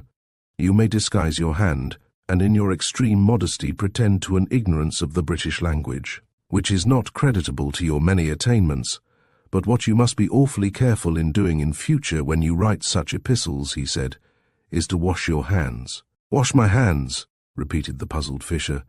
T.X. nodded. "You see, you left a little thumbprint, and we are rather whales on thumbprints at Scotland Yard, Fisher." "I see. What is the charge now, sir?" "I shall make no charge against you except the conventional one of being a convict under license and failing to report." Fisher heaved a sigh. "That'll only mean 12 months. Are you going to charge me with this business?" He nodded to the paper. T.X. shook his head. "I bear you no ill will, although you tried to frighten Miss Bartholomew." "Oh yes, I know it is Miss Bartholomew, and have known all the time. The lady is there for a reason which is no business of yours or of mine. I shall not charge you with attempt to blackmail, and in reward for my leniency, I hope you are going to tell me all you know about the Kara murder. You wouldn't like me to charge you with that, would you, by any chance?" Fisher drew a long breath. "No, sir, but if you did, I could prove my innocence," he said earnestly. "I spent the whole of the evening in the kitchen." "Except a quarter of an hour," said T.X. The man nodded. "That's true, sir. I went out to see a pal of mine." "The man who is in this?" asked T.X. Fisher hesitated. "Yes, sir. He was with me in this, but there was nothing wrong about the business, as far as we went. I don't mind admitting that I was planning a big thing. I'm not going to blow on it, if it's going to get me into trouble, but if you'll promise me that it won't, I'll tell you the whole story. Against whom was this coup of yours planned?" "Against Mr. Kara, sir," said Fisher. "Go on with your story," nodded T.X.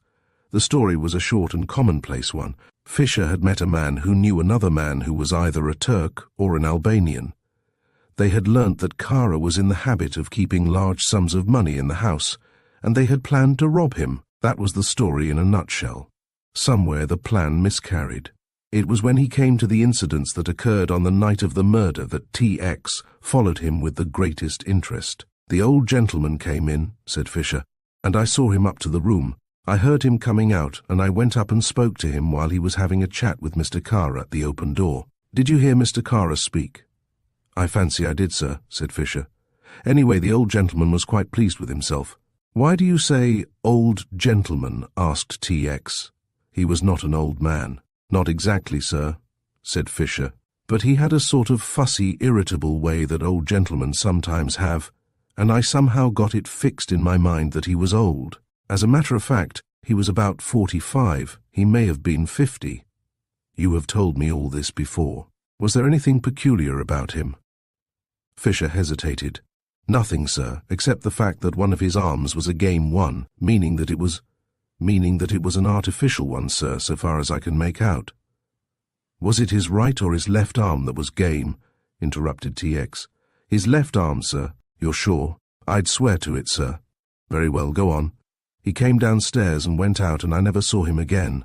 When you came and the murder was discovered, and knowing as I did that I had my own scheme on, and that one of your splits might pinch me, I got a bit rattled. I went downstairs to the hall, and the first thing I saw lying on the table was a letter. It was addressed to me." He paused, and T.X. nodded. "Go on," he said again. "I couldn't understand how it came to be there, but as I'd been in the kitchen most of the evening, except when I was seeing my pal outside to tell him the job was off for. That night, it might have been there before you came. I opened the letter. There were only a few words on it, and I can tell you those few words made my heart jump up into my mouth and made me go cold all over." "What were they?" asked T.X. "I shall not forget them, sir. They're sort of permanently fixed in my brain," said the man earnestly. "The note started with just the figures A, C." "What was that?" asked T.X. "My convict number when I was in Dartmoor prison, sir." "What did the note say?" "Get out of here quick. I don't know who had put it there, but I'd evidently been spotted, and I was taking no chances. That's the whole story from beginning to end. I accidentally happened to meet the young lady, Miss Holland, Miss Bartholomew as she is, and followed her to her house in Portman Place. That was the night you were there." TX found himself to his intense annoyance going very red. "And you know no more?" he asked. "No more, sir, and if I may be struck dead." "Keep all that Sabbath talk for the chaplain," commended TX, and they took away Mr. Fisher, not an especially dissatisfied man. That night TX interviewed his prisoner at Cannon Row Police Station and made a few more inquiries. "There is one thing I would like to ask you," said the girl when he met her next morning in Green Park. "If you were going to ask whether I made inquiries as to where your habitation was," he warned her, "I beg of you to refrain." She was looking very beautiful that morning, he thought. The keen air had brought a colour to her face and lent a spring to her gait, and, as she strode along by his side with the free and careless swing of youth, she was an epitome of the life which even now was budding on every tree in the park. "Your father is back in town, by the way," he said, "and he is most anxious to see you." She made a little grimace. "I hope you haven't been round talking to father about me." "Of course I have," he said helplessly. "I have also had all the reporters up from Fleet Street and given them a full description of your escapades." She looked round at him with laughter in her eyes. "You have all the manners of an early Christian martyr," she said. "Poor soul, would you like to be thrown to the lions?" "I should prefer being thrown to the demnition ducks and drakes," he said moodily. "You're such a miserable man," she chided him, "and yet you have everything to make life worth living." "Ha ha," said TX. "You have, of course you have. You have a splendid position. Everybody looks up to you and talks about you. You have got a wife and family who adore you." He stopped and looked at her as though she were some strange insect. "I have a how much?" he asked credulously. "Aren't you married?" she asked innocently. He made a strange noise in his throat. "Do you know I have always thought of you as married," she went on. "I often picture you in your domestic circle reading to the children from the Daily Megaphone those awfully interesting stories about little Willie. Waterbug." He held on to the railings for support. "May we sit down?" he asked faintly. She sat by his side, half turned to him, demure and wholly adorable. "Of course you are right in one respect," he said at last, "but you're altogether wrong about the children." "Are you married?" she demanded with no evidence of amusement. "Didn't you know?" he asked. She swallowed something. "Of course it's no business of mine, and I'm sure I hope you are very happy." "Perfectly happy," said TX complacently. "You must come out and see me one Saturday afternoon when I am digging the potatoes. I am a perfect devil when they let me loose in the vegetable garden. Shall we go on?" she said. He could have sworn there were tears in her eyes, and manlike he thought she was vexed with him at his fooling. "I haven't made you cross, have I?" he asked. "Oh no," she replied. "I mean you don't believe all this rot about my being married and that sort of thing?" "I'm not interested," she said, with a shrug of her shoulders. "Not very much. You've been very kind to me, and I should be an awful bore if I wasn't grateful. Of course I don't care whether you're married or not. It's nothing to do with me, is it?" "Naturally it isn't," he replied. "I suppose you aren't married by any chance?" "Married?" she repeated bitterly. "Why, you will make my fourth." She had hardly got the words out of her mouth before she realized her terrible error.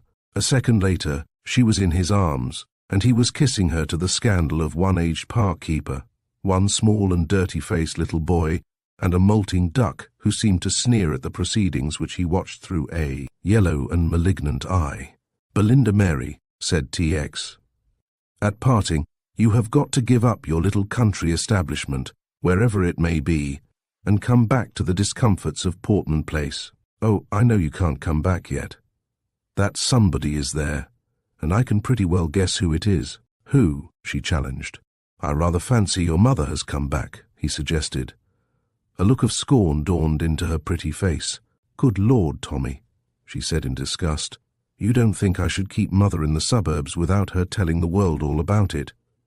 "You're an undutiful little beggar," he said. They had reached the Horse Guards at Whitehall, and he was saying goodbye to her. "If it comes to a matter of duty," she answered, "perhaps you will do your duty and hold up the traffic for me and let me cross this road." "My dear girl," he protested, "hold up the traffic." "Of course," she said indignantly. "You're a policeman. "Only when I am in uniform," he said hastily, and piloted her across the road. It was a new man who returned to the gloomy office in Whitehall, a man with a heart that swelled and throbbed with the pride and joy of life's most precious possession. Chapter. T.X. sat at his desk, his chin in his hands, his mind remarkably busy. Grave as the matter was which he was considering, he rose with alacrity to meet the smiling girl who was ushered through the door by Mansus, preternaturally solemn and mysterious. She was radiant that day. Her eyes were sparkling with an unusual brightness. "I've got the most wonderful thing to tell you," she said, "and I can't tell you." "That's a very good beginning," said T.X., taking her muff from her hand. "Oh, but it's really wonderful," she cried eagerly. "More wonderful than anything you have ever heard about." "We are interested," said T.X. blandly. No, you mustn't make fun," she begged. "I can't tell you now, but it is something that will make you simply—" She was at a loss for a simile. "Jump out of my skin?" suggested T.X. "I shall astonish you." She nodded her head solemnly. "I take a lot of astonishing, I warn you," he smiled.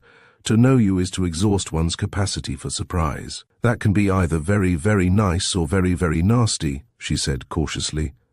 "But accept it as being very, very nice," he laughed. "Now come, out with this tale of yours."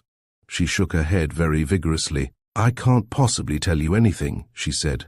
"Then why the dickens do you begin telling anything for?" he complained, not without reason. "Because I just want you to know that I do know something." "Oh, Lord," he groaned. "Of course you know everything. Belinda Mary, you're really the most wonderful child." He sat on the edge of her armchair and laid his hand on her shoulder. "And you've come to take me out to lunch? What were you worrying about when I came in?" she asked. He made a little gesture as if to dismiss the subject. "Nothing very much.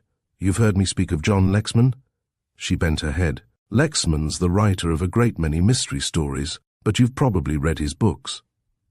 She nodded again, and again T.X. noticed the suppressed eagerness in her eyes. "You're not ill or sickening for anything, are you?" he asked anxiously. "Measles or mumps or something?" "Don't be silly," she said. "Go on and tell me something about Mr. Lexman." "He's going to America," said T.X., "and before he goes he wants to give a little lecture." "A lecture? It sounds rum, doesn't it? But that's just what he wants to do." "Why is he doing it?" she asked. T.X. made a gesture of despair. "That is one of the mysteries which may never be revealed to me, except—" He pursed his lips and looked thoughtfully at the girl. "There are times," he said, "when there is a great struggle going on inside a man between all the human and better part of him and the baser professional part of him. One side of me wants to hear this lecture of John Lexman's very much. The other shrinks from the ordeal. Let us talk it over at lunch," she said practically, and carried him off. Chapter. One would not readily associate the party of top-booted sewermen who descend nightly to the subterranean passages of London with the stout vice-consul at Durazzo. Yet it was one unimaginative man who lived in Lambeth and had no knowledge that there was such a place as Durazzo who was responsible for bringing this comfortable official out of his bed in the early hours of the morning, causing him, albeit reluctantly and with violent and insubordinate language, to conduct certain investigations in the crowded bazaars. At first he was unsuccessful because there were many Hussein Effendis in Durazzo. He sent an invitation to the American consul to come over to Tiffin and help him. Why the dickens the Foreign Office should suddenly be interested in Hussein Effendi, I cannot for the life of me understand. "The Foreign Department has to be interested in something, you know," said the genial American. "I receive some of the quaintest requests from Washington. I rather fancy they only wire you to find if they are there." "Why are you doing this?" "I've seen Hakat Bey," said the English official. "I wonder what this fellow has been doing. There is probably a wigging for me in the offing." At about the same time, the sewerman in the bosom of his own family was taking loud and noisy sips from a big mug of tea. "Don't you be surprised," he said to his admiring better half, "if I have to go up to the Old Bailey to give evidence." "Lord, Joe," she said with interest. "What has happened?" The sewerman filled his pipe and told the story with a wealth of rambling detail. He gave particulars of the hour he had descended the Victoria Street shaft, of what Bill Morgan had said to him as they were going down, of what he had said to Harry Carter as they splashed along the low-roofed tunnel, of how he had a funny feeling that he was going to make a discovery, and so on and so forth until he reached his long-delayed climax. T.X. waited up very late that night, and at 12 o'clock his patience was rewarded, for the Foreign Office messenger brought a telegram to him. It was addressed to the Chief Secretary and ran, "No, yours of yesterday's date begins. Hussein Effendi, a prosperous merchant of this city, left for Italy to place his daughter in convent Marie Theresa, Florence Hussein being Christian. He goes on to Paris. Apply Rally Theocritus et Si, Rue de l'Opéra. Ends." Half an hour later, T.X. had a telephone connection through to Paris and was instructing the British police agent in that city. He received a further telephone report from Paris the next morning, and one which gave him infinite satisfaction. Very slowly but surely he was gathering together the pieces of this baffling mystery and was fitting them together. Hussein Effendi would probably supply the last missing segments. At 8 o'clock that night, the door opened, and the man who represented T.X. in Paris came in, carrying a travelling ulster on his arm. T.X. gave him a nod, and then, as the newcomer stood with the door open, obviously waiting for somebody to follow him, he said, "Show him in, I will see him alone." There walked into his office a tall man wearing a frock coat and a red fez. He was a man from 55 to 60, powerfully built, with a grave dark face and a thin fringe of white beard. He salaamed as he entered. "You speak French, I believe," said T.X. presently. The other bowed. "My agent has explained to you," said T.X. in French, "that I desire some information for the purpose of clearing up a crime which has been committed in this country. I have given you my assurance, if that assurance was necessary, that you would come to no harm as a result of anything you might tell me." "That I understand, Effendi," said the tall Turk. "The Americans and the English have always been good friends of mine, and I have been frequently in London. Therefore, I shall be very pleased to be of any help to you." T.X. walked to a closed bookcase on one side of the room, unlocked it, took out an object wrapped in white tissue paper. He laid this on the table, the Turk watching the proceedings with an impassive face. Very slowly the Commissioner unrolled the little bundle and revealed at last a long, slim knife, rusted and stained with a hilt, which, in its untarnished days, had evidently been of chased silver. He lifted the dagger from the table and handed it to the Turk. "This is yours, I believe," he said softly. The man turned it over, stepping nearer the table that he might secure the advantage of a better light. He examined the blade near the hilt and handed the weapon back to T.X. "That is my knife," he said. T.X. smiled. "You understand, of course, that I saw Hussein Effendi of Durazzo inscribed in Arabic near the hilt." The Turk inclined his head. "With this weapon," T.X. went on, speaking with slow emphasis, "a murder was committed in this town. There was no sign of interest or astonishment, or indeed of any emotion whatever. It is the will of God," he said calmly. "These things happen even in a great city like London." "It was your knife," suggested T.X. "But my hand was in Durazzo, Effendi," said the Turk. He looked at the knife again. "So the Black Roman is dead, Effendi." "The Black Roman?" asked T.X., a little puzzled. "The Greek they call Kara," said the Turk. "He was a very wicked man." T.X. was up on his feet now, leaning across the table and looking at the other with narrowed eyes. "How did you know it was Kara?" he asked quickly. The Turk shrugged his shoulders. "Who else could it be?" he said. "Are not your newspapers filled with the story?" T.X. sat back again, disappointed and a little annoyed with himself. "That is true, Hussein Effendi, but I did not think you read the papers." "Neither do I, master," replied the other coolly. "Nor did I know that Kara had been killed until I saw this knife. How came this in your possession?"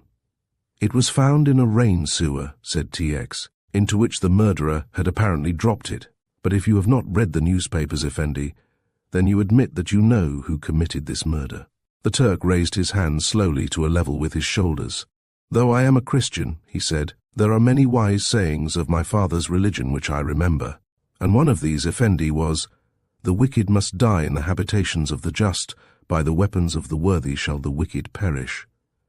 Your Excellency, I am a worthy man, for never, Have I done a dishonest thing in my life? I have traded fairly with Greeks, with Italians, have with Frenchmen and with Englishmen, also with Jews.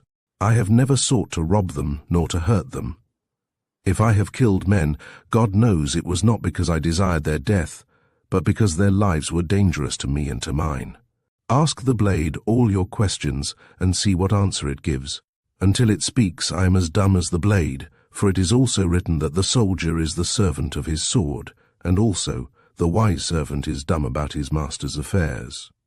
T.X. laughed helplessly. I had hoped that you might be able to help me, hoped and feared, he said. If you cannot speak, it is not my business to force you either by threat or by act. I am grateful to you for having come over, although the visit has been rather fruitless so far as I am concerned. He smiled again and offered his hand. Excellency, said the old Turk soberly, there are some things in life that are well left alone, and there are moments when justice should be so blind that she does not see guilt. Here is such a moment. And this ended the interview, one on which T.X. had set very high hopes. His gloom carried to Portman Place, where he had arranged to meet Belinda Mary. Where is Mr. Lexman going to give this famous lecture of his? Was the question with which she greeted him. And, please, what is the subject?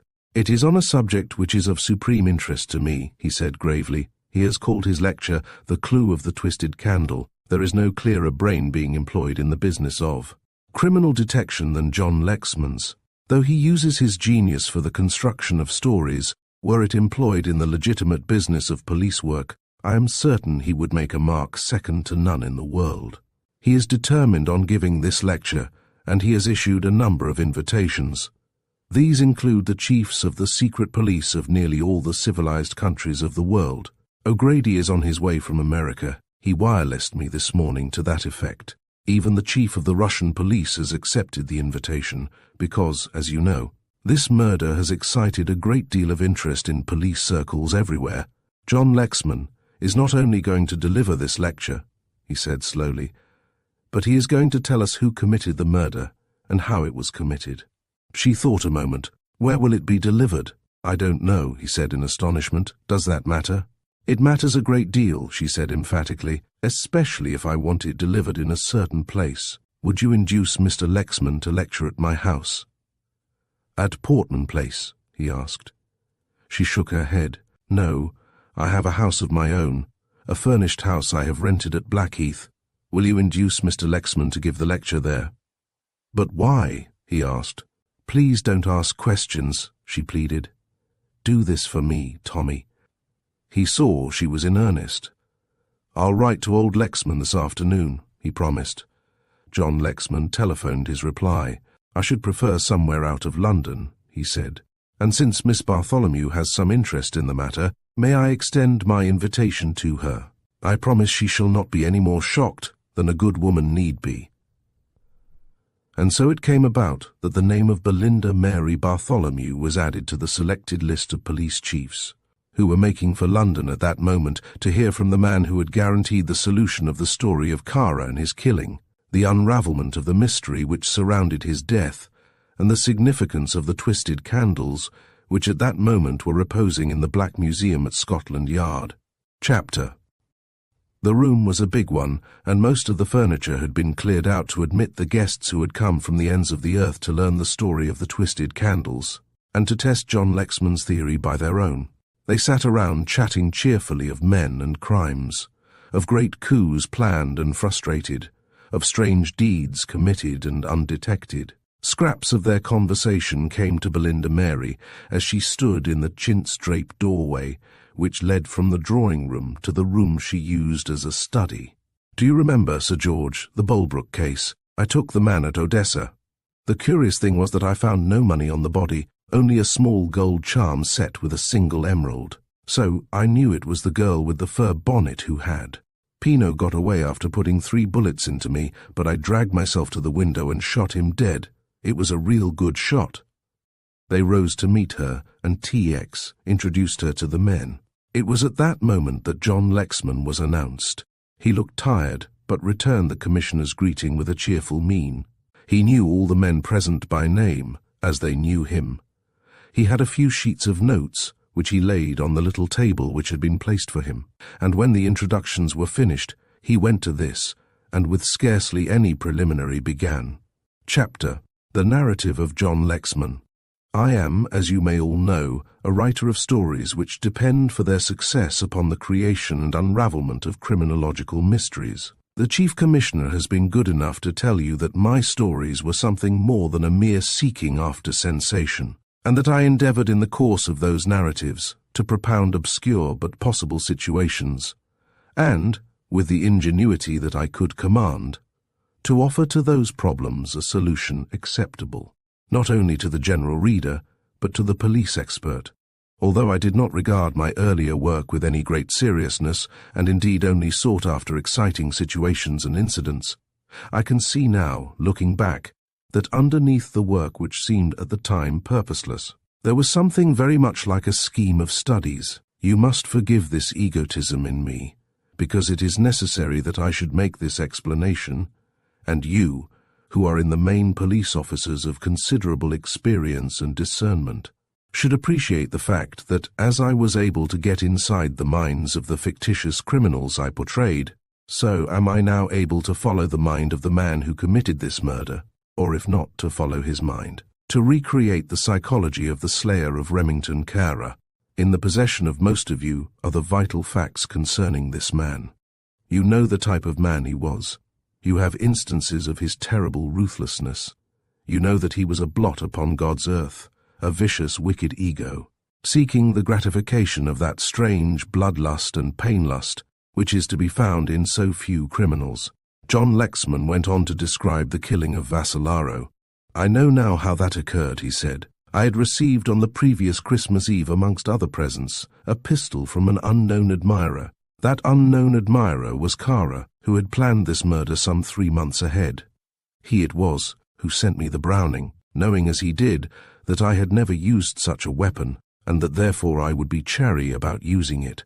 I might have put the pistol away in a cupboard, out of reach, and the whole of his carefully thought-out plan would have miscarried. But Kara was systematic in all things. 3 weeks after I received the weapon, a clumsy attempt was made to break into my house in the middle of the night. It struck me at the time it was clumsy, because the burglar made a tremendous amount of noise and disappeared soon after he began his attempt, doing no more damage than to break a window in my dining room.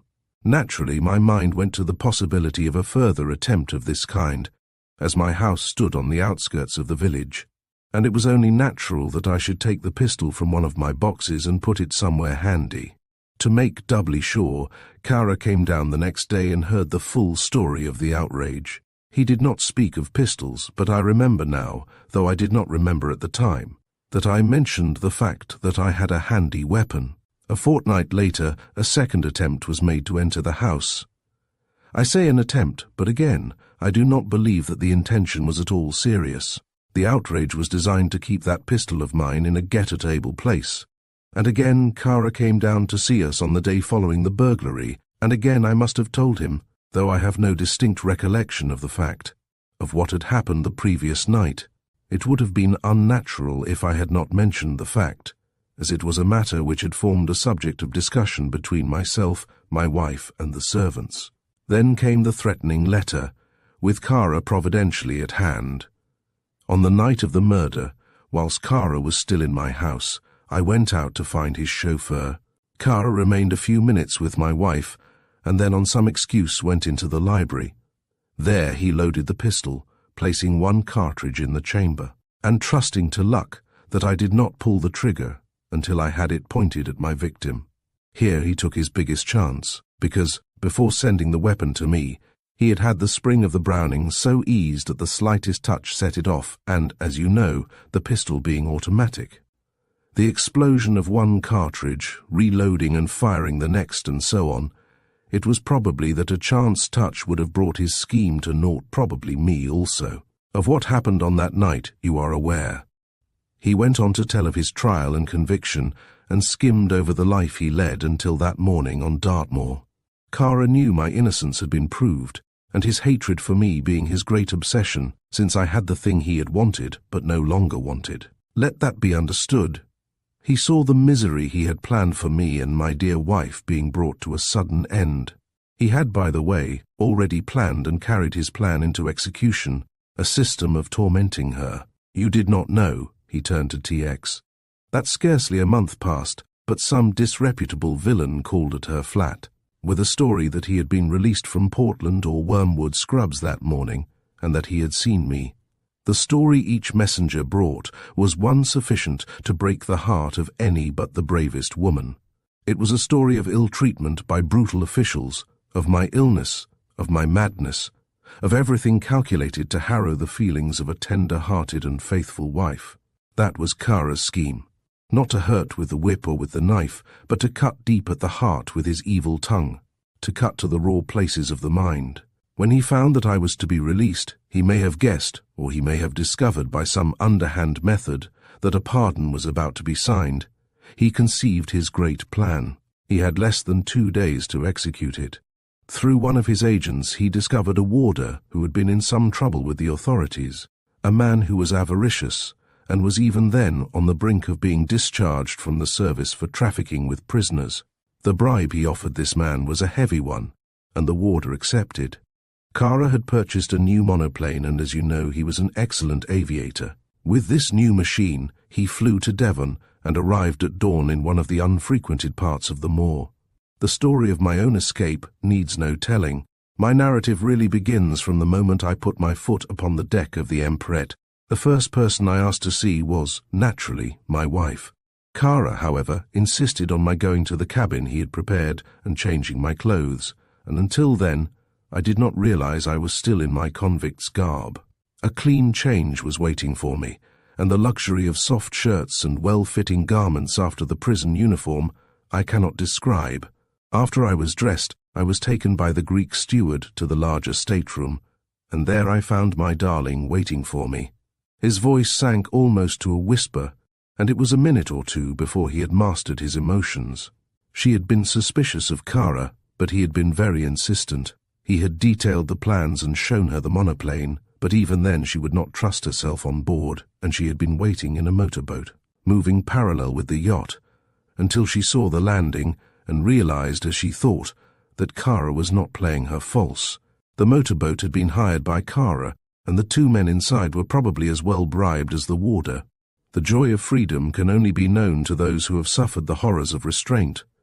That is a trite enough statement, but when one is describing elemental things there is no room for subtlety. The voyage was a fairly eventless one. We saw very little of Kara, who did not intrude himself upon us, and our main excitement lay in the apprehension that we should be held up by a British destroyer, or that when we reached Gibraltar, we should be searched by the Brits' authorities. Kara had foreseen that possibility and had taken in enough coal to last him for the run. We had a fairly stormy passage in the Mediterranean, but after that nothing happened until we arrived at Durazzo. We had to go ashore in disguise, because Kara told us that the English consul might see us and make some trouble. We wore Turkish dresses, Grace heavily veiled, and I wearing a greasy old caftan which, with my somewhat emaciated face and my unshaven appearance, passed me without comment. Kara's home was and is about 18 miles from Durazzo. It is not on the main road, but it is reached by following one of the rocky mountain paths which wind and twist among the hills to the southeast of the town. The country is wild and mainly uncultivated. We had to pass through swamps and skirt huge lagoons as we mounted higher and higher from terrace to terrace and came to the roads which crossed the mountains. Kara's palace, you could call it no less, is really built within sight of the sea.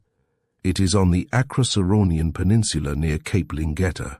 Hereabouts the country is more populated and better cultivated. We passed great slopes entirely covered with mulberry and olive trees, whilst in the valleys there were fields of maize and corn. The palazzo stands on a lofty plateau. It is approached by 2 paths, which can be and have been well defended in the past against the Sultan's troops, or against the bands which have been raised by rival villages with the object of storming and plundering this stronghold. The Skipetars, a bloodthirsty crowd without pity or remorse, were faithful enough to their chief, as Kara was. He paid them so well that it was not profitable to rob him, Moreover, he kept their own turbulent elements fully occupied with the little raids which he or his agents organized from time to time. The palazzo was built rather in the Moorish than in the Turkish style. It was a sort of Eastern type to which was grafted an Italian architecture, a house of white-columned courts, of big paved yards, fountains, and cool, dark rooms. When I passed through the gates, I realized for the first time something of Kara's importance. There were a score of servants, all Eastern, perfectly trained, silent and obsequious. He led us to his own room. It was a big apartment with divans running round the wall, the most ornate French drawing-room suite, and an enormous Persian carpet, one of the finest of the kind that has ever been turned out of Shiraz.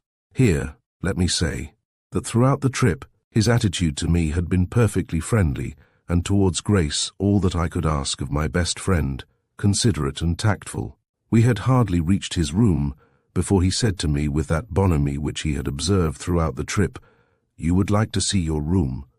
I expressed a wish to that effect. He clapped his hands and a big Albanian servant came through the curtained doorway, made the usual salam, and Kara spoke to him a few words in a language which I presume was Turkish. "He will show you the way," said Kara with his most genial smile. I followed the servant through the curtains which had hardly fallen behind me before I was seized by 4 men, flung violently on the ground. A filthy tarbosh was thrust into my mouth, and before I knew what was happening, I was bound hand and foot. As I realized the gross treachery of the man, my first frantic thoughts were of Grace and her safety. I struggled with the strength of 3 men, but they were too many for me, and I was dragged along the passage. A door was opened, and I was flung into a bare room. I must have been lying on the floor for half an hour when they came for me, this time accompanied by a middle-aged man named Savolio, who was either an Italian or a Greek. He spoke English fairly well, and he made it clear to me that I had to behave myself. I was led back to the room from whence I had come, and found Kara sitting in one of those big armchairs which he affected, smoking a cigarette. Confronting him, still in her Turkish dress, was poor Grace. She was not bound, I was pleased to see, but when on my entrance she rose and made as if to come towards me. She was unceremoniously thrown back by the guardian, who stood at her side. "Mr. John Lexman," drawled Kara, "you are at the beginning of a great disillusionment.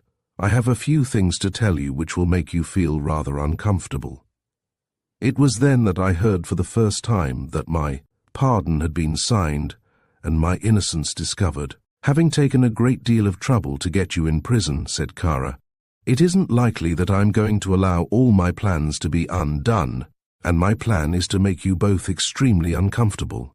He did not raise his voice, speaking still in the same conversational tone, suave and half amused. "I hate you for 2 things, he said, and ticked them off on his fingers. "The first is that you took the woman that I wanted. To a man of my temperament, that is an unpardonable crime. I have never wanted women either as friends or as amusement. I am one of the few people in the world who are self-sufficient. It happened that I wanted your wife and she rejected me because apparently she preferred you." He looked at me quizzically. "You are thinking at this moment," he went on slowly, "that I want her now, and that it is part of my revenge that I shall put her straight in my harem. Nothing is farther from my desires or my thoughts. The Black Roman is not satisfied with the leavings of such poor trash as you. I hate you both equally, and for both of you there is waiting an experience more terrible than even your elastic imagination can conjure. You understand what that means?" he asked me, still retaining his calm. I did not reply. I dared not look at Grace, to whom he turned. "I believe you love your husband, my friend," he said. "Your love will be put to a very severe test. You shall see him the mere wreckage of the man he is. You shall see him brutalized below the level of the cattle in the field. I will give you both no joys, no ease of mind. From this moment you are slaves, and worse than slaves." He clapped his hands. The interview was ended, and from that moment I only saw Grace once. John Lexman stopped and buried his face in his hands. They took me to an underground dungeon cut in the solid rock. In many ways it resembled the dungeon of the Chateau of Chillon, in that its only window looked out upon a wild, storm-swept lake, and its floor was jagged rock. I have called it underground, as indeed it was on that side, for the palazzo was built upon a steep slope running down from the spur of the hills. They chained me by the legs and left me to my own devices. Once a day they gave me a little goat flesh and a pannikin of water, and once a week Kara would come in, and outside the radius of my chain he would open a little camp, stool and sitting down smoke his cigarette and talk. My God, the things that man said, the things he described, the horrors he related. And always it was Grace who was the center of his description, and he would relate the stories he was telling to her about myself. I cannot describe them. They are beyond repetition. John Lexman shuddered and closed his eyes. That was his weapon. He did not confront me with the torture of my darling. He did not bring tangible evidence of her suffering. He just sat and talked, describing with a remarkable clarity of language, which seemed incredible in a foreigner, the amusements which he himself had witnessed. I thought I should go mad. Twice I sprang at him, and twice the chain about my legs threw me headlong on that cruel floor. Once he brought the jailer in to whip me, but I took the whipping with such phlegm that it gave him no satisfaction. I told you I had seen Grace only once, and this is how it happened. It was after the flogging, and Kara, who was a veritable demon in his rage, planned to have his revenge for my indifference. They brought Grace out upon a boat, and rowed the boat to where I could see it from my window. There the whip which had been applied to me was applied to her. I can't tell you any more about that, he said brokenly, but I wish you don't know how fervently that I had broken down and given the dog the satisfaction he wanted. My God, it was horrible. When the winter came, they used to take me out with chains on my legs to gather in wood from the forest. There was no reason why I should be given this work, but the truth was, as I discovered from Salvolio, that Kara thought my dungeon was too warm. It was sheltered from the winds by the hill behind, and even on the coldest days and nights it was not unbearable. Then Kara went away for some time. I think he must have gone to England, and he came back in a white fury. One of his big plans had gone wrong, and the mental torture he inflicted upon me was more acute than ever. In the old days he used to come once a week. Now he came almost every day. He usually arrived in the afternoon, and I was surprised one night to be awakened from my sleep to see him standing at the door, a lantern in his hand, his inevitable cigarette in his mouth.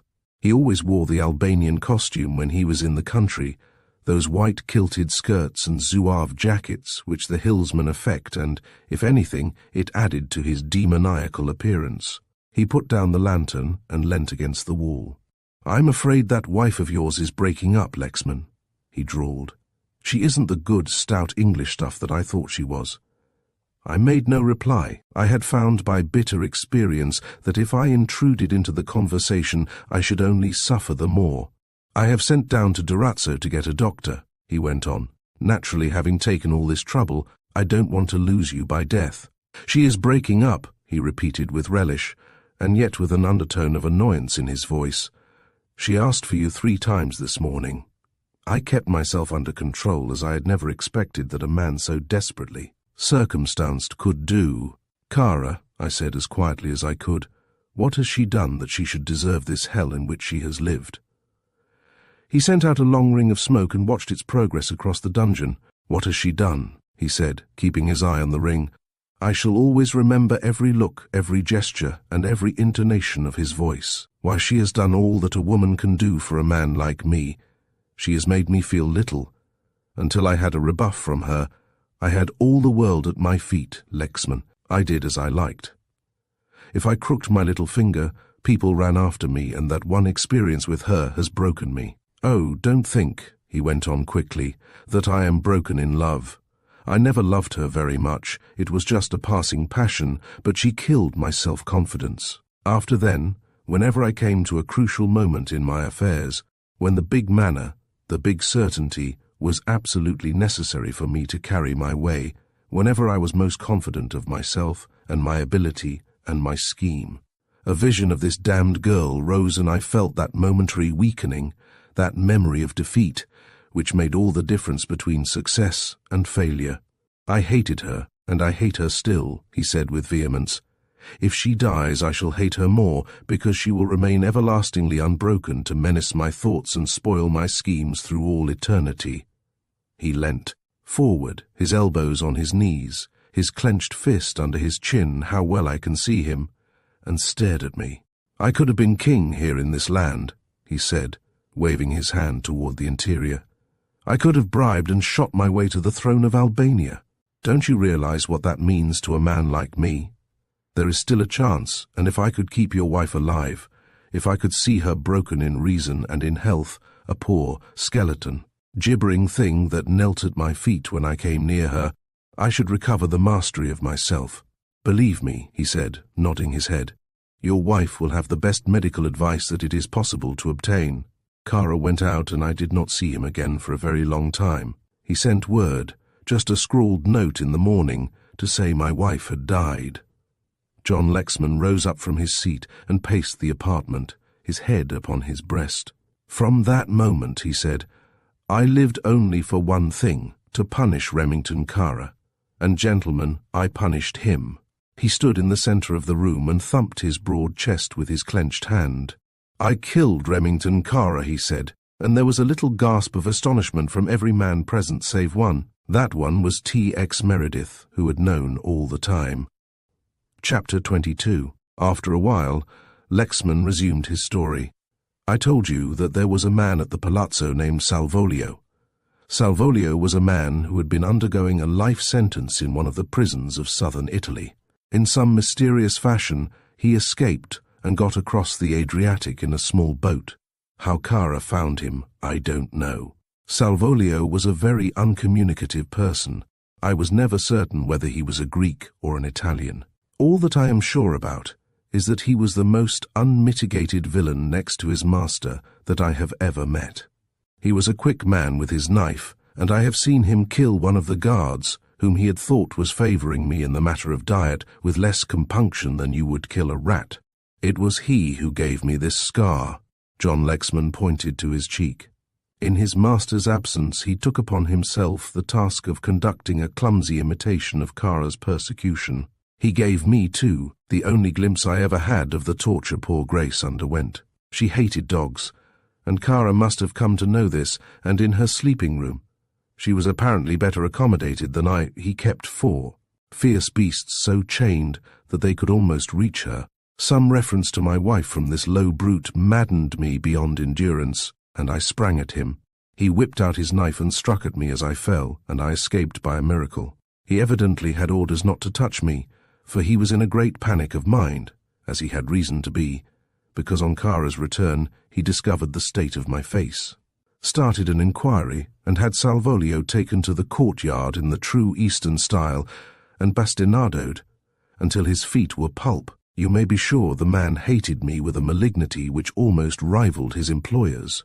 After Grace's death, Kara went away suddenly, and I was left to the tender mercy of this man.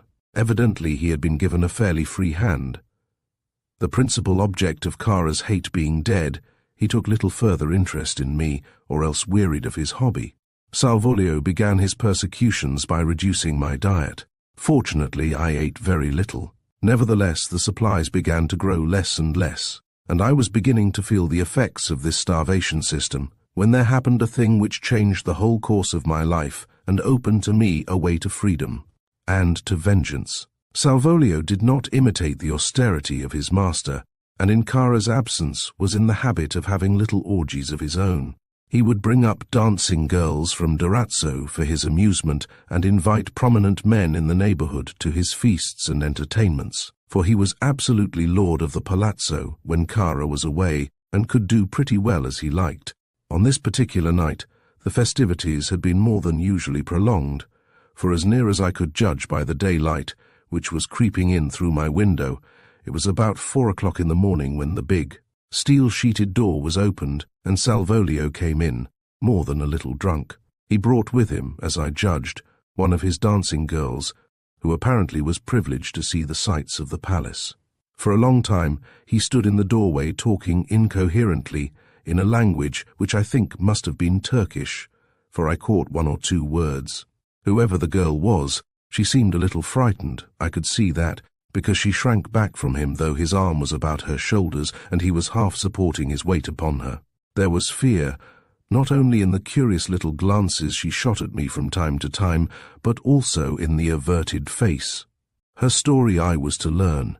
She was not of the class from whence Salvolio found the dancers who from time to time came up to the palace for his amusement and the amusement of his guests. She was the daughter of a Turkish merchant of Scutari who had been received into the Catholic Church. Her father had gone down to Durazzo during the First Balkan War, and then Salvolio had seen the girl unknown to her parent.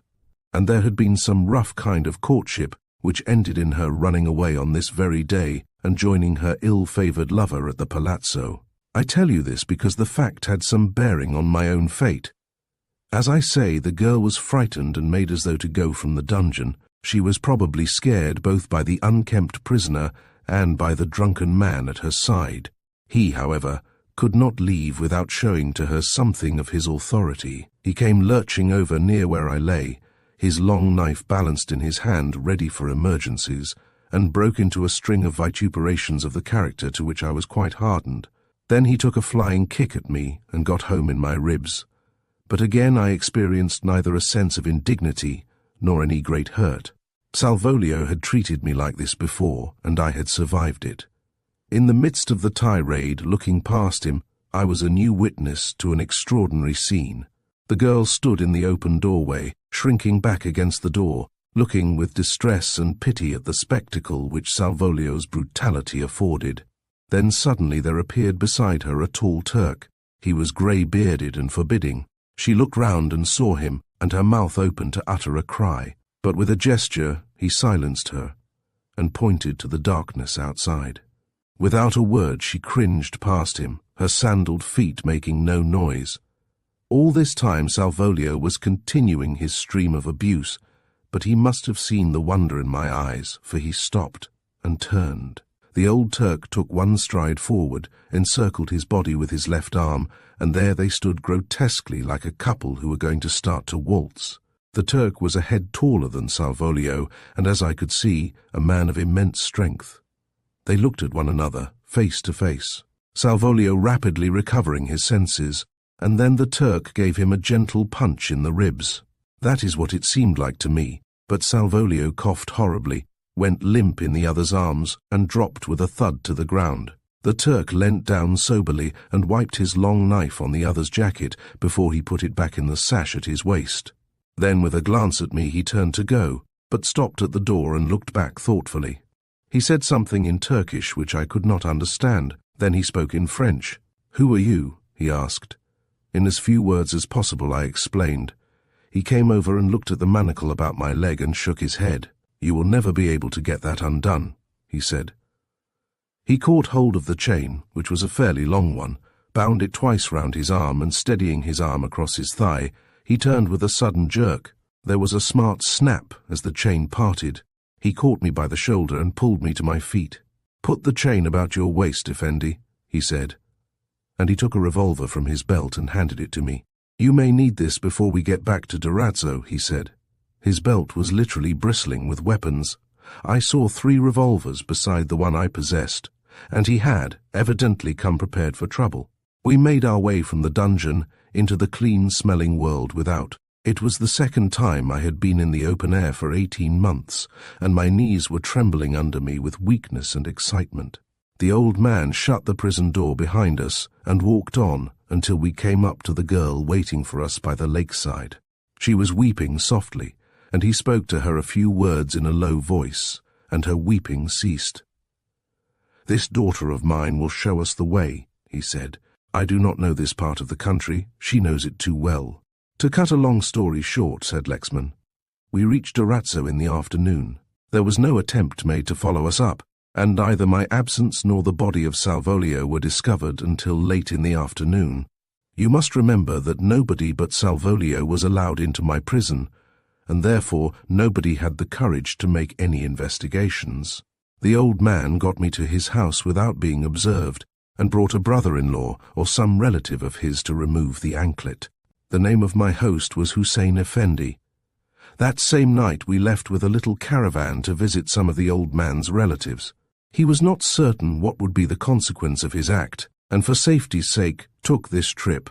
which would enable him, if need be, to seek sanctuary with some of the wilder Turkish tribes who would give him protection. In that 3 months I saw Albania as it is. It was an experience never to be forgotten. If there is a better man in God's world than Hiabam Hussein Effendi, I have yet to meet him. It was he who provided me with money to leave Albania. I begged from him, too, the knife with which he had killed Salvolio. He had discovered that Kara was in England and told me something of the Greeks' occupation which I had not known before. I crossed to Italy and went on to Milan. There it was that I learnt that an eccentric Englishman who had arrived a few days previously on one of the South American boats at Genoa was in my hotel desperately ill. My hotel, I need hardly tell you, was not a very expensive one, and we were evidently the only 2 Englishmen in the place. I could do no less than go up and see what I could do for the poor fellow, who was pretty well gone when I saw him. I seemed to remember having seen him before, and when looking round for some identification, I discovered his name. I readily recalled the circumstance. It was George Gathercole, who had returned from South America. He was suffering from malarial fever and blood poisoning, and for a week, with an Italian doctor, I fought as hard as any man could fight for his life. He was a trying patient. John Lexman smiled suddenly at the recollection, vitriolic in his language, impatient and imperious in his attitude to his friends. He was, for example, terribly sensitive about his lost arm, and would not allow either the doctor or myself to enter the room until he was covered to the neck, nor would he eat or drink in our presence. Yet he was the bravest of the brave, careless of himself and only fretful because he had not time to finish his new book. His indomitable spirit did not save him. He died on the th of January of this year. I was in Genoa at the time, having gone there at his request to save his belongings. When I returned, he had been buried. I went through his papers, and it was then that I conceived my idea of how I might approach Kara. I found a letter from the Greek, which had been addressed to Buenos Aires to await arrival, and then I remembered in a flash how Kara had told me he had sent George Gathercole to South America to report upon possible gold formations. I was determined to kill Kara, and determined to kill him in such a way that I myself would cover every trace of my complicity, even as he had planned my downfall. Scheming every step and covering his trail, so did I plan to bring about his death that no suspicion should fall on me. I knew his house. I knew something of his habits.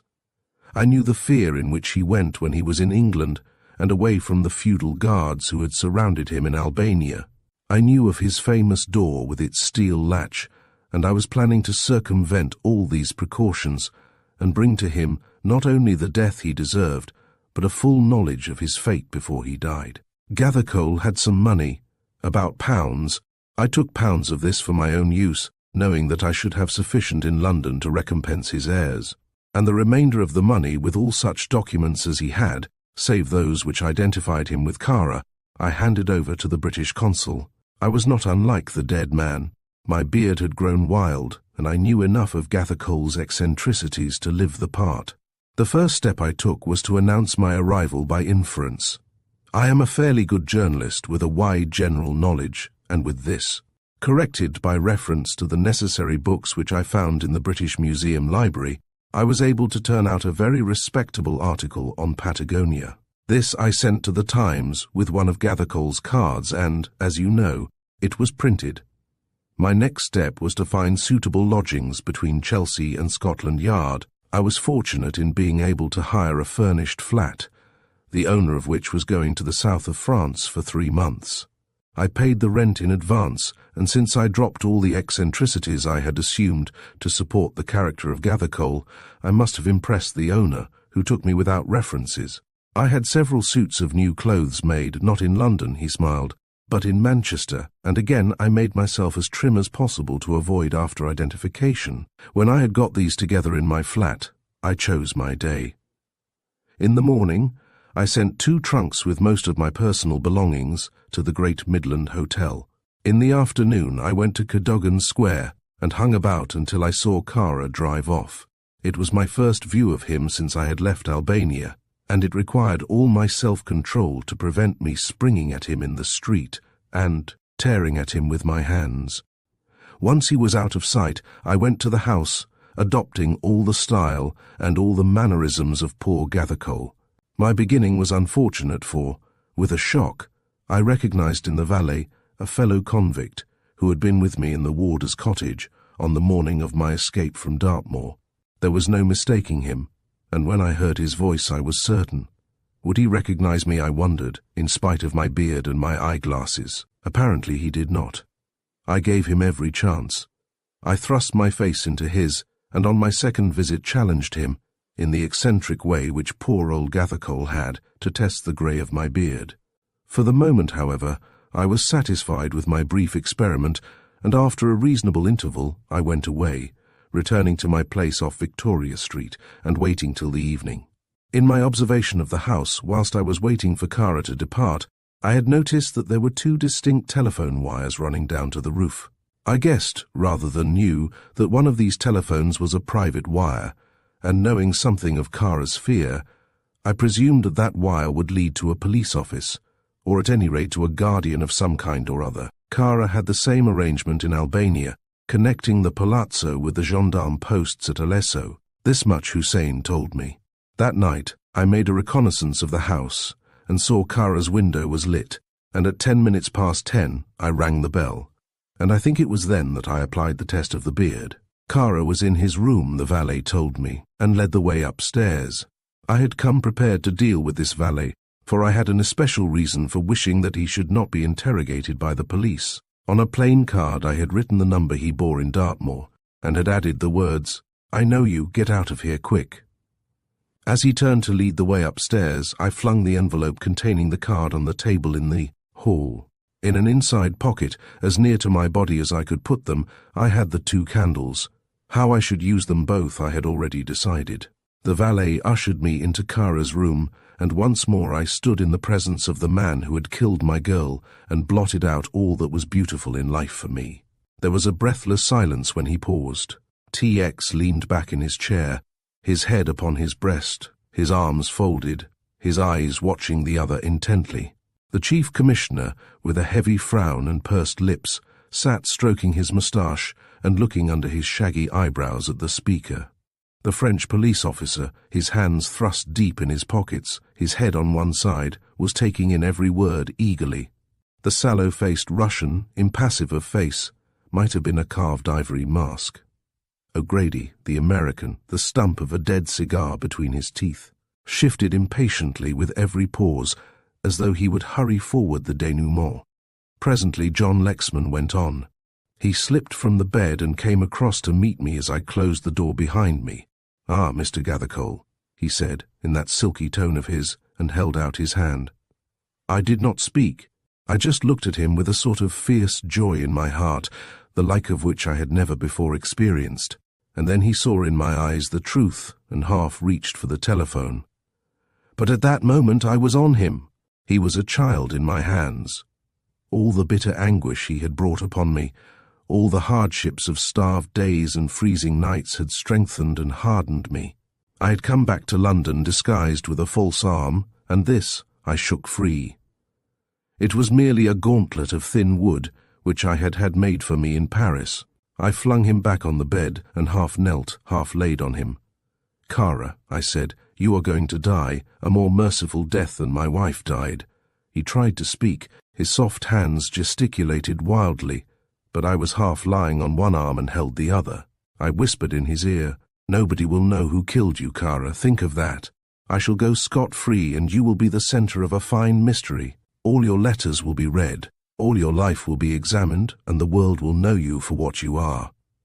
I released his arm for just as long as it took to draw my knife and strike. "I think he died instantly," John Lexman said simply. I left him where he was and went to the door. I had not much time to spare. I took the candles from my pocket. They were already ductile from the heat of my body. I lifted up the steel latch of the door and propped up the latch with the smaller of the two candles, one end of which was on the middle socket and the other beneath the latch. The heat of the room, I knew, would still further soften the candle and let the latch down in a short time. I was prepared for the telephone by his bedside, though I did not know to whither it led. The presence of the paper knife decided me. I balanced it across the silver cigarette box so that one end came under the telephone receiver. Under the other end, I put the second candle, which I had to cut to fit. On top of the paper knife at the candle end, I balanced the only 2 books I could find in the room, and fortunately they were heavy.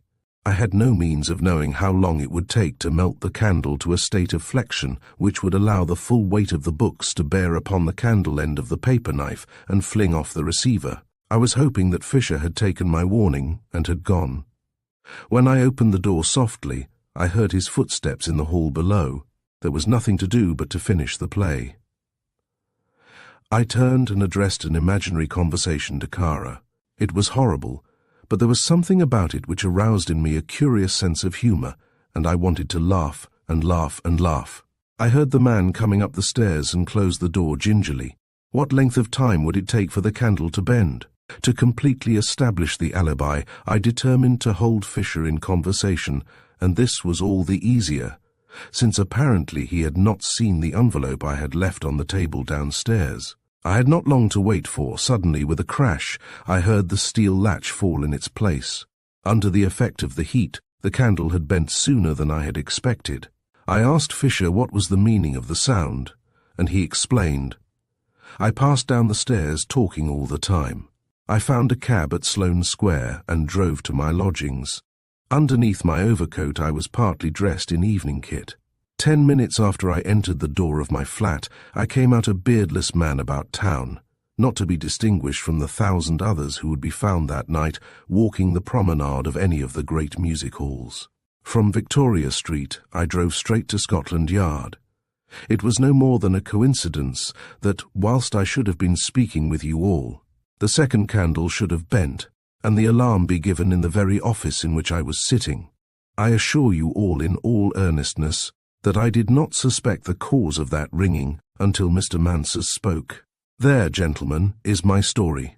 He threw out his arms. You may do with me as you will. Kara was a murderer, died 100 times in innocent blood. I have done all that I set myself to do that, and no more that, and no less. I had thought to go away to America, but the nearer the day of my departure approached, the more vivid became the memory of the plans which she and I had formed, my girl, my poor martyred girl. He sat at the little table, his hands clasped before him, his face lined and white. And that is the end, he said suddenly with a wry smile. Not quite. T.X. swung round with a gasp. It was Belinda Mary who spoke. I can carry it on, she said. She was wonderfully self-possessed, thought T.X., but then T.X. never thought anything of her but that she was wonderfully something or the other. Most of your story is true, Mr. Lexman, said this astonishing girl, oblivious of the amazed eyes that were staring at her. But Kara deceived you in one respect. What do you mean? Asked John Lexman, rising unsteadily to his feet. For answer she rose and walked back to the door with the chintz curtains and flung it open. There was a wait which seemed an eternity, and then through the doorway came a girl, slim and grave and beautiful. My God, whispered T.X. Grace Lexman, chapter. They went out and left them alone, 2 people who found in this moment a heaven which is not beyond the reach of humanity, but which is seldom attained to. Belinda Mary had an eager audience all to her very self. Of course she didn't die, she said scornfully. Kara was playing on his fears all the time. He never even harmed her, in the way Mr. Lexman feared. He told Mrs. Lexman that her husband was dead, just as he told John Lexman his wife was gone. What happened was that he brought her back to England. Who? Asked T.X. incredulously. Grace Lexman, said the girl with a smile. You wouldn't think it possible, but when you realize that he had a yacht of his own, and that he could travel up from whatever landing place he chose to his house in Cadogan Square by motor car, and that he could take her straight away into his cellar without disturbing his household, you'll understand that the only difficulty he had was in landing her. It was in the lower cellar that I found her. You found her in the cellar? Demanded the Chief Commissioner. The girl nodded. I found her and the dog. You heard how Kara terrified her, and I killed the dog with my own hands, she said a little proudly, and then shivered. It was very beastly, she admitted. And she's been living with you all this time, and you've said nothing, asked TX incredulously. Belinda Mary nodded. "And that is why you didn't want me to know where you were living?" She nodded again. "You see, she was very ill," she said, "and I had to nurse her up, and of course I knew that it was Lexman who had killed Kara, and I couldn't tell you about Grace Lexman without betraying him. So when Mr. Lexman decided to tell his story, I thought I'd better supply the grand denouement." The men looked at one another. "What are you going to do about Lexman?" asked the Chief Commissioner. "And by the way, TX, how does all this fit your theories?" "Fairly well," replied TX coolly. Obviously the man who committed the murder was the man introduced into the room as Gathercole, and as obviously it was not Gathercole, although to all appearance he had lost his left arm. "Why obvious?" asked the Chief Commissioner. "Because," answered TX Meredith, "the real Gathercole had lost his right arm. That was the one error Lexman made." The chief pulled at his moustache and looked inquiringly round the room. "We have to make up our minds very quickly about Lexman," he said. "What do you think, Carnot?" The Frenchman shrugged his shoulders. "For my part, I should not only importune your Home Secretary to pardon him, but I should recommend him for a pension," he said flippantly. "What do you think, Savorsky?" The Russian smiled a little. "It is a very impressive story," he said dispassionately. "It occurs to me that if you intend bringing your M. Lexman to judgment, you are likely to expose some very pretty scandals.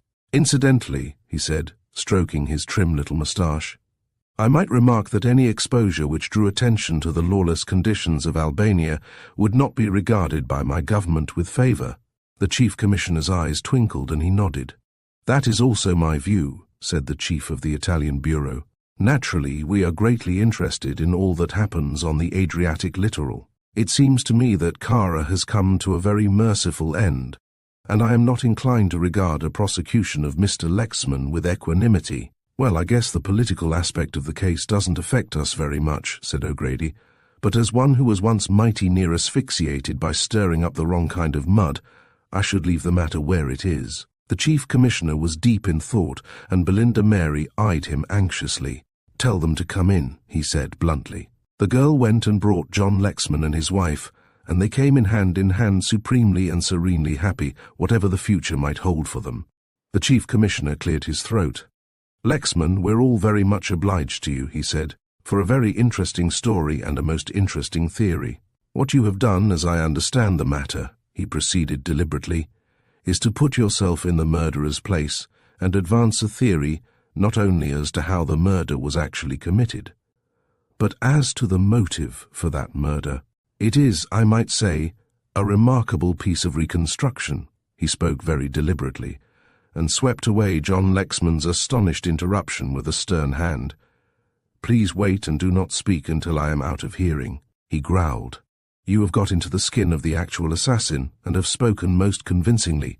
One might almost think that the man who killed Remington Kara was actually standing before us. For that piece of impersonation we are all very grateful." He glared round over his spectacles at his understanding colleagues, and they murmured approvingly. He looked at his watch. "Now I am afraid I must be off." He crossed the room and put out his hand to John Lexman. "I wish you good luck," he said, and took both Grace Lexman's hands in his. "One of these days," he said paternally, "I shall come down to Beston Tracy, and your husband shall tell me another and a happier story." He paused at the door as he was going out, and looking back caught the grateful eyes of Lexman.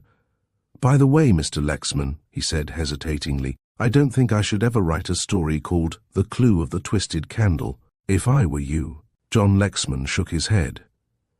"It will never be written," he said, "by me." And so, the twisted candle, once a mere object in the shadows, illuminated the darkest corners of a cunning plot. Edgar Wallace's The Clue of the Twisted Candle reminds us that even the smallest details can unravel the grandest schemes. As the fog lifts over London, the truth emerges and justice finds its way. Thank you for joining us on this journey through mystery and suspense.